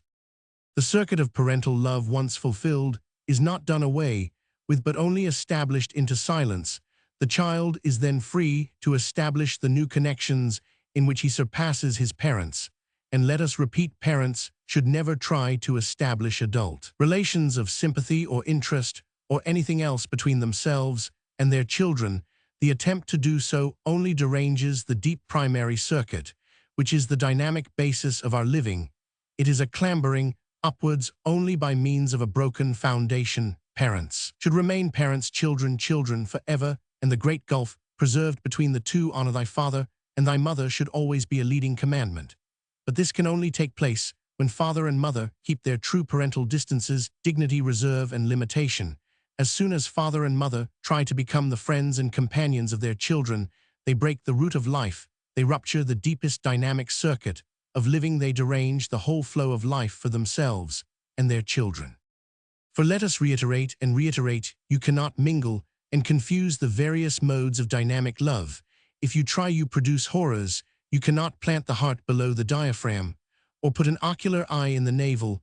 No more can you transfer parent love into friend love or adult love. Parent love is established at the great primary centers, where man is father and child, playmate and brother, but where he cannot be comrade or lover, comrade and lover. This is the dynamic activity of the further centers, the second 4 centers, and these second 4 centers must be active in the parent, their intense circuit, established even if not fulfilled long before the child is born. The circuit of friendship, of personal companionship, of sexual love must needs be established before the child is begotten, or at least before it attains to adolescence. These circuits of the extended field are already fully established in the parent before the centers of correspondence in the child are even formed. When therefore the 4 great centers of the extended consciousness arouses in a child at adolescence, they must needs seek a strange complement, a foreign conjunction. Not only is this the case, but the actual dynamic impulse of the new life, which rouses at puberty, is alien to the original dynamic flow. The new wavelength by no means corresponds, the new vibration by no means harmonizes. Force the two together, and you cause a terrible frictional excitement, and jarring it is this instinctive recognition of the different dynamic vibrations from different centers in different modes and in different directions of positive and negative, which lies at the base of savage taboo. After puberty, members of one family should be taboo to one another. There should be the most definite limits to the degree of contact, and mothers-in-law should be taboo to their daughters' husbands and fathers-in-law to their sons' wives. We must again begin to learn the great laws of the first dynamic life circuits. These laws we now make havoc of, and consequently, we make havoc of our own soul, psyche, mind, and health. This book is written primarily concerning the child's consciousness. It is not intended to enter the field of the post-puberty consciousness, but yet the dynamic relation of the child is established so directly with the physical and psychical soul of the parent that to get any inkling of dynamic child consciousness, we must understand something of parent consciousness. We assert that the parent-child love mode X203 includes the possibility of the man and woman or friend and friend love mode. We assert that the polarity of the first four poles is inconsistent with the polarity of the second four poles, nay, between the two great fields is a certain dynamic opposition, resistance, even antipathy, so that in the natural course of life, there is no possibility of confusing parent love and adult love. But we are mental creatures, and with the explosive and mechanistic aid of ideas, we can pervert the whole psyche only, however, in a destructive degree, not in a positive or constructive. Let us return, then, in the ordinary course of development. By the time that the child is born and grown to puberty, the whole dynamic soul of the mother is engaged first with the children and second, on the further higher plane, with the husband and with her own friends, so that when the child reaches adolescence, it must inevitably cast abroad for connection. But now let us remember the actual state of affairs. Today, when the poles are reversed between the sexes, the woman is now the responsible party, the lawgiver, the culture-bearer. She is the conscious guide and director of the man. She bears his soul between her two hands, and her sex is just a function or an instrument of power. This being so, the man is really the servant and the fount of emotion, love, and otherwise. Which is all very well while the fun lasts, but like all perverted processes, it is exhaustive, and like the fun wears out, leaving an exhaustion and an irritation. Each looks on the other as a perverter of life, almost invariably a married woman, as she passes the age of 30, conceives a dislike or a contempt of her husband, or a pity, which is too near contempt, particularly if he be a good husband, a true modern, and he for his part, though just as jarred inside himself, resents only the fact that he is not loved as he ought to be. Then starts a new game. The woman, even the most virtuous, looks abroad for new sympathy. She will have a new man friend, if nothing more. But as a rule, she has got something more. She has got her children. A relation between mother and child today is practically never parental. It is personal, which means it is critical and deliberate, and adult in provocation. The mother, in her new role of idealist and life manager, never practically for one single moment gives her child the unthinking response from the deep dynamic centers. No, she gives it what is good. For it she shoves milk in its mouth. As the clock strikes, she shoves it to sleep when the milk is swallowed, and she shoves it ideally through baths and massage promenades and practice till the little organism develops like a mushroom to stand on its own feet. Then she continues her ideal shoving of it through all the stages of an ideal upbringing. She loves it as a chemist loves his test tubes in which he analyzes his salts. The poor little object is his mother's ideal, but of her head she dictates his providential days, and by the force of her deliberate, mentally directed love will, she pushes him up into boyhood. The poor little devil never knows one moment when he is not encompassed by the beautiful, benevolent, idealistic Botticellipure, and finally obscene love will of the mother. Never one mouthful does he drink of the milk of human kindness, always the sterilized milk of human benevolence. There is no mother's milk today save in tigers' udders, and in the udders of sea whales our children drink a decoction of ideal love at the breast. Never for one moment, poor baby, the deep warm stream of love from the mother's bowels to his bowels. Never for one moment the dark proud recoil into rest, the soul's separation into deep rich independence. Never this lovely rich forgetfulness as a cat trots off and utterly forgets her kittens, utterly richly forgets them, till suddenly click, the dynamic circuit reverses itself in her, and she remembers and rages round in a frenzy, shouting for her young. Our miserable infants never know this joy and richness and pang of real maternal warmth. Our wonderful mothers never let us out of their minds for one single moment, not for a second do they allow us to escape from their ideal benevolence. Not one single breath does a baby draw free from the imposition of the pure, unselfish, Botticelli detestable love will of the mother. Always the will, the love will, the ideal will directed from the ideal mind. Always this stone, this scorpion of maternal nourishment. Always this infernal self-conscious Madonna, starving our living guts and bullying us to death with her love. We have made the idea supplant both impulse and tradition. We have no spark of wholeness, and we live by an evil love will. Alas, the great spontaneous mode is abrogated. There is no lovely great flux of vital sympathy, no rich rejoicing of pride, into isolation and independence. There is no reverence for great traditions of parenthood. No, there is substitute for everything. Life substitute, just as we have butter substitute and meat substitute and sugar substitute and leather substitute and silk substitute. So we have life substitute, we have beastly benevolence and foul goodwill and stinking charity and poisonous ideals. The poor modern brat, shoved horribly into life by an effort of will, and shoved up towards manhood by every appliance that can be applied to it, especially the appliance of the maternal will. It is really too pathetic to contemplate. The only thing that prevents us wringing our hands is the remembrance that the little devil will grow up and beget other similar little devils of his own, to invent more aeroplanes and hospitals and germ killers and food substitutes and poison gases. The problem of the future is a question of the strongest poisongas, which is certainly a very sure way out of our vicious circle. There is no way out of a vicious circle, of course, except breaking the circle, and since the mother-child relationship is today the viciousest of circles, what are we to do? Just wait for the results of the poisongas competition, presumably. O ideal humanity, how detestable and despicable you are, and how you deserve your own poisongases, how you deserve to perish in your own stink. It is no use contemplating the development of the modern child, born out of the mental conscious love will, born to be another unit of self-conscious love will, an ideal-born beastly little entity, with a devil's own will of its own, benevolent of course, and a Satan's own seraphic self-consciousness, like a beastly Botticelli brat. Once we really consider this modern process of life, and the love will, we could throw the pen away and spit, and say 3 cheers for the inventors of poisongas. Is there not an American who is supposed to have invented a breath of heaven, whereby drop 1 popcornful Hampstead, 1 in Brixton, 1 in East Ham, and 1 in Islington and London, is a Pompeii in 5 minutes? Or was the American only bragging, because anyhow whom has he experimented on? I read it in the newspaper, though London, a Pompeii in 5 minutes makes the gods look silly. Chapter 12. Litany of Exhortations. I thought I'd better turn over a new leaf and start a new chapter. The intention of the last chapter was to find a way out of the vicious circle, and it ended in poisongas.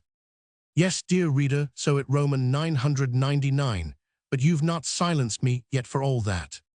We're in a nasty mess, we're in a vicious circle, and we're making a careful study of poisongases. The secret of Greek fire was lost long ago, when the world left off being wonderful and ideal. Now it is wonderful and ideal again, much wonderfuler, and much more ideal, so we ought to do something rare in the way of poisongas. London, a Pompeii, in 5 minutes, how to outdo Vesuvius. Title of a new book by American authors. There is only one single other thing to do, and it's more difficult than poisongas. It is to leave off loving, it is to leave off benevolenting. 210. And having a good will, it is to cease utterly. Just leave off. Oh, parents, see that your children get their dinners and clean sheets, but don't love them 1 single grain, and don't let anybody else love them. Give them their dinners and leave them alone. You've already loved them to perdition, now leave them alone to find their own way out. Wives, don't love your husbands any more, even if they cry for it. The great babies sing, I've had enough of that old sauce, and leave off loving them or caring for them 1 single bit. Don't even hate them or dislike them. Don't have any stew with them at all. Just boil the eggs and fill the salt cellars and be quite nice, and in your own soul be alone, and be alone, and be still, preserving all the human decencies, and abandoning the indecency of desires and benevolencies and devotions, those beastly poisongas, apples of the Sodom vine of the love will. Wives, don't love your husbands, nor your children, nor anybody. Sit still and say hush, and while you shake the duster out of the drawing-room window, say to yourself in the sweetness of solitude, and when your husband comes in and says he's afraid, he's got a cold, and is going to have double pneumonia, say quietly, surely not.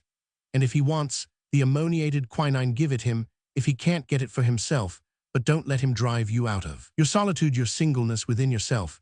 And if your little boy falls down the steps and makes his mouth bleed, nurse and comfort him, but say to yourself, even while you tremble with the shock. Alone, alone, be alone, my soul. And if the servant smashes 3 electric light bulbs in 3 minutes, say to her, how very inconsiderate and careless of you, but say to yourself, don't hear it, my soul, don't take fright at the pop of a light bulb. Husbands, don't love your wives any more if they flirt with men younger or older than yourselves. Let your blood not stir. If you can go away, go away.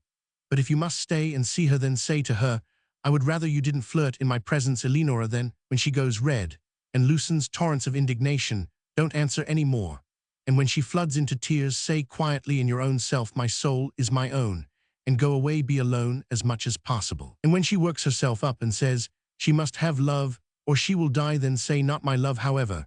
And to all her threats, her tears, her entreaties, her reproaches, her cajolements, her winsomenesses, answer nothing, but say to yourself, shall I be implicated in this display of the love will?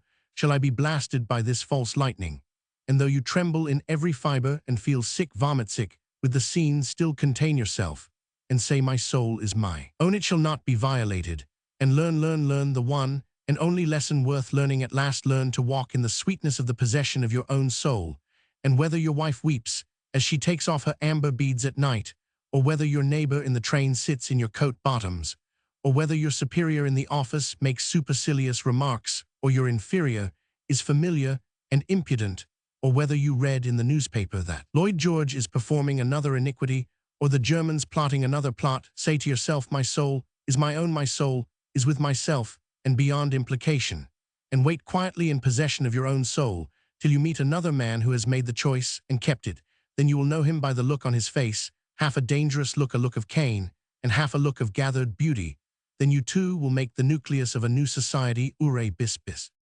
But if you should never meet such a man, and if your wife should torture you every day with her love will, and even if she should force herself into a consumption like Catherine Linton in Wuthering Heights, owing to her obstinate and determined love will, which is quite another matter, then love. And if you see the world inventing poisongas and falling into its poisoned grave, never give in, but be alone and utterly alone with your own soul, in the stillness and sweet possession of your own soul. And don't even be angry and never be sad. Why should you? It's not your affair. But if your wife should accomplish for herself the sweetness of her own soul's possession, then gently, delicately let the new mode assert itself, the new mode of relation between you, with something of spontaneous paradise in it, the apple of knowledge at last digested. But my word, what bellyaches meanwhile! That apple is harder to digest than a lead gun cartridge. Chapter 13. Cosmological. W. L. Dear reader, Chapter 12 was short, and I hope you found it sweet. But remember, this is an essay on child consciousness, not a tract on salvation. It isn't my fault that I am led at moments into exhortation. Well then, what about it? One fact now seems very clear, at any rate to me. We've got to pause. We haven't got to gird our loins with a new frenzy, and our larynxes with a new glory song, not a bit of it, before you dash off to put salt on the tail of a new religion, or of a new leader of men. Dear reader, sit down quietly, and pull yourself together. Say to yourself, come now, what is it all about? And you'll realize, dear reader, that you're all in a fluster. Inwardly then say to yourself, why am I in such a fluster? And you'll see you've no reason at all to be so, except that it's rather exciting to be in a fluster, and it may seem rather stale eggs to be in no fluster at all about anything. And yet, dear little reader, once you consider it quietly, it's so much nicer not to be in a fluster. It's so much nicer not to feel one's deeper innards storming like the Bay of Biscay. It is so much better to get up and say to the waters of one's own troubled spirit, peace, be still, and they will be still perhaps. And then one realizes that all the wild storms of anxiety and frenzy were only so much breaking of eggs. It isn't our business to live anybody's life, or to die anybody's death, except our own, nor to save anybody's soul, nor to put anybody in the right, nor yet in the wrong, which is more the point today, but to be still, and to ignore the false fine frenzy of the seething world, to turn away now each one into the stillness and solitude of his own soul, and there to remain in the quiet with the Holy Ghost, which is to each man his own true soul. This is the way out of the vicious circle, not to rush round on the periphery like a rabbit in a ring trying to break through, but to retreat to the very center, and there to be filled with a new strange stability, polarized in unfathomable richness, with the center of centers, we are so silly trying to invent devices and machines for flying off from the surface of the earth, instead of realizing that for us, the deep satisfaction lies not in escaping, but in getting into the perfect circuit of the earth's terrestrial magnetism, not in breaking away. What is the good of trying to break away from one's own? What is the good of a tree desiring to fly like a bird in the sky when a bird is rooted in the earth, as surely as a tree is? Nay, the bird is only the topmost leaf of the tree fluttering in the high air, but attached as close to the tree as any other leaf. Mr. Einstein's theory of relativity does not supersede the Newtonian law of gravitation or of inertia. It only says, beware. The law of inertia is not the simple ideal proposition you would like to make of it. It is a vast complexity. Gravitation is not one elemental uncouth force. It is a strange, infinitely complex, subtle aggregate of forces. And yet, however much it may waggle, a stone does fall to earth if you drop it. We should like vulgarly to rejoice and say that the new theory of relativity releases us from the old obligation of centrality. It does no such thing. It only makes the old centrality much more strange, subtle, complex, and vital. It only robs us of the nice old ideal simplicity, which ideal simplicity and logicalness has become such a fishbone stuck in our throats. The universe is once more in the mental melting pot, and you can melt it down as long as you like and mutter all the jargon and abracadabra aldebaranti fosco fornio of science that mental monkatrix can teach you. You won't get anything in the end but a formula and a lie. The atom, why, the moment you discover the atom, it will explode under your nose. The moment you discover the ether, it will evaporate. The moment you get down to the real basis of anything, it will dissolve into 1,000 problematic constituents. And the more problems you solve, the more will spring up with their fingers at their nose, making a fool of you.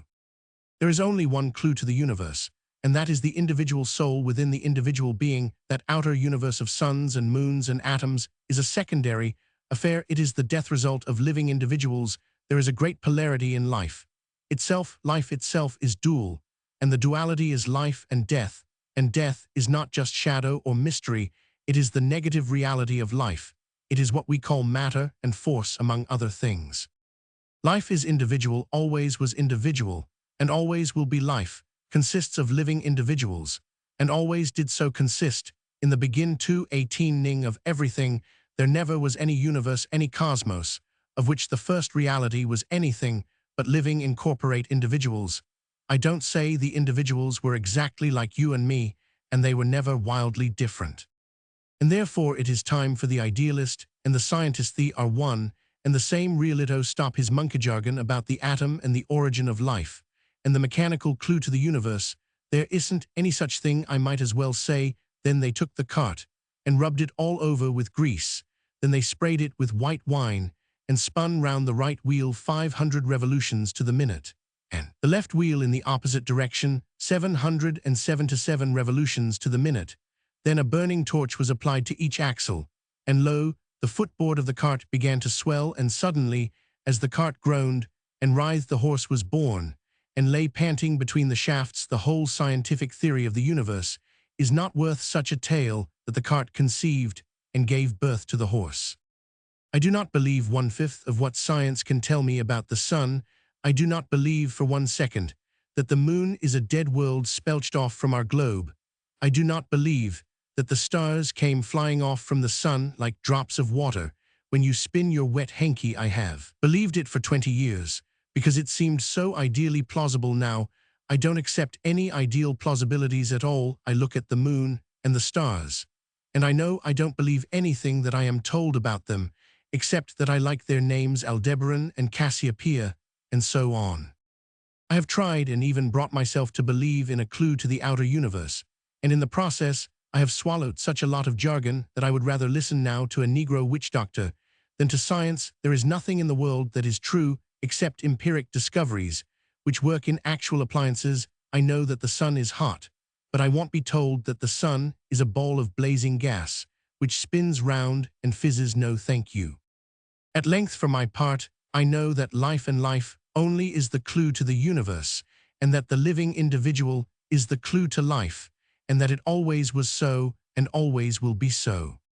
When the living individual dies, then is the realm of death established, then you get matter and elements and atoms and forces and sun and moon and earth and stars, and so forth. In short, the outer universe, the cosmos is nothing but the aggregate of the dead bodies and dead energies of bygone individuals.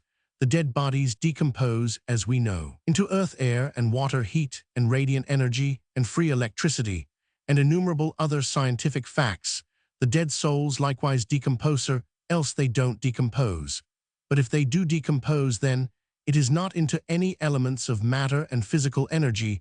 They decompose into some psychic reality, and into some potential will they re-enter into the living psyche of living individuals. The living soul partakes of the dead souls, as the living breast partakes of the outer air, and the blood partakes of the sun. The soul, the individuality, never resolves itself through death into physical constituents. The dead soul remains always soul, and always retains its individual quality, and it does not disappear, but re-enters into the soul of the living of some living individual or individuals. And there it continues its part in life as a death witness and a life agent, but it does not ordinarily have any separate existence there, but is incorporate in the living individual soul. But in some extraordinary cases, the dead soul may really act separately in a living individual.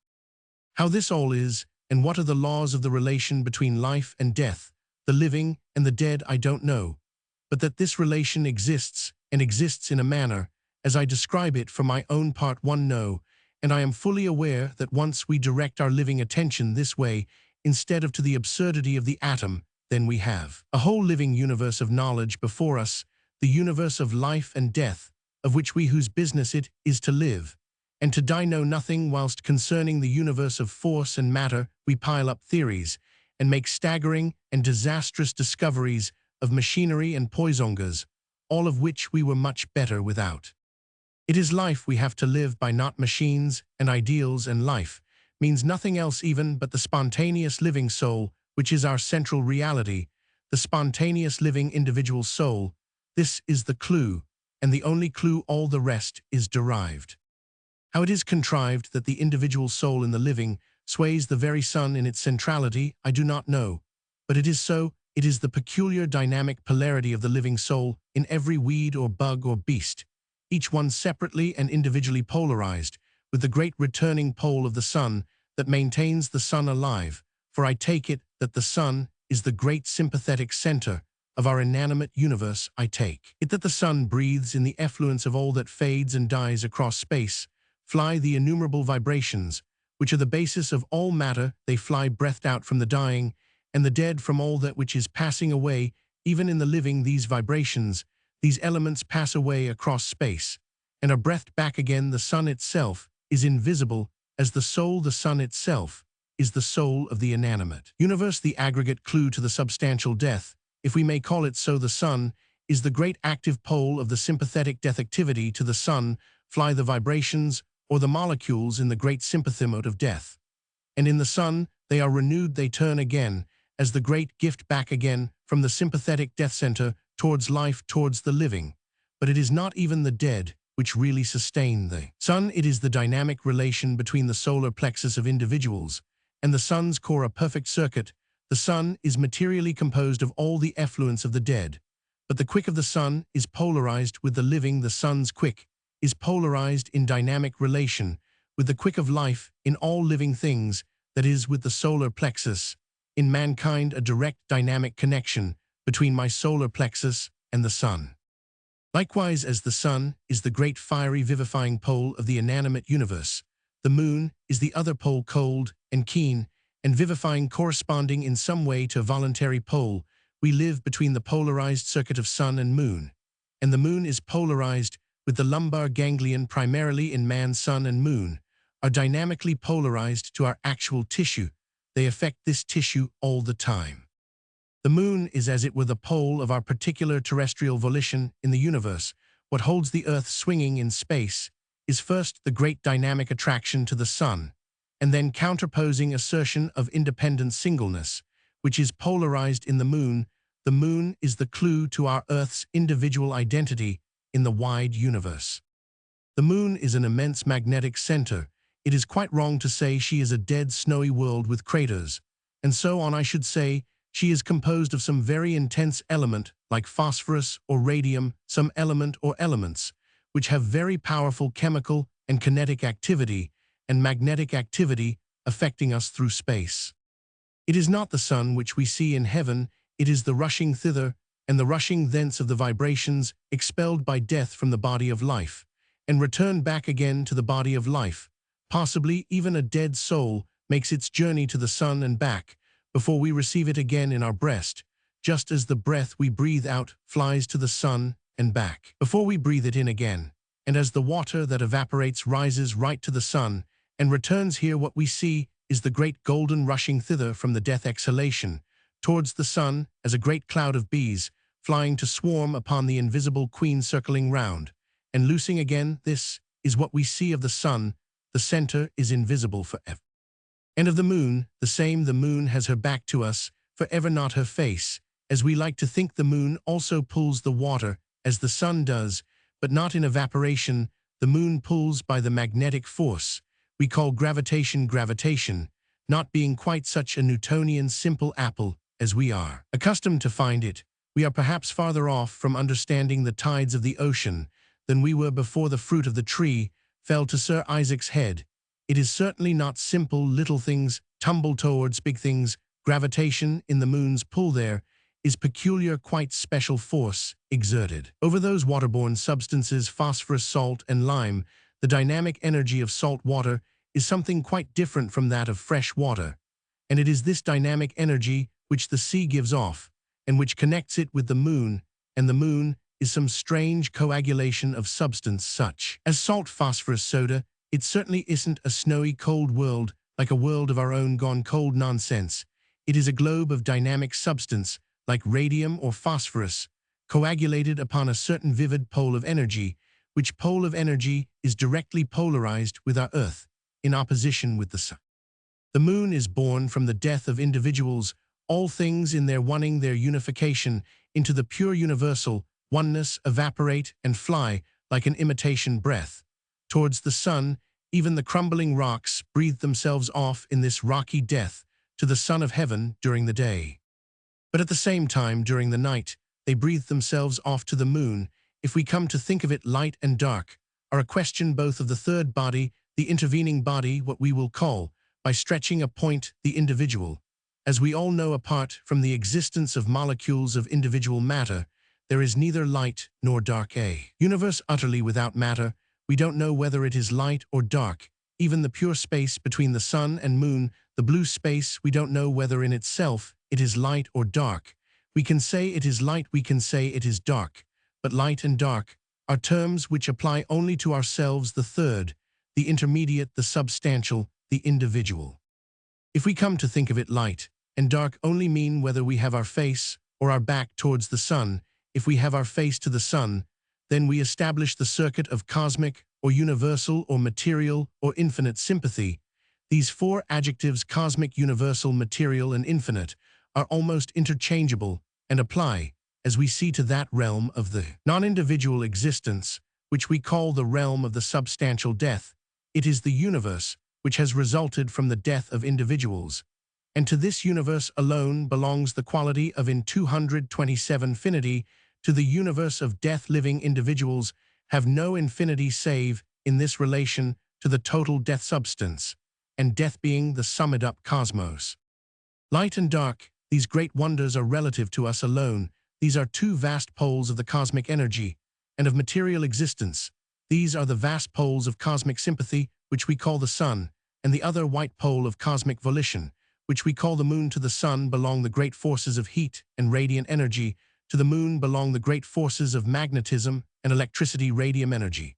And so on. The sun is not in any sense a material body, it is an invariable intense pole of cosmic energy, and what we see are the particles of our terrestrial decomposition flying thither and returning as fine grains of iron would fly to an intense magnet, or better, as the draught in a room veers towards the fire, attracted infallibly as a moth towards a candle, the moth is drawn to the candle.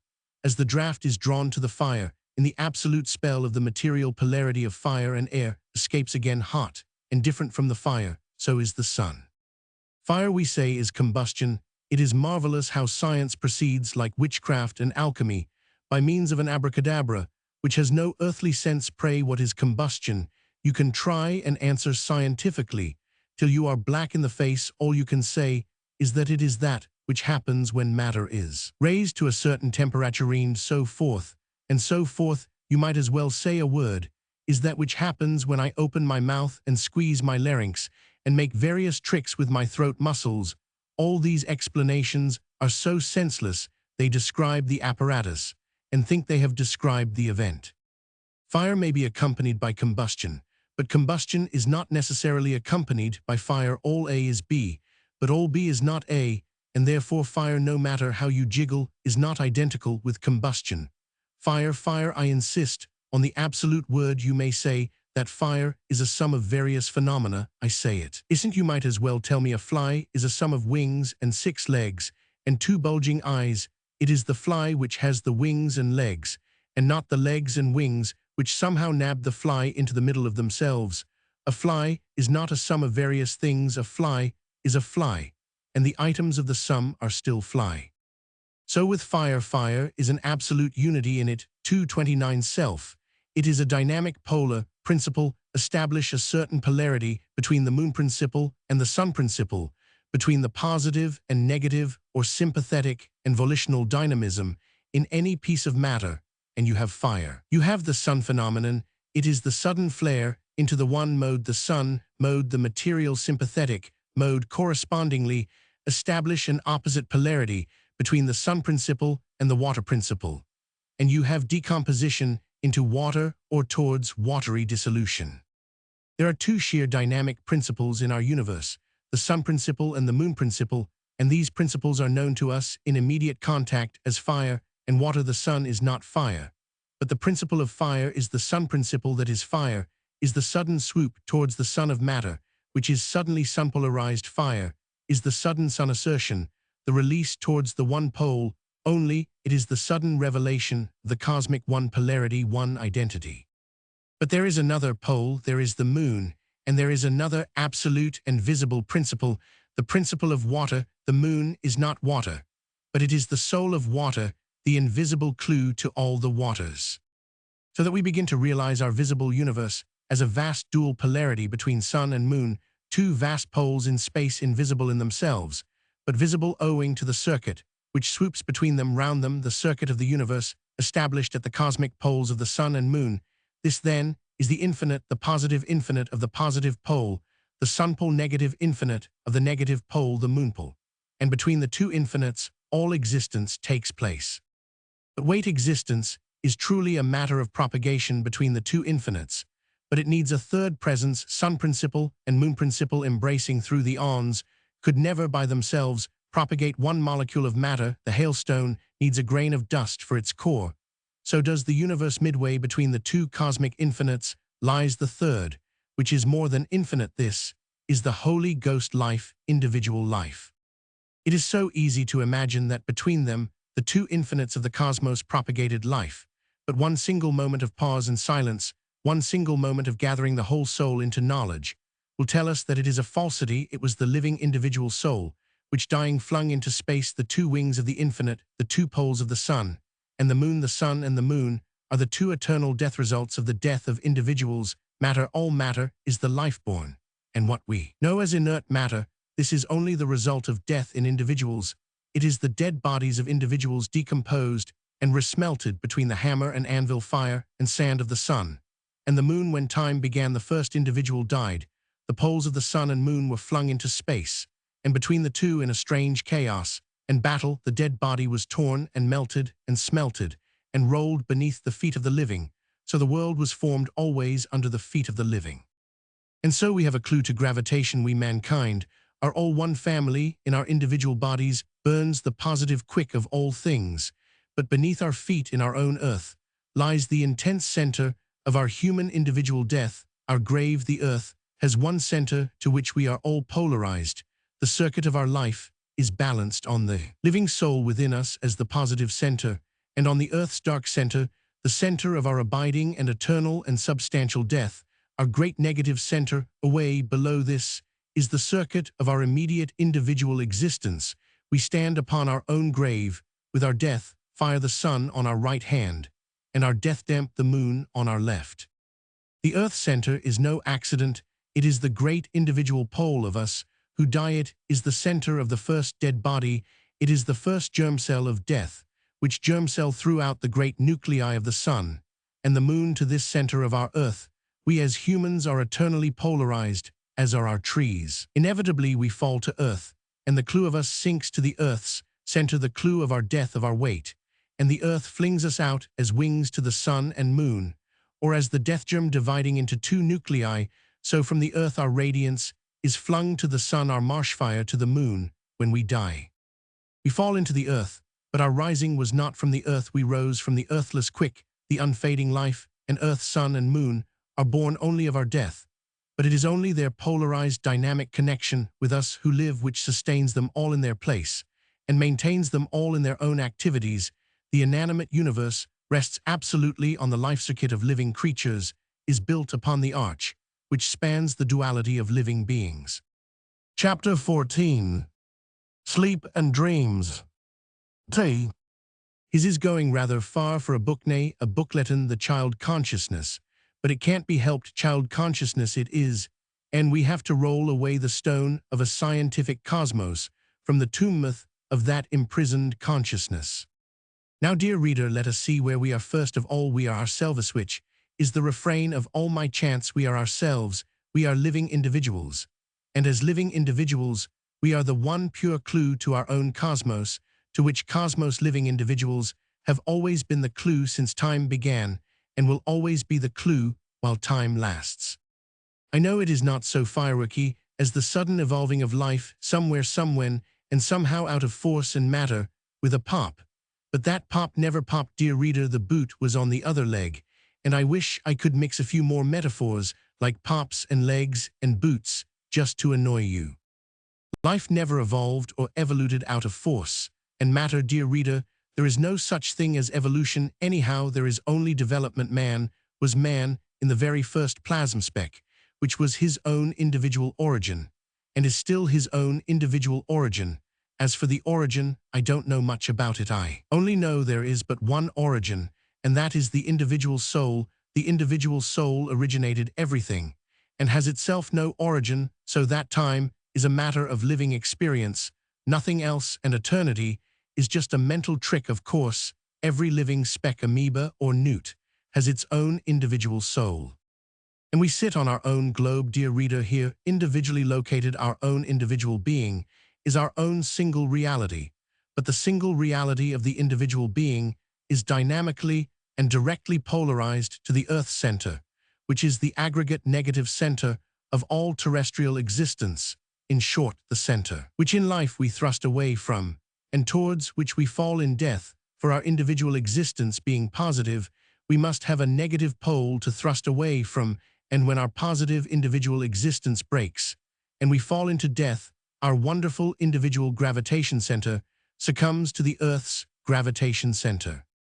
So there we are, individuals, single life-born, life-living, yet all the while poised and polarized to the aggregate center of our substantial death, our Earth's quick, powerful center clue. There may be other individuals alive and having other worlds under their feet, polarized to their own globe's center, but the very sacredness of my own individuality prevents my pronouncing about them, lest I, in attributing qualities to them, transgress against the pure individuality which is theirs beyond me. If, however, there be truly other people with their own world under their feet, then I think it is fair to say that we all have our infinite identity in the sun, that in the rush and swirl of death we pass through fiery ways to the same sun, and from the sun can the spores of souls pass to the various worlds, and to the worlds of the cosmos. Seed, across space through the wild beams of the sun, is there seed of Mars in my veins, and is astrology not altogether nonsense? But if the sun is the center of our infinite wanting in death, with all the other after-death souls of the cosmos, and in that great central station of travel, the sun, we meet and mingle and change trains for the stars, then ought we to assume that the moon is likewise a meeting place of dead souls. The moon surely is a meeting place of cold, dead, angry souls, but from our own globe only. The moon is the center of our terrestrial individuality in the cosmos. She is the declaration of our existence in separateness save. For the intense white recoil of the moon, the Earth would stagger towards the sun. The moon holds us to our own cosmic individuality as a world individual in space. She is the fierce center of retraction, of frictional withdrawal into separateness. She it is who sullenly stands with her back to us and refuses to meet and mingle. She it is who burns white with the intense friction of her withdrawal into separation, that cold, proud white fire of furious, almost malignant apartness, the struggle into fierce frictional separation. Her white fire is the frictional fire of the last strange, intense, watery matter, as this matter fights its way out of combination and out of combustion with the sunstuff to the pure polarity of the moon, fly the essential waters of our universe, which essential waters at the moon's clue are only an intense, invisible energy, a polarity of the moon. There are only three great energies in the universal life, which is always individual, and which yet sways all the physical forces as well as the vital energy, and then the two great dynamisms of the sun and the moon. To the dynamism of the sun belong heat expansion force, and all that range to the dynamism of the moon, the essential watery forces, not just gravitation, but electricity, magnetism, radium energy, and so on. The moon likewise is the pole of our night activities, as the sun is the pole of our day activities. Remember that the sun and moon are but great self-abandons, which individual life has thrown out to the right hand, and to the left. When individual life dies, it flings itself on the right hand, to the sun on the left hand, to the moon in the dual polarity, and sinks to earth. When any man dies, his soul divides in death, as in life. In the first germ, it was united from two germs. It divides into two dark germs flung asunder, the sun germ and the moon germ. Then the material body sinks to earth, and so we have the cosmic universe such as we know it. What is the exact relationship between us and the death realm of the afterwards, we shall never know, but this relation is none the less active every moment of our lives. There is a pure polarity between life and death, between the living and the dead, between each living individual and the outer cosmos. Between each living individual and the Earth's center passes a never-ceasing circuit of magnetism. It is a circuit which in man travels up the right side and down the left side of the body to the Earth's center. It never ceases, but while we are awake, it is entirely under the control and spell of the total consciousness, the individual consciousness, the soul or self. When we sleep, however, then this individual consciousness of the soul is suspended for the time, and we lie completely within the circuit of the Earth's magnetism or gravitation, or both, the circuit of the Earth's centrality. It is this circuit which is busy in all our tissue, removing or arranging the dead body of our past day. For each time we lie down to sleep, we have within us a body of death, which dies with the day that is spent, and this body of death is removed or laid in line by the activities of the Earth circuit, the great active death circuit, while we sleep. As we sleep, the current sweeps its own way through us, as the streets of a city are swept and flushed at night. It sweeps through our nerves, and our blood, sweeping away the ash of our days, spent consciousness towards one form or other of excretion. This earth current actively sweeping through us is really the death activity busy in the service of life. It behooves us to know nothing of it, and as it sweeps, it stimulates in the primary centers of consciousness vibrations, which flash images upon the mind, usually in deep sleep. These images pass unrecorded, but as we pass towards the twilight of dawn and wakefulness, we begin to retain some impressions, some record of the dream images. Usually also the images that are accidentally swept into the mind in sleep are as disconnected and as unmeaning as the pieces of paper which the street cleaners sweep into a bin from the city gutters at night. We should not think of taking all these papers, piecing them together, and making a marvelous book of them, prophetic of the future and pregnant with the past. We should not do so, although every rag of printed paper swept from the gutter would have some connection with the past day's event. But its significance, the significance of the words printed upon it, is so small that we relegate it into the limbo of the accidental and meaningless. There is no vital connection between the many torn bits of paper, only an accidental connection. Each bit of paper has reference to some actual event: a bus ticket, an envelope, a tract, a pastry shop bag, a newspaper, a handbill. But take them all together: bus ticket, torn envelope, tract, paper bag, piece of newspaper, and handbill, and they have no individual sequence. They belong more to the mechanical arrangements than to the vital consequence of our existence, and the same with most dreams, they are the heterogeneous odds and ends of images, swept together accidentally by the besom of the night current, and it is beneath our dignity to attach any real importance to them. It is always beneath our dignity to go degrading the integrity of the individual soul by cringing and scraping among the ragtag of accident and of the inferior mechanic coincidence. An automatic event, only those events are significant which derive from or apply to the soul in its full integrity, to go kowtowing before the facts of change, as gamblers and fortune readers and fatalists do, is merely a perverting of the soul's proud integral priority, a rearing up of idiotic idols and fetishes. Most dreams are purely insignificant, and it is the sign of a weak and paltry nature to pay any attention to them, whatever only occasionally they matter, and this is only when something threatens us from the outer mechanical or accidental death world, when anything threatens us from the world of death. Then a dream may become so vivid that it arouses the actual soul, and when a dream is so intense that it arouses the soul, then we must attend to it. But we may have the most appalling nightmare, because we eat pancakes for supper. Here again, we are threatened with an arrest of the mechanical flow of the system. This arrest becomes so serious that it affects the great organs of the heart and lungs, and these organs affect the primary conscious centers. Now we shall see that this is the direct reverse of real living consciousness. In living consciousness, the primary affective centers control the great organs, but when sleep is on us, the reverse takes place, the great organs being obstructed in their spontaneous automatism, at last, with violence, arouse the active conscious centers, and these flash images to the brain. These nightmare images are very frequently purely mechanical, as of falling terribly downwards, or being enclosed in vaults, and such images are pure physical transcripts, the image of falling, of flying, of trying to run, and not being able to lift the feet, of having to creep through terribly small passages. These are direct transcripts from the physical phenomena of circulation and digestion. It is the directly transcribed image of the heart, which, impeded in its action by the gases of indigestion, is switched out of its established circuit of earth polarity, and is as if suspended over a void, or plunging into a void, step by step falling downstairs, maybe, according to the strangulation of the heart, beats the same paralytic inability to lift the feet when one needs to run in a dream, comes directly from the same impeded action of the heart, which is thrown off its balance by some material obstruction. Now the heart swings left and right in the pure circuit of the earth's polarity.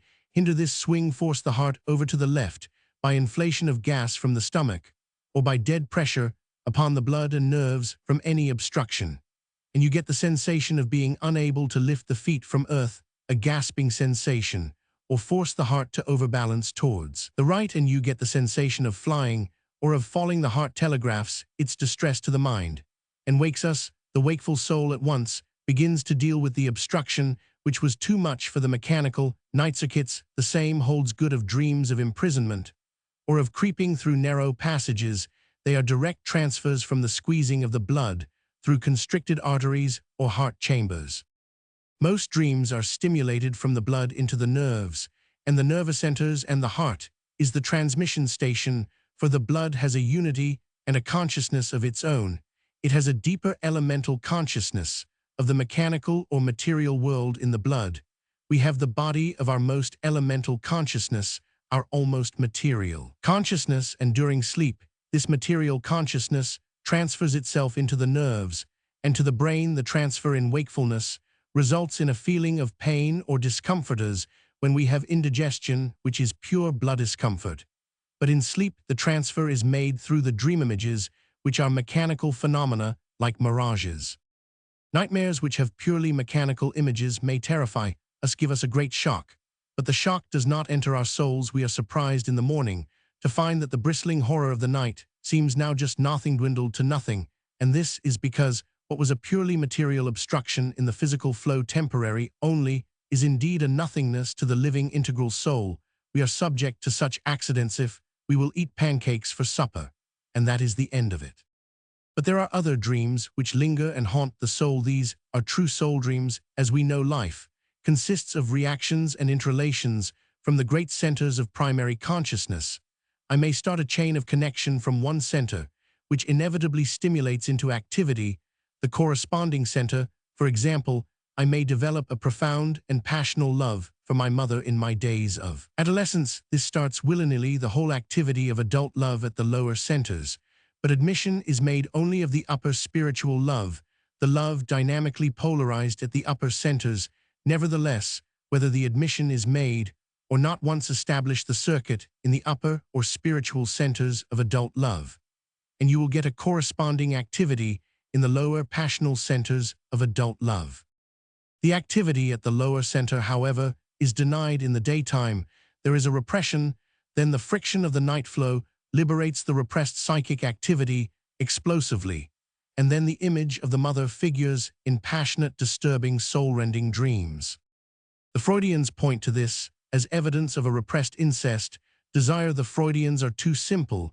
It is always wrong to accept a dream meaning at its face value. Sleep is the time when we are given over to the automatic processes of the inanimate universe.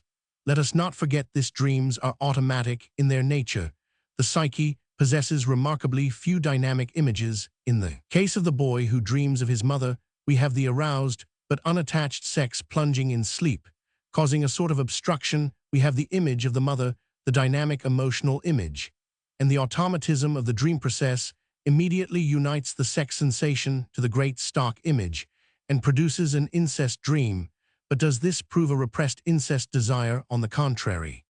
The truth is, every man has the moment he awakes a hatred of his dream and a great desire to be free of the dream, free of the persistent mother image or sister image of the dream. It is a ghoul, it haunts his dreams, this image, with its hateful conclusions. And yet he cannot get free. As long as a man lives, he may, in his dreams of passion or conflict, be haunted by the mother image or sister image, even when he knows that the cause of the disturbing dream is the wife. But even though the actual subject of the dream is the wife, still over and over again, for years, the dream process will persist in substituting the mother image. It haunts and terrifies a man. Why does the dream process act so? For two reasons. First, the reason of simple automatic continuance. The mother image was the first great emotional image to be introduced in the psyche. The dream process mechanically reproduces its stock image the moment the intense sympathy emotion is aroused. Again, the mother image refers only to the upper plane, but the dream process is mechanical in its logic, because the mother image refers to the great dynamic stress of the upper plane. Therefore, it refers to the great dynamic stress of the lower. This is a piece of sheer automatic logic. The living soul is not automatic, and automatic logic does not apply to it. But for our second reason, for the image, in becoming the object of great emotional stress for her son, the mother also becomes an object of poignancy, of anguish, of arrest to her son. She arrests him from finding his proper fulfillment on the sensual plane. Now, it is almost always the object of arrest which becomes impressed, as it were, upon the psyche. A man very rarely has an image of a person with whom he is livingly, vitally connected. He only has dream images of the persons who in some way oppose his life flow and his soul's freedom, and so become impressed upon his plasm as objects of resistance. Once a man is dynamically caught on the upper plane by mother or sister, then the dream image of mother or sister will persist until the dynamic rapport between himself and his mother or sister is finally broken, and the dream image from the upper plane will be automatically applied to the disturbance of the lower plane. Because this is very important, dream process loves its own automatism. It would force everything to an automatic logical conclusion in the psyche, but the living wakeful psyche is so flexible and sensitive. It has a horror of automatism, while the soul really lives its deepest dread is perhaps the dread of automatism, for automatism in life is a forestalling of the death process. The living soul has its great fear. The living soul fears the automatically logical conclusion of incest. Hence, the sleep process invariably draws this conclusion. The dream process fiendishly plays a triumph of automatism over us, but the dream conclusion is almost invariably just the reverse of the soul's desire. In any distress dream, popular dreamtelling understood this and pronounced that you must read dreams backwards. Dream wedding, and it means a funeral. Wish your friend well and fear his death, and you will dream of his funeral. Every desire has its corresponding fear, that the desire shall not be fulfilled. It is fear, which forms an arrest point in the psyche, hence an image. So the dream automatically produces the fear image as the desire image. If you secretly wished your enemy dead and feared he might flourish, the dream would present you with his wedding. Of course, this rule of inversion is too simple to hold good in all cases, yet it is one of the most general rules for dreams and applies most often to desiring fear dreams of a psychic nature. So that an incest dream would not prove an incest desire in the living psyche, rather the contrary, a living fear of the automatic conclusion, the soul's just dread of automatism. And though this may sound like casuistry, I believe it does explain a good deal of the dream trick. That which is lovely to the automatic process is hateful to the spontaneous soul. The wakeful living soul fears automatism, as it fears death, death being automatic. It seems to me these are the first two dream principles, and the two most important, the principle of automatism and the principle of inversion. They will not resolve everything for us, but they will help a great deal. We have to be very wary of giving way to dreams. It is really a sin against ourselves to prostitute the living spontaneous soul to the tyranny of dreams, or of chance, or fortune, or luck, or any of the processes of the automatic sphere. Then consider other dynamic dreams. First, the dream image. Generally, any significant dream image is usually an image or a symbol of some arrest or scotch in the living spontaneous psyche. There is another principle, but if the image is a symbol, then the only safe way to X251 plane, the symbol is to proceed from the quality of emotion connected with the symbol. For example, a man has a persistent, passionate fear dream about horses. He suddenly finds himself among great physical horses, which may suddenly go wild. Their great bodies surge madly round him. They rear above him, threatening to destroy him at any minute. He may be trampled down. Now, a psychoanalyst will probably tell you offhand that this is a father complex dream. Certain symbols seem to be put into complex catalogues, but it is all too arbitrary. Examining the emotional reference, we find that the feeling is sensual. There is a great impression of the powerful, almost beautiful physical bodies of the horses. The nearness, the rounded haunches, the rearing, is the dynamic passion. In a horse, the danger passion, it is a great sensual reaction at the sacral ganglion, a reaction of intense, sensual, dominant volition. The horse, which rears and kicks and neighs madly, acts from the intensely powerful sacral ganglion. But this intense activity from the sacral ganglion is male. The sacral ganglion is at its highest intensity in the male, so that the horse dream refers to some arrest in the deepest sensual activity. In the male, the horse is presented as an object of terror, which means that to the man's automatic dream soul, which loves automatism, the great sensual male activity is the greatest menace. The automatic pseudo-soul, which has got the sensual nature repressed, would like to keep it repressed, whereas the greatest desire of the living spontaneous soul is that this very male sensual nature, represented as a menace, shall be actually accomplished in life. The spontaneous self is secretly yearning for the liberation and fulfillment of the deepest and most powerful sensual nature. There may be an element of father complex. The horse may also refer to the powerful sensual being in the father. The dream may mean a love of the dreamer for the sensual male who is his father, but it has nothing to do with incest. The love is probably a just love. The bull dream is a curious reversal in the bull. The centers of power are in the breast and shoulders. The horns of the head are symbols of this vast power in the upper self. The woman's fear of the bull is a great terror of the dynamic upper centers in man. The bull's horns, instead of being phallic, represent the enormous potency of the upper centers. A woman whose most positive dynamism is in the breast and shoulders is fascinated by the bull. Her dream fear of the bull and his horns, which may run into or may be reversed to a significance of desire for connection not from the centers of the lower sensual self, but from the intense physical centers of the upper body.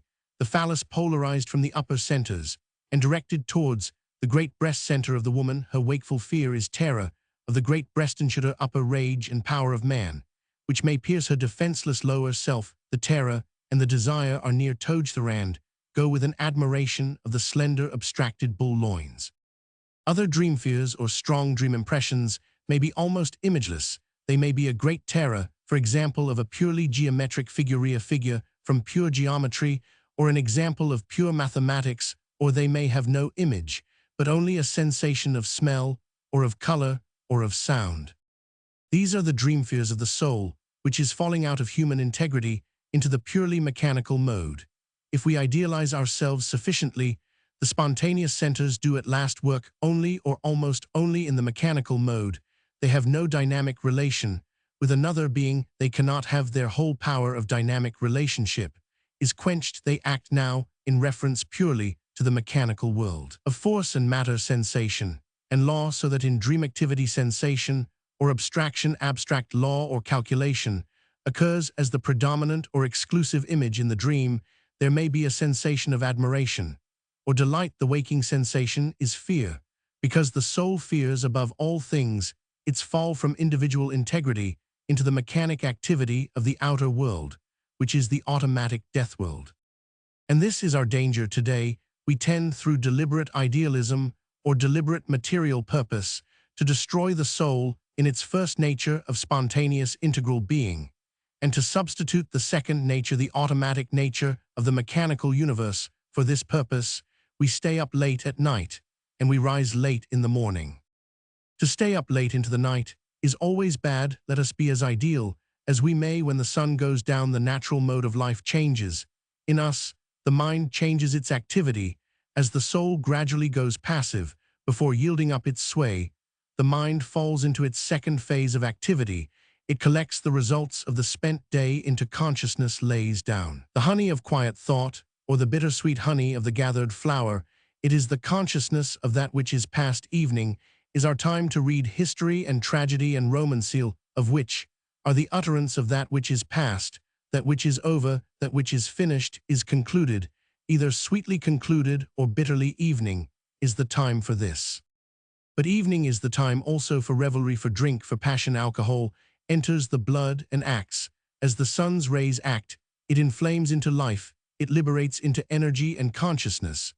But by a process of combustion, that life of the day, which we have not lived by means of sunborn alcohol, we can now flare into sensation, consciousness, energy, and passion, and live it out. It is a liberation from the laws of idealism, a release from the restriction of control and fear. It is the blood bursting into consciousness. But naturally, the course of the liberated consciousness may be in either direction: sharper mental action, greater fervor of spiritual emotion, or deeper sensuality. Nowadays, the last is becoming much more unusual. The active mind consciousness of the night is a form of retrospection, or else it is a form of impulsive exclamation, direct from the blood and unbalanced, because the active physical consciousness of the night is the blood consciousness. The most elemental form of consciousness, vision, is perhaps our highest form of dynamic upper consciousness, but our deepest lower consciousness is blood consciousness. And the dynamic lower centers are swayed from the blood. When the blood rouses into its night intensity, it naturally kindles first the lowest dynamic centers. It transfers its voice and its fire to the great hypogastric plexus, which governs, with the help of the sacral ganglion, the flow of urine through us, but which also voices the deep swaying of the blood in sex. Passion. Sex is our deepest form of consciousness. It is utterly non-ideal, non-mental. It is pure blood consciousness. It is the basic consciousness of the blood, the nearest thing in us to pure material consciousness. It is the consciousness of the night, when the soul is almost asleep. The blood consciousness is the first and last knowledge of the living soul, the depths. It is the soul acting in part, only speaking with its first hoarse half-voice, and blood-conscious 257ness cannot operate purely until the soul has put off all its manifold degrees and forms of upper consciousness. As the self falls back into quiescence, it draws itself from the brain, from the great nervous centers, into the blood, where at last it will sleep. But as it draws and folds itself livingly in the blood at the dark and powerful hour, it sends out its great call, for even the blood is alone, and in part, and needs an answer like the waters of the Red Sea. The blood is divided in a dual polarity between the sexes. As the night falls, and the consciousness sinks deeper, suddenly, the blood is heard hoarsely calling. Suddenly, the deep centers of the sexual consciousness rouse to their spontaneous activity. Suddenly, there is a deep circuit established between me and the woman. Suddenly, the sea of blood, which is me, heaves and rushes towards the sea of blood, which is her. There is a moment of pure frictional crisis and contact of blood, and then all the blood in me ebbs back into its ways, transmuted, changed. And this is the profound basis of my renewal, my deep blood renewal.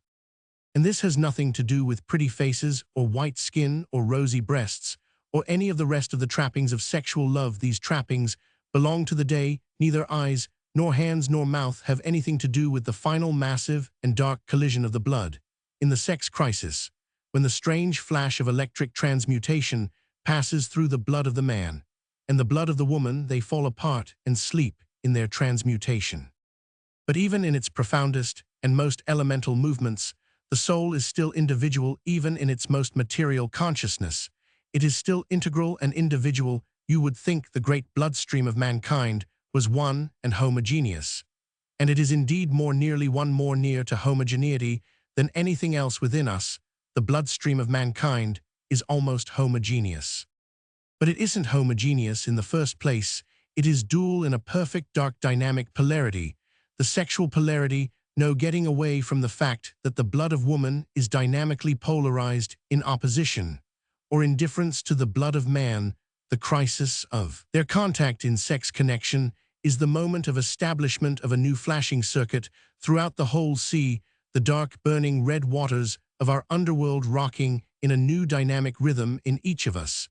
And then in the second place, the blood of an individual is his own blood. That is, it is in die 259 visual, and though we have a potential dynamic sexual connection, we men with almost every woman, yet the great outstanding fact of the individuality, even of the blood, makes us need a corresponding individuality. In the woman, we are to embrace the more individual the man or woman, the more unsatisfactory is a non-individual connection, promiscuity. The more individual, the more does our blood cry out for its own specific answer. An individual woman, blood polarized with us. We have made the mistake of idealism again. We have thought that the woman who thinks and talks as we do will be the blood answer, and we force it to be so to our disaster. The woman who thinks and talks as we do is almost sure to have no dynamic blood polarity with us. The dynamic blood polarity would make her different from me, and not like me in her thought mode. Blood sympathy is so much deeper than thought mode that it may result in very different expression verbally. We have made the mistake of turning life inside out, of dragging the day self into the night and spreading the night self over into the day. We have made love and sex a matter of seeing and hearing, and of day conscious manipulation. We have made men and women come together on the grounds of this superficial likeness and commonality, their mental and upper sympathetic consciousness. And so we have forced the blood to submission, which means we force it into disintegration. We have too much light in the night and too much sleep in the day. It is an evil thing for us to prolong, as we do, the mental visual ideal consciousness far into the night, when the hour has come for this upper consciousness to fade, for the blood alone to know and to act by provoking the reaction of the great blood stress, the sex reaction from the upper outer mental consciousness and mental lasciviousness of conscious purpose. We thereby destroy the very blood in our bodies. We prevent it from having its own dynamic sway. We prevent it from coming to its own dynamic crisis and connection, from finding its own fundamental being. No matter how we work our sex from the upper or outer consciousness, we don't achieve anything but the falsification and impoverishment of our own blood life. We have no choice either. We must withdraw from interference or slowly deteriorate. We have made a corresponding mistake in sleeping on into the day. Once the sun rises, our constitution changes. Once the sun is well up, our sleep, supposing our life fairly normalies, no longer truly sleep. When the sun comes up, the centers of active dynamic upper consciousness begin to wake. The blood changes its vibration and even its chemical constitution, and then we too ought to wake. We do ourselves great damage by sleeping too long into the day. The half-hour's sleep after midday meal is a readjustment, but the long hours of morning sleep are just a damage. We submit our now active centers of upper consciousness to the dominion of the blood automatic flow. We chain ourselves down in our morning sleep. We transmute the morning's blood strength into false dreams and into an ever-increasing force of inertia. And naturally, in the same line of inertia, we persist from bad to worse, with the result that our chained-down active nervous centers are half-shattered before we arise. We never become newly day conscious, because we have subjected our powerful centers of day consciousness to be trampled and wasted into dreams and inertia by the heavy flow of the blood automatism in the morning sleeps. Then we arise with a feeling of the monotony and automatism of life. There is no good, glad, refreshing, we feel tired to start with, and so we protract our day consciousness on into the night when we do at last begin to come awake, and we tell ourselves we must sleep, sleep, sleep in the morning, and the daytime it is better to sleep only 6 hours than to prolong sleep on. And on when the sun has risen, every man and woman should be forced out of bed soon after the sun has risen, particularly the nervous ones, and forced into physical activity soon after dawn. The vast majority of people should be hard at work, if not they will soon be nervously diseased. Chapter 15. The Lower Self. Oh, it comes about that the moon is the planet of our nights, as the sun of our days. And this is not just accidental or even mechanical. The influence of the moon upon the tides and upon us is not just an accident in phenomena, it is the result of the creation of the universe by life itself. It was life itself which threw the moon apart on the one hand, the sun on the other, and it is life itself which keeps the dynamic vital relation constant between the moon and the living individuals of the globe. The moon is as dependent upon the life of individuals for her continued existence as each single individual is dependent upon the moon. The same with the sun sets and has his perfect polarity in the life circuit established between him and all living individuals break that circuit, and the sun breaks without man, beasts, butterflies, trees, toads. The sun would gutter out like a spent lamp. It is the Lephemus 264 Sion from individuals which feeds his burning and establishes his sunheart in its powerful equilibrium. The same with the moon, she lives from us primarily, and we from her. Everything is a question of relativity. Not only is every force relative to other force or forces, but every existence is relative to other existences. Not only does the life of man depend on man, beast, and herb, but on the sun and moon and the stars. And in another manner, the existence of the moon depends absolutely on the life of herb, beast, and man. The existence of the moon depends upon the life of individuals, that which alone is original. Without the life of individuals, the moon would fall asunder, and the moon particularly, because she is polarized dynamically to this our own earth. We do not know what far-off life breathes between the stars and the sun, but our life alone supports the moon, just as the moon is the pole of our single terrestrial individuality. Therefore, we must know that between the moon and each individual being exists a vital dynamic flow. The life of individuals depends directly upon the moon, just as the moon depends directly upon the life of individuals. But in what way does the life of individuals depend directly upon the moon? The moon is the mother of darkness. She is the clue to the active darkness, and we below the waist, we have our being in darkness. Below the waist, we are sightless, when in the daytime our life is polarized upwards towards the open sun-wakened eyes, and the mind which sees in vision. Then the powerful dynamic centers of the lower body act in subservience in their negative polarity, and then we flow upwards. We go forth seeking the universe in vision, speech, and thought. We go forth to see all things, to hear all things, to know all things by acquaintance, and by knowledge. One flood of dynamic flow are we upwards polarized in our tallness, and our wittied spirit seeking to bring all the universe into the range of our conscious individuality, and eager always to make new worlds out of this old world, to bud new green tips on the tree of life, just as a tree would die if it were not making new green tips upon all its vast old world of a body. So the whole universe would perish if man and beast and herb were not always putting forth a newness. The toad taking a vivider color, spreading his hands a little more gently, developing a more ruse intelligence. The birds adding a new note to their speech and song, a new sharp swerve to their flight, a new nicety to their nests, and man making new worlds, new civilizations. If it were not for this striving into new creation on the part of living individuals, the universe would go dead gradually, and fall asunder like a tree that ceases to put forth new green tips and to advance out a little further. But each new tip arises out of the apparent death of the old. The preceding one, old leaves have got to fall, old forms must die. And if men must at certain periods fall into death in millions, why so must the leaves fall every single autumn, and dead leaves make good mold, and so dead men, even dead men's souls.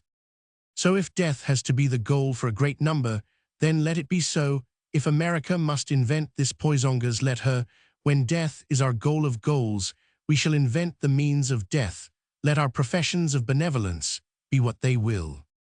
But this time, it seems to me, we have consciously and responsibly to carry ourselves through the winter period, the period of death and denudation. That is, some of us have some nation even must, for there are not now, as in the Roman times, any great reservoirs of energetic barbaric life.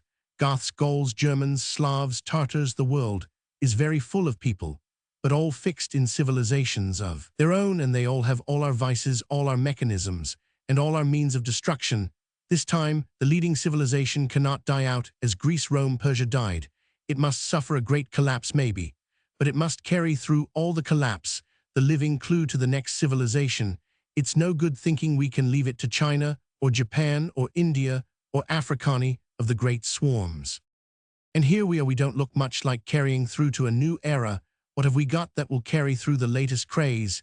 Is Mr. Einstein's relativity theory curious, that everybody catches fire at the word relativity? There must be something in the mere suggestion which we have been waiting for. But what, as far as I can see, relativity means, for the common amateur mind, that there is no one absolute force in the physical universe to which all other forces may be referred. There is no one single absolute central principle governing the world. The great cosmic forces or mechanical principles can only be known in their relation to one another, and can only exist in their relation to one another.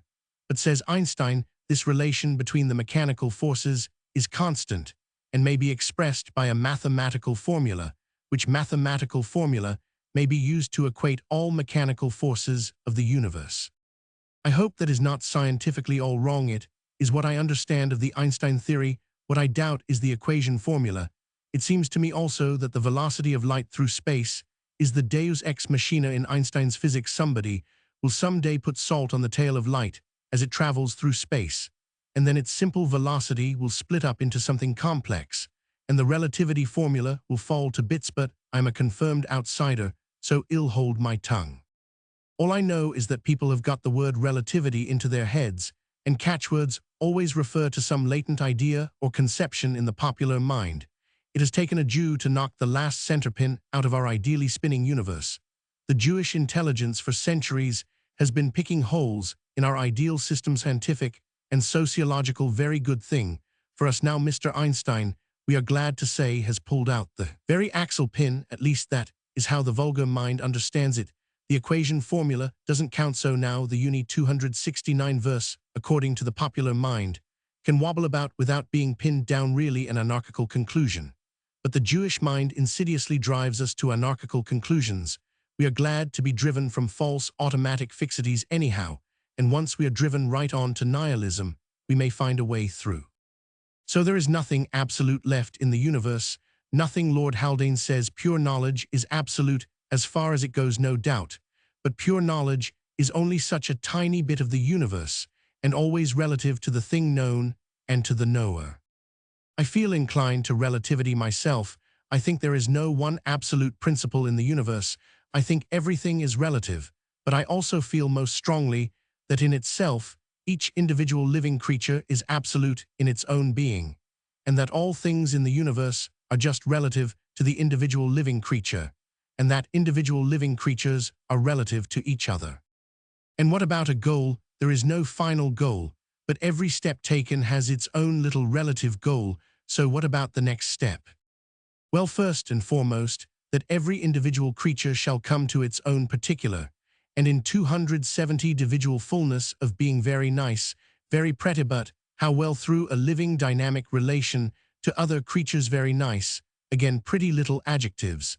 But what sort of a living dynamic relation? Well, not the relation of love, that's one thing, nor of brotherhood nor equality. The next relation has got to be a relationship of men towards men, in a spirit of unfathomable trust and responsibility, service and leadership, obedience and pure authority. Men have got to choose their leaders and obey them to the death. And it must be a system of culminating aristocracy society, tapering like a pyramid to the supreme leader. All of which sounds very distasteful at the moment, but upon all the vital lessons we have learned during our era of love and spirit and democracy, we can found our new order. We want it to be all of a piece, and we couldn't bring it off because we just aren't all of a piece.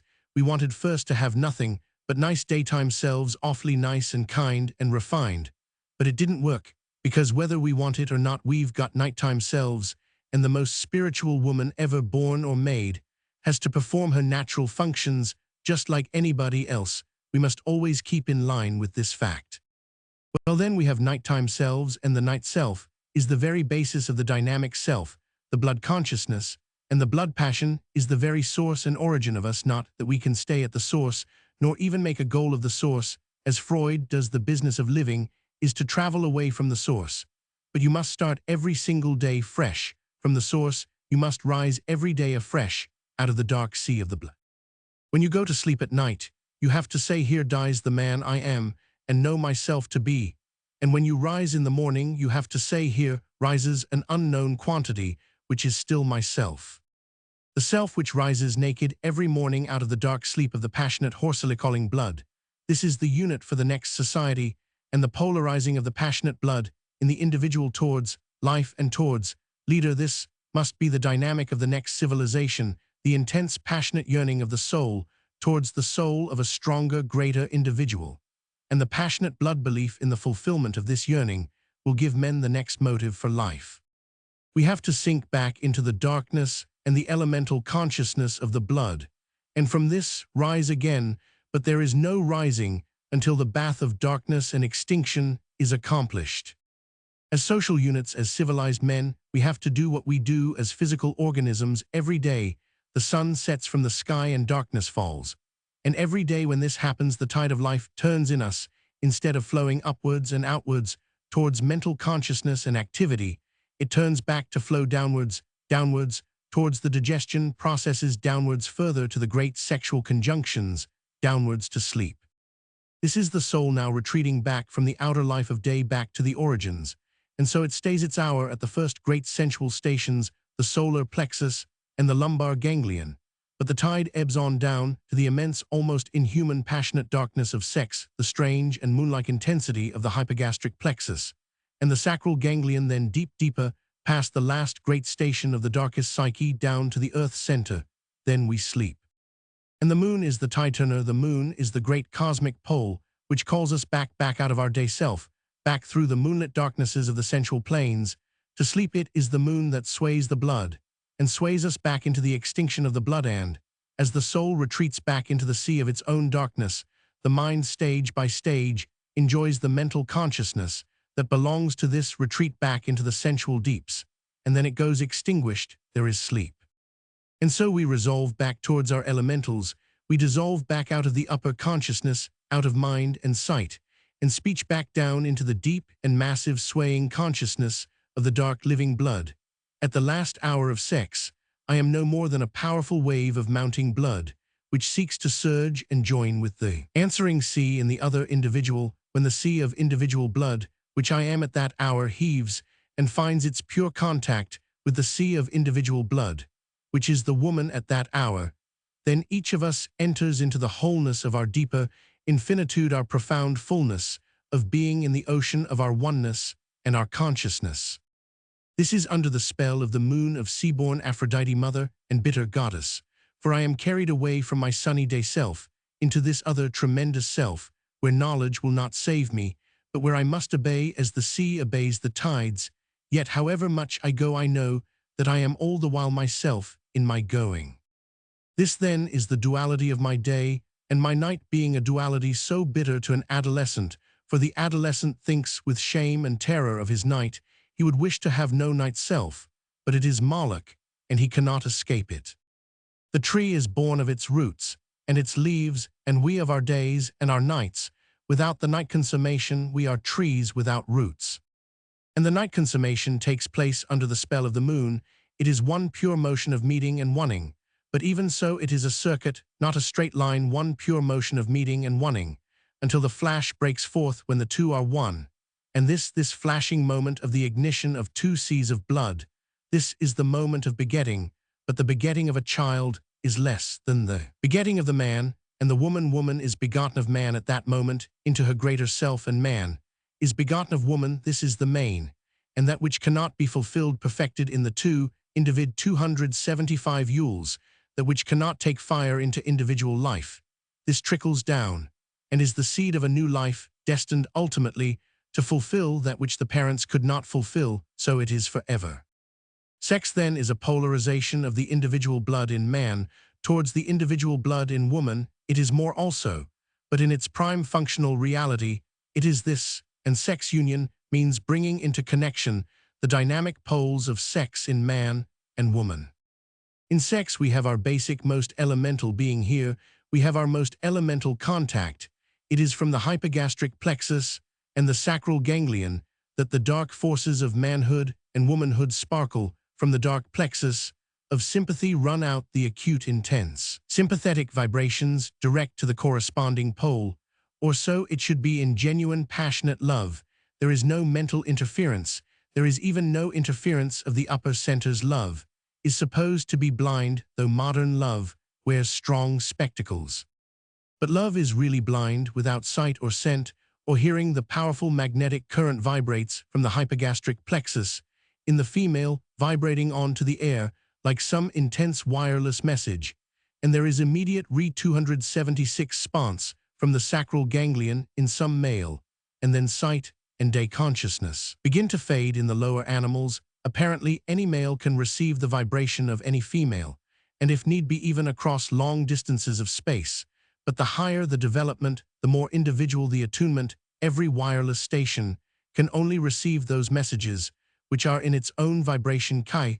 So with sex, in specialized individuals from the powerful dynamic center, the female sends out her dark summons, the intense dark vibration of sex, and according to her nature, she receives her responses from the males.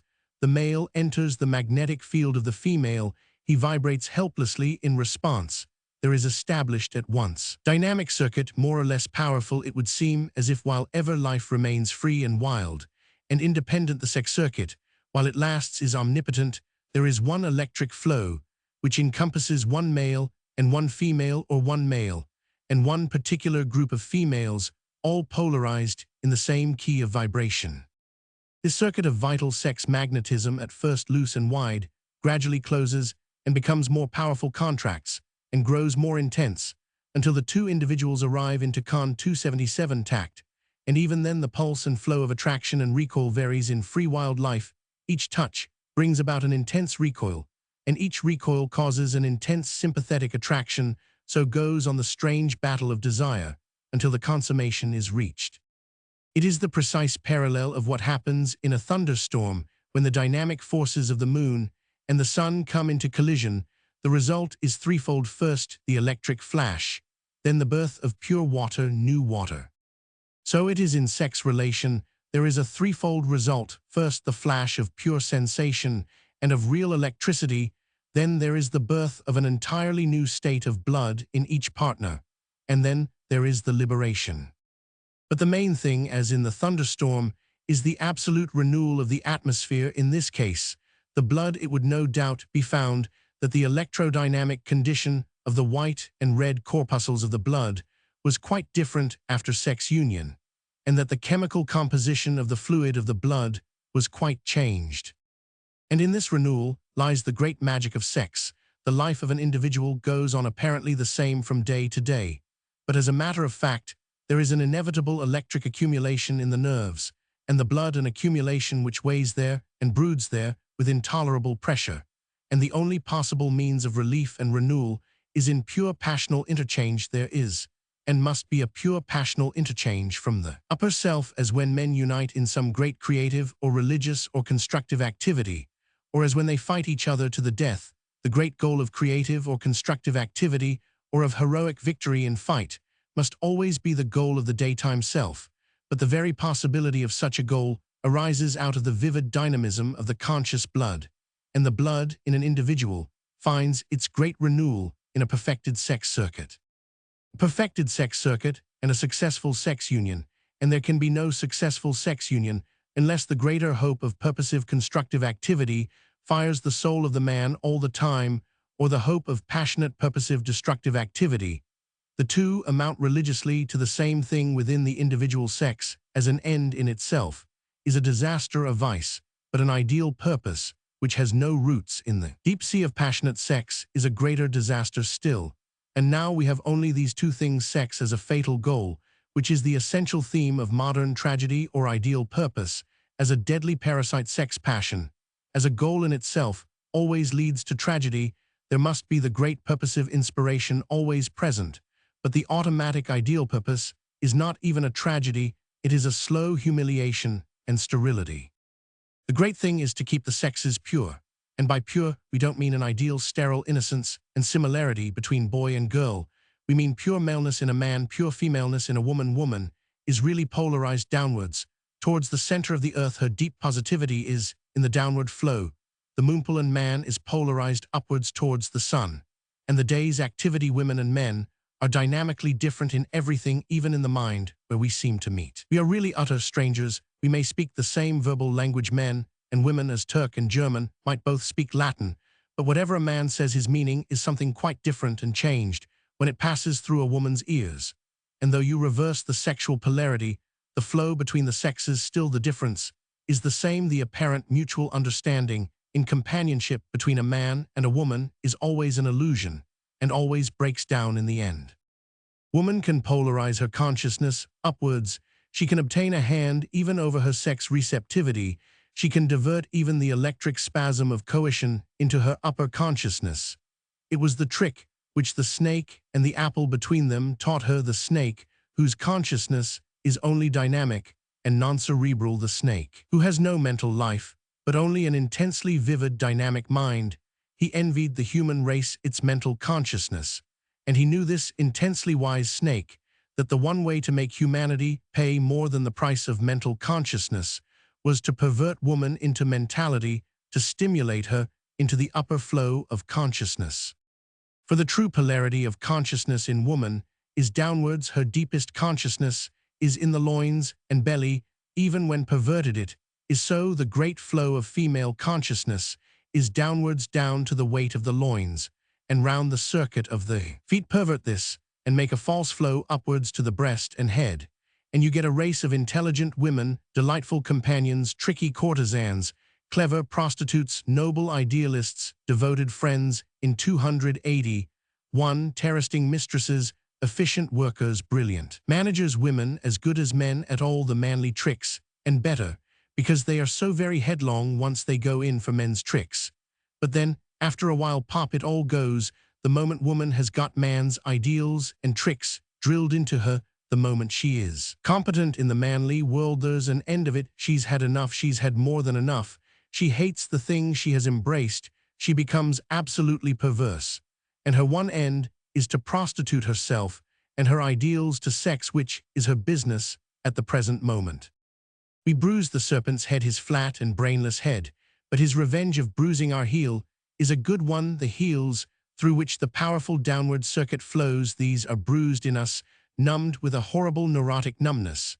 The dark, strong flow that polarizes us to the earth's center is hampered, broken. We become flimsy fungoid beings with no roots and no hold in the earth. Like mushrooms, the serpent has bruised our heel, till we limp. The lame gods, the enslaved gods, the toiling limpers, moaning for the woman you don't find. The sun and moon playing at pals in the sky, their beams cross the great gulf which is between them. So with man and woman, they must stand clear again. They must fight their way out of their self-consciousness. There is nothing else, or rather each must fight the other out of self-consciousness, instead of this leprous forbearance, which we are taught to practice in our intimate relationships. There should be the most intense open antagonism. If your wife flirts with other men, and you don't like it, say so before them, all before wife and man, and all say you won't have it. If she seems to you false in any circumstance, tell her so angrily, furiously, and stop her. Never mind about being justified. If you hate anything she does, turn on her in a fury, harry her, and make her life a hell. So long as the real hot rage is in you, don't silently hate her or silently forbear. It is such a dirty trick, so mean and ungenerous. If you feel a burning rage, turn on her and give it to her, and never repent. It'll probably hurt you much more than it hurts her, but never repent for your real hot rages, whether they're justifiable or not.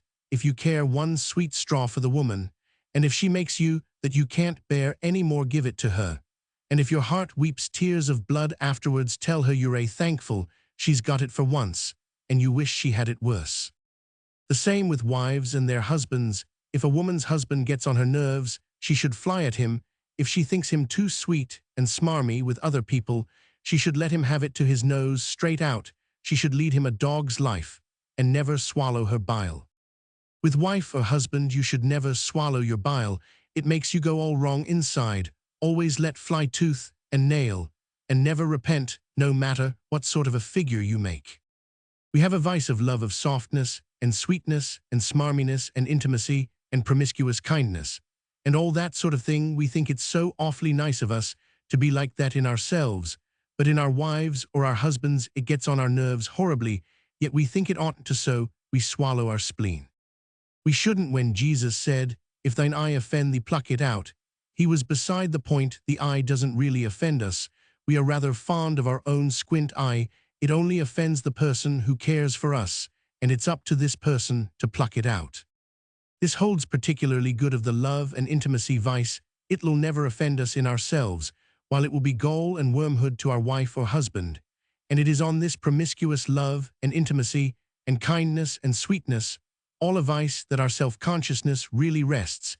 If we are battered out of this, we shall be battered out of self-consciousness.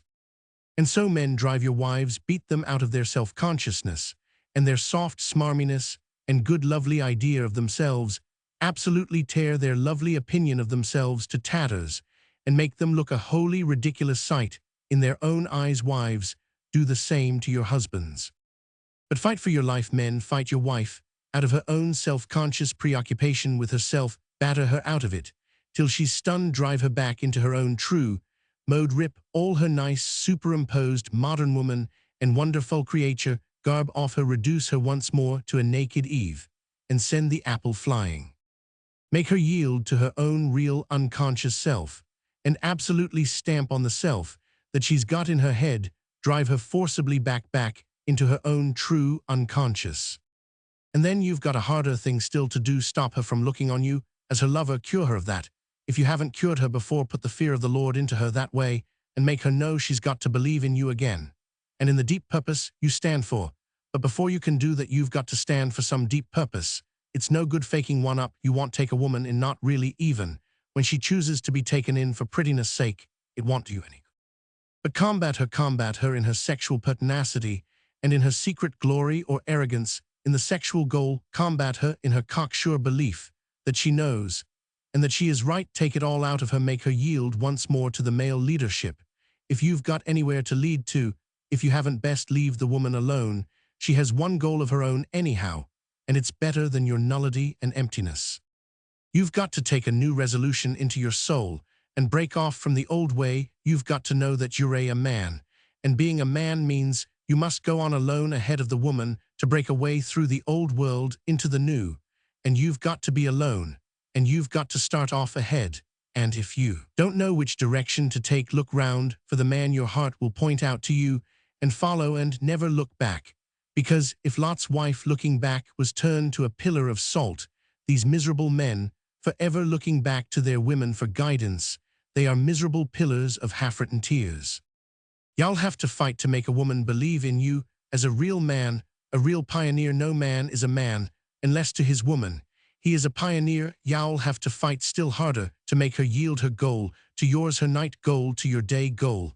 The moon, the planet of women, sways us back from our day self, sways us back from our real social unison, sways us back like a retreating tide in a friction of criticism and separation and social disintegration that is woman's inevitable mode. Let her words be what they will. Her goal is the deep sensual individualism of secrecy and night exclusiveness, hostile with guarded doors. And you'll have to fight very hard to make a woman yield her goal to yours, to make her in her own soul believe in your goal as the goal beyond, in her goal as the way by which you go. Shall never believe until you have your soul filled with a profound and absolutely inalterable purpose that will yield to nothing, least of all to her. Shall never be 287 leave until in your soul you are cut off and gone ahead into the dark. She may, of course, already love you and love you for yourself, but the love will be a nest of scorpions unless it is overshadowed by a little fear or awe of your further purpose, a living belief in your going beyond her into futurity. But when once a woman does believe in her man in the pioneer, which he is the pioneer who goes on ahead beyond her into the darkness in front, and who may be lost to her forever in this darkness, when once she knows the pain and beauty of this belief, knows that the loneliness of waiting and following is inevitable, that it must be so, then how wonderful it is to come back to her at evening as she sits half in fear and waits, how good it is to come home to her, how good it is then, when the night falls, how richly the evening passes, and then for her at last all that she has lost during the day, to have it again between her arms, all that she has missed to have it poured out for her, and a richness, and a wonder she had never expected. It is her hour, her goal. That's what it is to have a wife. Ah, how good it is to come home to your wife when she believes in you and submits to your purpose that is beyond her. Then how wonderful this nightfall is, how rich you feel, tired with all the burden of the day in your veins, turning home. Then you too turn to your other goal, to the splendor of darkness between her arms, and you know the goal is there for you, how rich that feeling is, and you feel an unfathomable gratitude to the woman who loves you and believes in your purpose, and receives you into the magnificent dark gratification of her embrace. That's what it is to have a wife. But no man ever had a wife unless he served a great predominant purpose. Otherwise he has a lover, a mistress, no matter how much she may be married to him, unless his days have a living purpose, constructive or destructive, but a purpose beyond her, and all she stands for. Unless his days have this purpose, and his soul is really committed to his purpose, she will not be a wife, she will be only a mistress, and he will be her lover. If the man has no purpose for his days, then to the woman alone remains the goal of her nights, the great sex goal, and this goal is no goal, but always cries for the something beyond, for the rising in the morning, and the going forth beyond the man, disappearing ahead into the 289 tenths of futurity, that which his purpose stands for the future. The sex goal absolutely needs this further departure, and if there be no further departure, no great way of belief on ahead, and if sex is the starting point and the goal as well, then sex becomes like the bottomless pit, insatiable. It demands at last the departure into death, the only available beyond, like Carmen or like Anna Karenina. When sex is the starting point and the returning point both, then the only issue is death, which is plain as a pikestaff in Carmen or Anna Karenina, and is the theme of almost all modern tragedy, our one hackneyed theme, ecstasies and agonies of love and final passion of death. Death is the only pure, beautiful conclusion of a great passion. Lovers, pure lovers, should say, let it be so. And one is always tempted to say, let it be so, but no, let it be not so. Only I say this, let it be a great passion, and then death, rather than a false or faked purpose. Tolstoy said no to the passion and the death conclusion, and then drew into the dreary issue of a false conclusion. His books were better than his life, better the woman's goal, sex and death, than some false goal of man's. Better Anna Karenina and Vronsky 1,000 times than Natasha and that porpoise of a peer. This pretty slightly sordid couple tried so hard to kid themselves that the porpoise peer was puffing with great purpose. Better Vronsky than Tolstoy himself in my mind. Better Vronsky's final statement, as a soldier I am still some good, as a man I am a ruin, better that than Tolstoy and Tolstoyism, and that beastly peasant blouse the old man wore. Better passion and death than any more of these isms, no more of the old purpose, done up in aspic. Better passion and death. But still we might live, mightn't we? For heaven's sake, answer plainly no. If you feel like it, no good temporizing. Epilogue. Tudi I salmi finiscono in gloria. All the psalms wind up with the Gloria, as it was in the beginning, is now, and ever shall be, world without end. Amen. Well then, amen.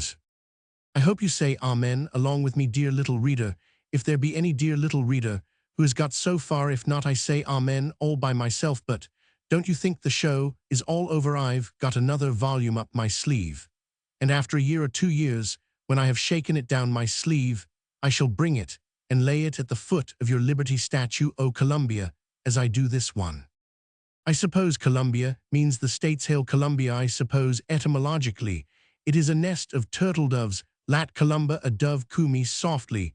Then, Columbia, don't roar me like the sucking doves of the critics of my psychoanalysis and the unconscious.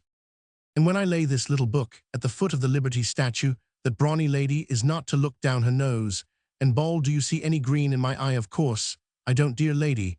I only see the reflection of that torture. Is it a carrot which you are holding up to light the way into New York Harbor?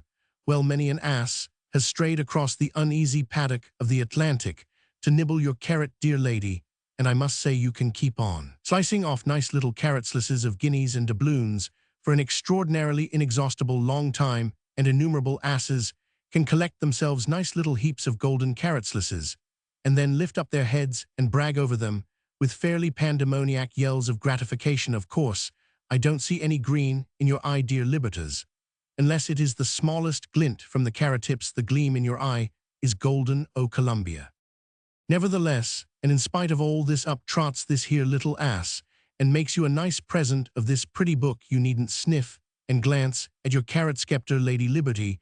You needn't throw down the thinnest carrot paring you can pare off, and then say, why should I pay for this tripe, this wordy mass of rather revolting nonsense? You can't pay for it, darling. If I didn't make you a present of it, you could never buy it, so don't shake your carrot scepter and feel supercilious. Here's a gift for you, missus. You can look in its mouth, to mind. It doesn't bite, you know. You needn't bother to put your carrot behind your back. Nobody wants to snatch it. How do you do, Columbia? Look, I brought you a posy, this nice little posy of words and wisdom, which I made for you in the woods of Ebersteinberg, on the borders of the Black Forest, near Baden-Baden in Germany, in this summer of scanty grace. But nice weather. I made it specially for you, Whitman, for whom I have an immense regard, says these states. I suppose I ought to say those states, if the publisher would let me dedicate this book to you. To those states, because I wrote this book entirely for you, Columbia.